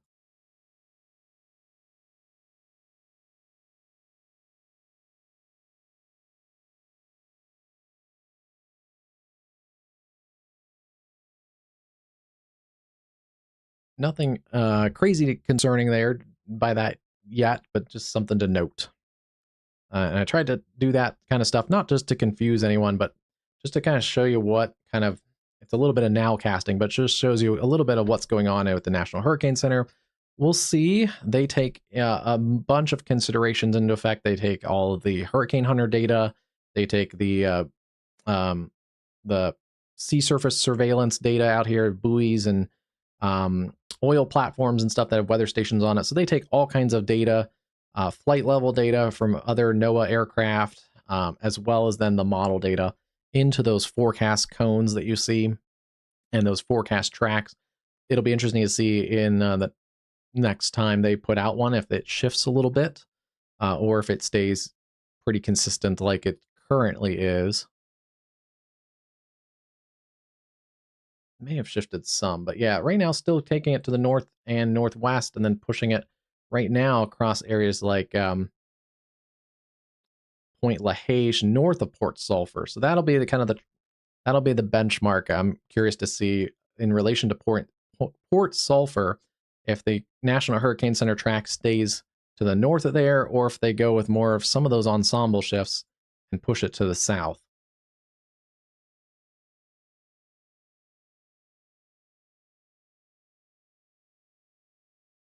But yeah, that cone is still wide because there are a number of other models that take it more inland.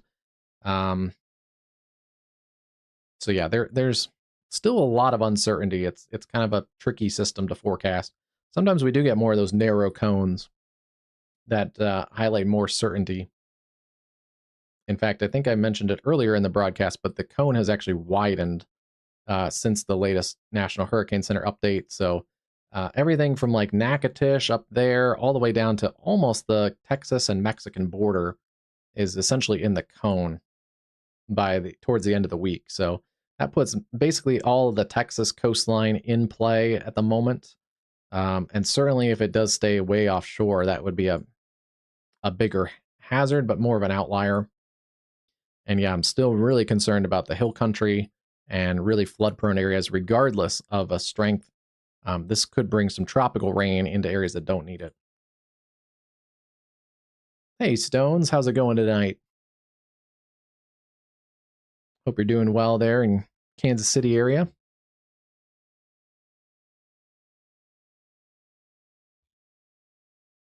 Some good news here in Wisconsin. We've had a complete collapse of a couple of these storms. The one storm that was severe was tornado warned and produced a damaging tornado near Neopit at about 8 o'clock has completely rained itself out and collapsed. No longer a issue. We also see a decrease in that storm that's near Clintonville. That was tornado warned a little bit ago near Marion. Still seeing a little bit of rotation in there, but that continues to decrease. And then also this area near Peru and Rochholt continues to also weaken. There is still some rotation in that cell. Tornado warning continues there. That is areas like Bear Creek, Wapaka, and Portage counties. Bear Creek, Clintonville, Big Falls, back towards Peru. Continue to take your tornado safety precautions. Our other cell is also completely fallen apart near Wisconsin Rapids.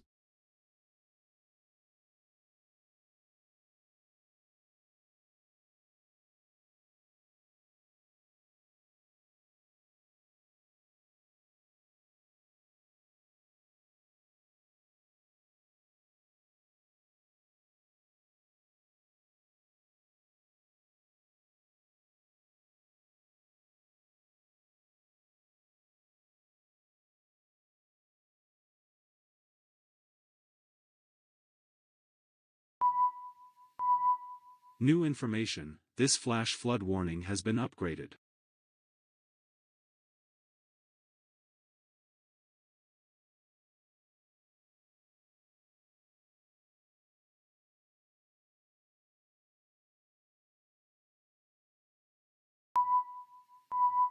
New information, this flash flood warning has been upgraded. Continue to keep an eye on that one near the Green Bay area, just kind of pulling a camera with the setting sun. Last rays of light there on a summer Wisconsin night. Yeah, that cell is done. It's completely fallen apart too. We've seen that a couple times tonight. Cells right on our screen completely fall apart. Here's a look at those cells. They were tornado warned a little bit ago. And now just a puffy cloud. So yeah, how quickly that has changed. Model data supported these storms holding on until they basically got to the Lake Michigan coastline. We'll see if that holds together. Right now, things not looking good for at least the storm development. It's looking great if you're in eastern Wisconsin right now. As far as the storm health, their perspective, it's not looking great. Looks like rotation is also weakening, continuing there along Highway 49. Continue to stay in a tornado safe space. That's one of our stronger cells right now across Wisconsin. And there is a cluster of storms. They aren't severe warned right now, but an area of gusty winds pushing across the Wisconsin and Michigan border into areas like Ingleston and Stevenson, as well as the severe warning for northern Door County, areas around Detroit Harbor, Washington Island. That area still has some pockets of gustier wind and also potentially some hail. New information, this flash flood warning has been upgraded. Just going back down here anyway, they've extended the considerable threat for areas around Camp Point and Mount Sterling. Still seeing that 70-mile-an-hour wind in there, crashing to the south at about 55 miles an hour. That is going to impact the I-72 corridor. I-72 kind of stretching along your screen like this, goes through Springfield, and then over towards Quincy on the other side of your screen. I think it's 172 that goes towards Quincy. Something like that. 72 goes into Hannibal. Anyway. Point is, this storm is slowly working towards that highway corridor. A little more populated area and a little more well-traveled area. Considerable threat also continues there. Rushville, Astoria, Table Grove, Illinois. And then still seeing a severe warning cell up towards Industry, Illinois. Most of this has worked west of the Peoria area, so they have dropped that watch. Bloomington, Normal, Peoria, and then up north there towards the I-80 corridor. We really didn't get much severe weather there today. So you guys are all good for the rest of the evening. And it does look like the severe risk is going to shift away from Chicago. Yesterday, last couple model days, it did look like storms were going to push into Chicago potentially, into the kind of like in the now to about midnight hour, but it doesn't look like we're going to get much in the Chicago area, as well as areas like Milwaukee, Madison. Looks like those rain-cooled air from earlier has kind of pushed the severe threat back into portions of southern Iowa and western Illinois.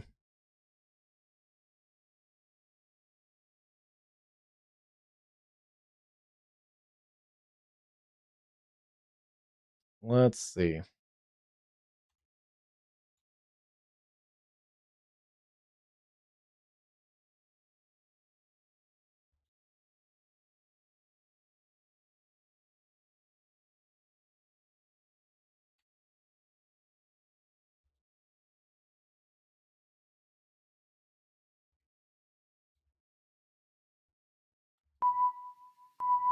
A new flash flood warning has been issued.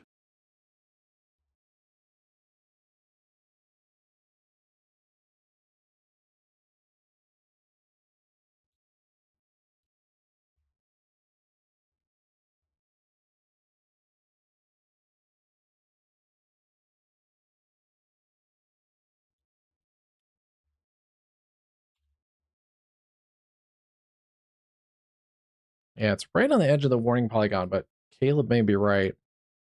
Seeing an area of chaotic winds in there, that also correlates with some CC lowering. CC can contaminate like that. It's in a precip-free area. But yeah, this area on Buckabee and Clintonville may actually have still a tornado in progress. A new flash flood Compared to warning just has a been couple issued. scans ago, not seeing as much contamination. So that may actually be a tornado in progress. Yeah, heads up there. Clintonville, you guys are in that tornado warning.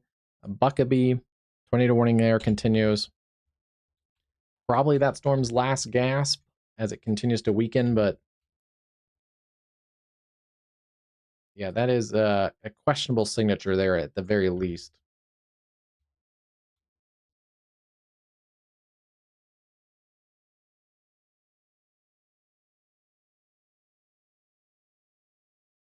Clintonville, let's see. Don't think I have any camera in the Clintonville area. No, it's very rural up there, but that's along Highway 45 again, between Marion and Clintonville.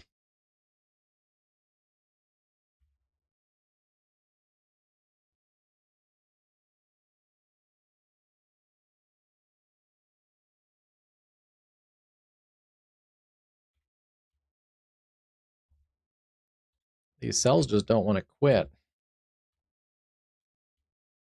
This one might have.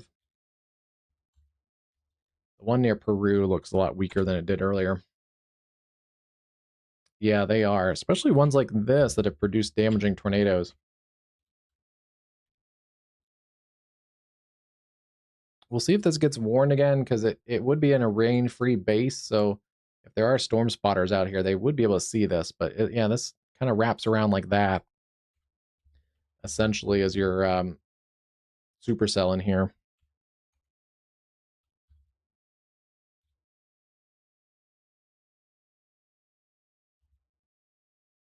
And yeah, the reason I don't think that is, sometimes that does look like contamination, but it popped up fairly quickly there when it wasn't contaminated before, right in here. It may have weakened just a little bit, but it's around Buckabee. The reason I don't think it's contamination is because it still has A new flash flood pocket there warning has of been issued. chaotic winds with the spectrum width.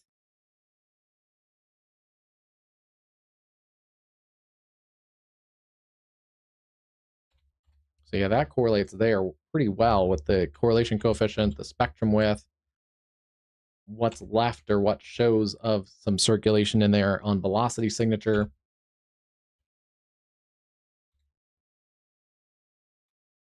Probably the last gas with that storm.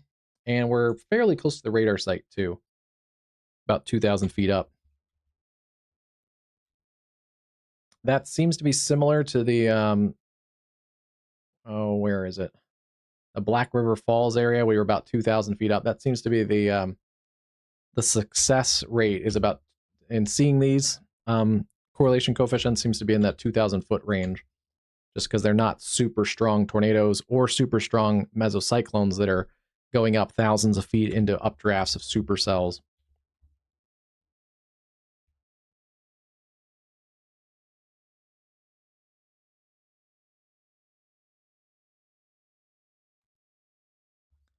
Yeah. Yeah, see, that's only 14 decibels.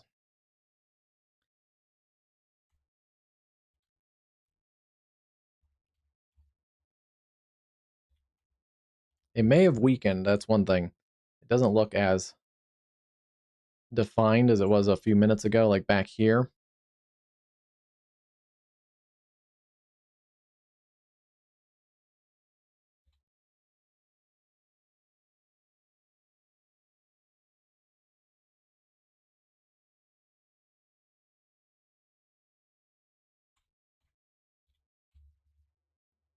It is fascinating, but yeah, it may have weakened.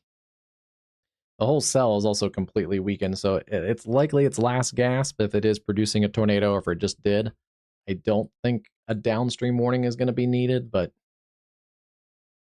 luckily right now it's still in the very edge of that warning polygon, although the warning is technically for the other cell.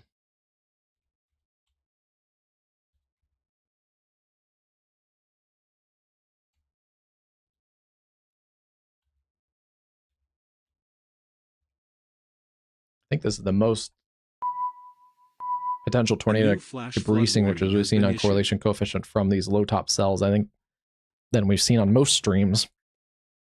They are hard to capture, and luckily we've had a few within that 2,000 foot kind of range.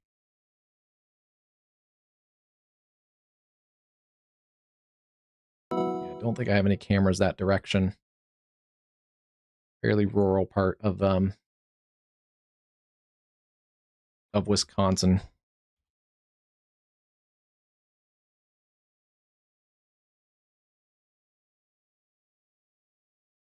We've lost most of our severe warnings across the Four Corners and the Southwest. We are getting into the evening hours there too, but still storms ongoing, especially across Arizona and southern New Mexico. A bunch of flash flood warnings. Some of those are considerable. It does not take a ton of rainfall in most of these areas to cause some pretty significant flash flooding. So please turn around, don't drown. Please make sure, especially that it's getting dark, that if you're hiking or have outdoor activities, you are in not flood-prone areas. Yeah, considerable observed flash flooding continuing there by emergency management reported. So yeah, not a great situation there in portions of the Southwest. Even flash flooding up towards Lake Mead and some of those cells around Meadville. So yeah, it's been quite a stormy day across portions of the Southwest, the Four Corners, even up into the Intermountain West and the Great Basin region. Some of this area needs the rain, but too much at short intervals can be not a great thing.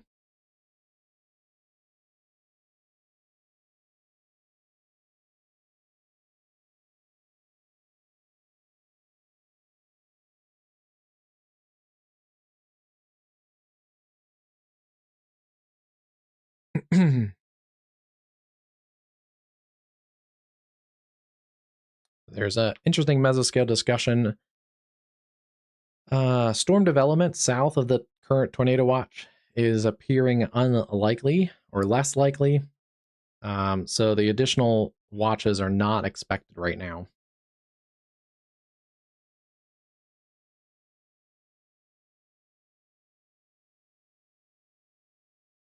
Yeah, convection down here in Iowa and into western Illinois is kind of really limiting a warm sector ahead of the frontal boundary.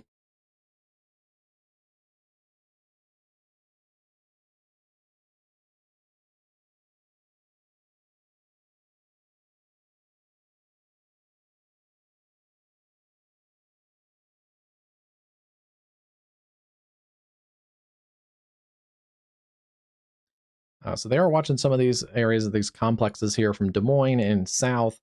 They may at some point need to put an additional severe weather watch into these areas. Even though a lot of this is cool pool, there's a lot of storms behind the original outflow boundaries of rain-cooled air. They are still kind of sustaining themselves at the moment. Tornado watch expires in 46 minutes, so we see that if they replace the tornado watch essentially with a severe thunderstorm watch, it'll probably come down to those still seeing how strong those storms are in the next hour or so. We have lost the severe warning, it looks like, for that cluster near Morovia and Centerville, so that storm cluster continues to weaken. This storm cluster, though, over Des Moines, still showing a pretty robust cluster of storms. And in the wake is a ton of flash flood warnings in here. Basically, the entire Des Moines area under flash flood warnings, all the way up to Monroe, Newton, Colfax, Prairie City, up through Ames, Iowa, and then back through Minburn and Perry, down through areas about Carlisle.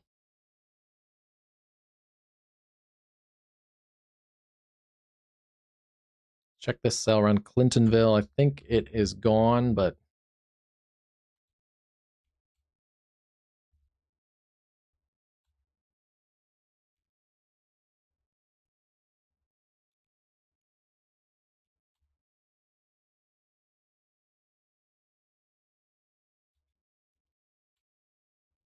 if there's anything still in there, it would be near Embarrass and just north of Clintonville.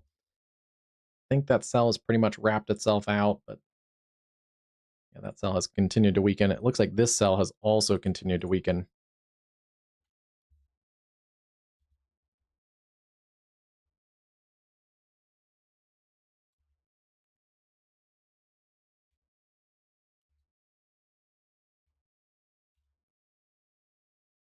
It's so low, it's hard to even find the rotation in here. And storm relative isn't even working. It's so low. The echo top puts it at about 15 to 20,000 feet in a lot of that storm cluster. Some of the highest part of that storm is like 26,000 feet. But where we're looking for rotation, it's basically, I think, super low level.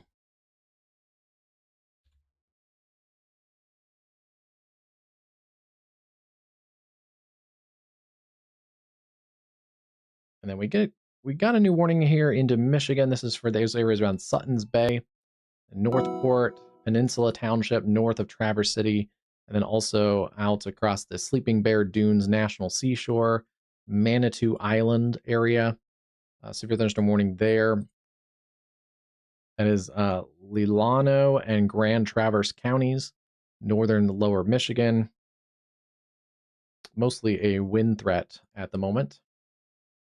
Could be some hail in there.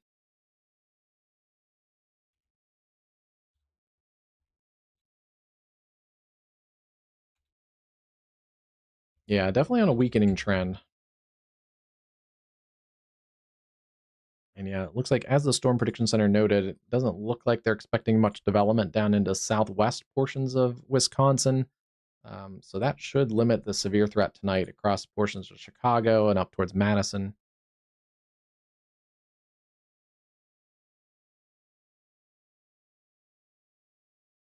The latest Storm Prediction Center forecast or outlook, they did reduce the risk down to a slight risk right now.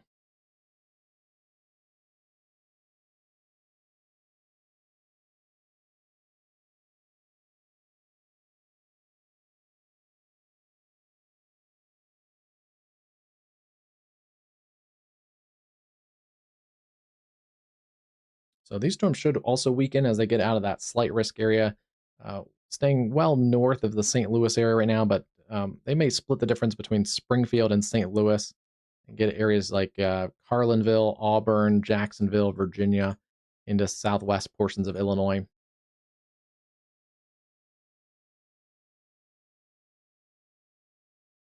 And then let's see if they've made any adjustments for tomorrow.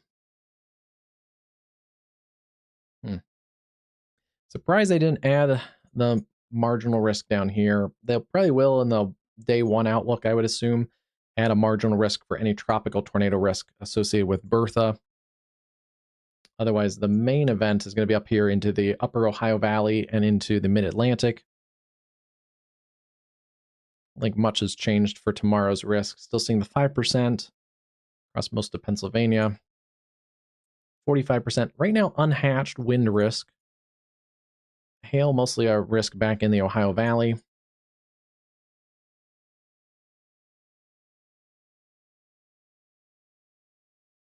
And then, yeah, still seeing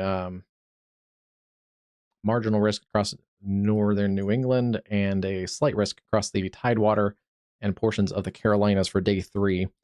Also surprised they haven't added a day 3 marginal risk for these areas, but I think we'll get that probably, if not in the 1 o'clock, but by tomorrow morning. Likely marginal risks probably across the Gulf Coast for that tropical tornado risk.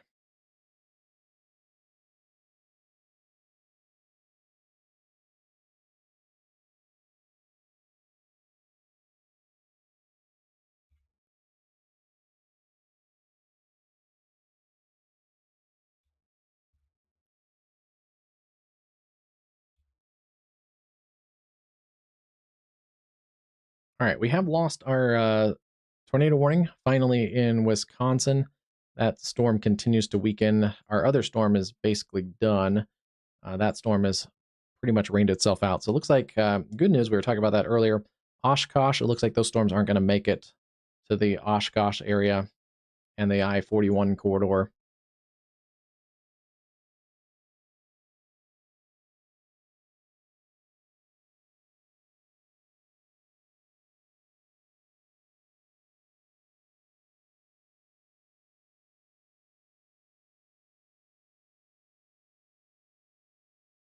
Latest model data takes a look at that 9 o'clock hour. Kind of overdoes it right now across Wisconsin. Make an isolated storm, according to this model, across portions of southern Wisconsin, but it does look like the severe threat limited. And yeah, still concerned about the flash flooding across south central portions of Iowa tonight, with the clusters of storms working from Des Moines southward. Model data 9 o'clock, 10 o'clock, 11, 12, 1. Still kind of in those same areas, even through 2 o'clock. Northern portions of Missouri could have some isolated severe risk in there as well, but and then it finally starts to push south of that area into the early morning hours.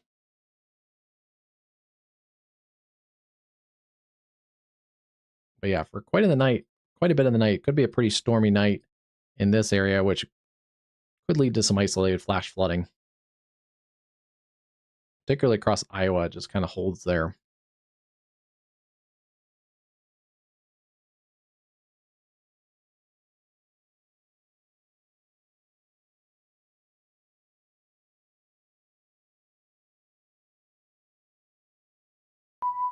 A new flash flood warning has been issued. And then we'll see by late morning, early afternoon, we may have to start to deal with any remnants of overnight convection start to get reinvigorated, and that's where we have the wind risk with some hail and isolated tornado risk tomorrow.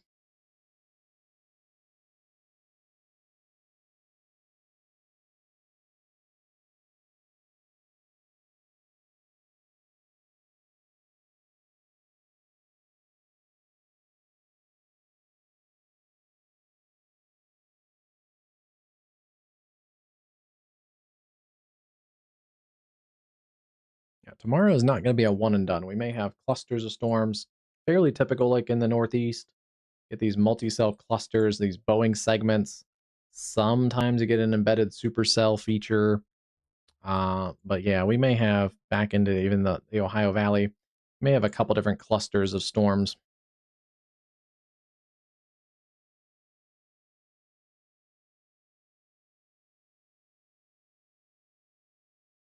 Eventually starting to clear the coast later in the evening. Here is HRRR is not a great model for. Yeah, it's off quite a bit, so don't look at that too much, but just curiously.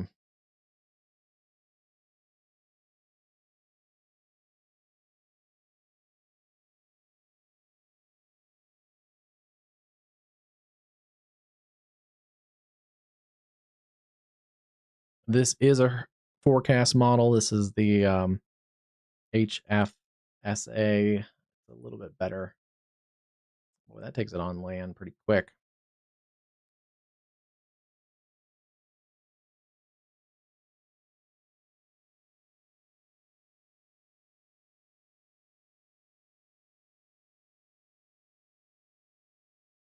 So yeah, you can see there's definitely model differences here. Some of these models take it according to the forecast cone.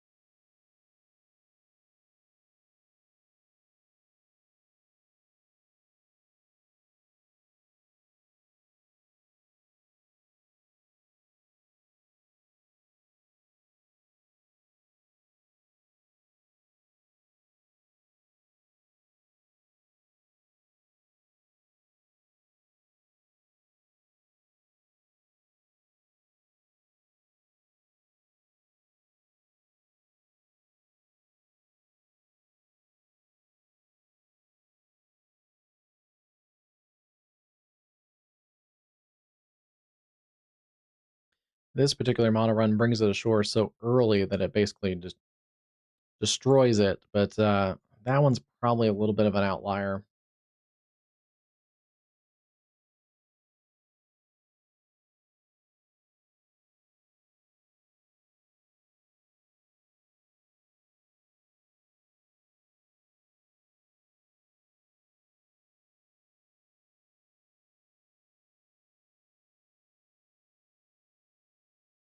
One does similar, but lingers it a little more, kind of in the Mississippi Sound, probably a little north.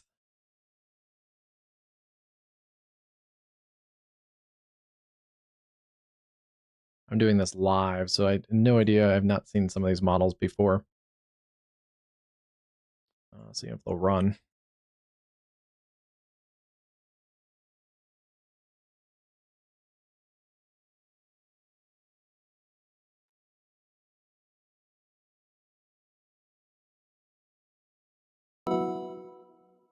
This is an interesting model. It does take it more towards some of those other ensembles towards the southern coast of Mississippi.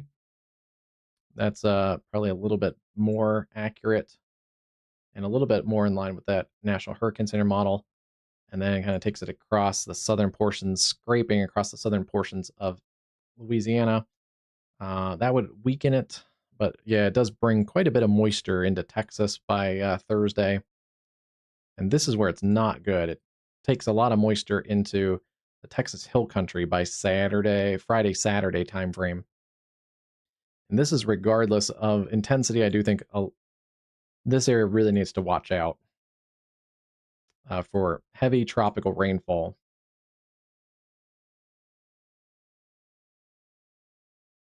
Hey, Storm Team, how's it going tonight? Thanks for the jewels.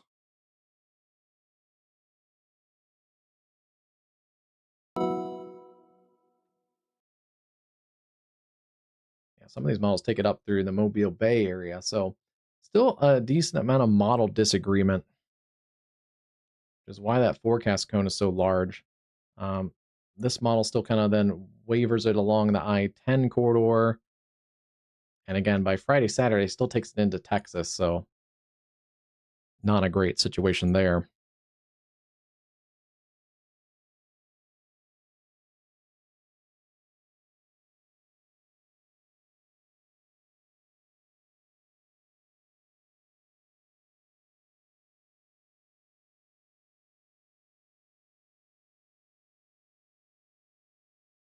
But yeah, tomorrow looks like a messy day. We could have mix of storm modes, some embedded line segments, potentially some hail back in the Ohio Valley, and yeah, not a one and done. You may get a cluster of storms working through afternoon, more storms into the late afternoon, with other rounds and clusters of storms back into the Mid-Atlantic and the Ohio Valley. So tomorrow is going to be a little bit messier setup.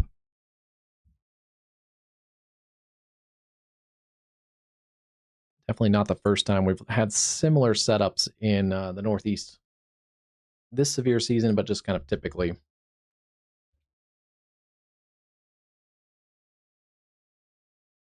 The storms are starting to crash in towards the upper peninsula or the lower peninsula of Michigan, but the northern lower peninsula. They have extended that warning through the Traverse City area, Glen Arbor to Traverse City, Whitewater Township. Severe warned storm coming in off the Lake Michigan areas. 60-mile winds, maybe some quarter-size hail in there. You can see that kind of has that backward C shape to it, this little bowing feature in here. It's going to accentuate those winds.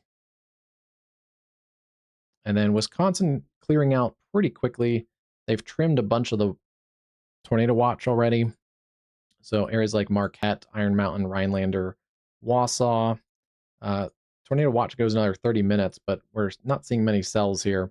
Couple cells still ongoing. Manawa, Wisconsin, that's still there, but it continues to weaken. And then also still up near Gillette. Looks like areas though like Green Bay down towards Oshkosh, where the air show is going on, is a little bit less of a severe risk right now. Back through Des Moines, we still have that flash flood potential across the Des Moines metro. Those storms are sinking to the south, basically along I-80 and south. Still seeing severe warning storms, Des Moines, West Des Moines, down through New Virginia. That's along the I-35 corridor. 60-mile-an-hour winds, quarter-size hail.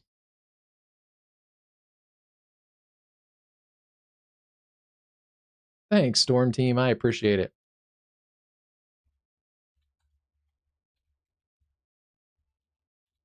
Yeah, I don't know if that gets me like extra stars or maybe helps bump the algorithm. I'll have to look into that and see what that actually does.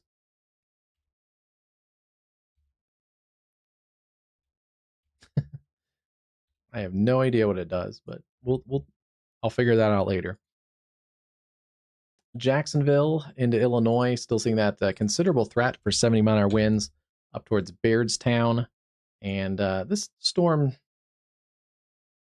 has been on a weakening trend as it crashes towards the south-southeast. Strong storms there, Perry Bluffs, Concord, and areas like Jacksonville up towards Browning and Chandlerville. Some of this is going to scrape the Springfield, Illinois metro.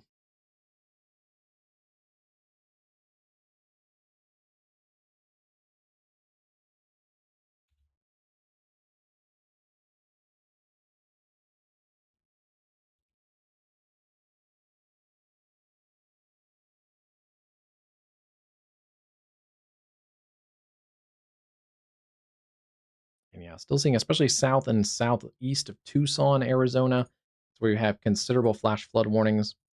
Sierra Vista observed flash flooding, considerable observed into portions there of southern portions, southeast portions of Arizona. And we did get a new severe thunderstorm warning there in northern Arizona,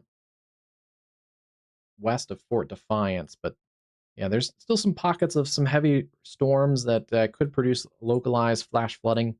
So again, please turn around, don't drown, especially that it's getting dark into the southwest.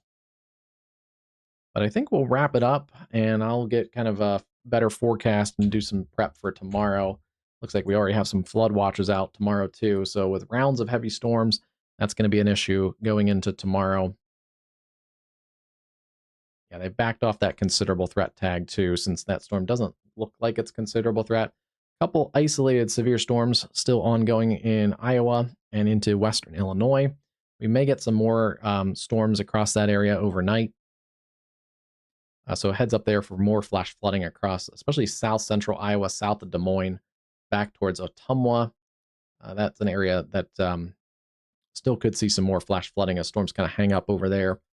And then, yeah, we look towards tomorrow, southern portions of Ohio, northeast portions of Kentucky, a lot of West Virginia, almost all of Maryland, Delaware, New Jersey, and much of Pennsylvania tomorrow under the wind-driven enhanced risk. 45% wind risk. It's moderately high wind risk. Pretty much we're going to have likely some numerous damaging wind reports across these areas. It is unhatched, so the Storm Prediction Center not expecting a crazy high-end wind event, but we could see some 50s to 60s to I think we could see some considerable threat winds, especially maybe back across the Ohio Valley at times there, the upper Ohio Valley. So I wouldn't be surprised if they add a little bit of hatching in there tomorrow. Hails shouldn't be as big of a threat tomorrow, but there is a 10% hail risk across much of Pennsylvania back through the Ohio Valley. And then the tornado risk, fairly low tomorrow, but a wide area of 5% tornado risk. That stretches from the mid-Atlantic, all of New Jersey, Delaware, Maryland, and back across the upper Ohio Valley tomorrow as well. There's a larger 2%, includes southern portions of Canada. And then back across the Canadian border, Buffalo, all the way up to about Plattsburgh, and then even much of Connecticut under a 2% tornado risk tomorrow, as well as back through the Ohio Valley and then towards the Tidewater of Virginia. So, yeah, and I think we'll probably get at least a 2% tornado risk somewhere down in here, likely a marginal 2% tornado risk, I would assume is going to be issued at some point, probably in the day one, with Bertha starting to close in eventually towards the Gulf Coast.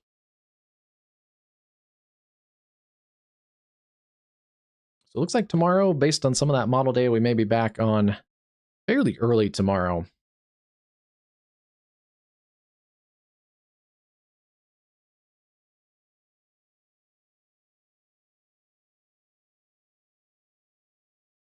And there's the day 3 right now, too. Slight risk there on Wednesday for now. And like tomorrow, wouldn't be shocked to see marginal risk introduced there for tropical tornado risk. Good night, Stones. Thanks for the jewels, too, there, Stones. Yeah, you too. Have a good night with your family. Looks like severe storms should be pretty isolated from now until into the overnight hours. So I feel pretty confident leaving you guys right now. But certainly if you're in one of these severe risk areas, do make sure you have ways to get warnings overnight. It does look like storms have calmed down, and we've I don't know if we've had any actual strong tornadoes. So that's been positive today. We've had a couple tornadoes. I don't know if any have been crazy strong. But that area, it looks like most of the storms are out of the strongest tornado risk today. So things settling down. They've also decreased much of the wind risk to this area into southern portions of Iowa and into western Illinois. So yeah, I feel pretty good leaving you guys now. Have a good night, everyone. If you're new, like and subscribe, click the bell icon, get notified when we go live.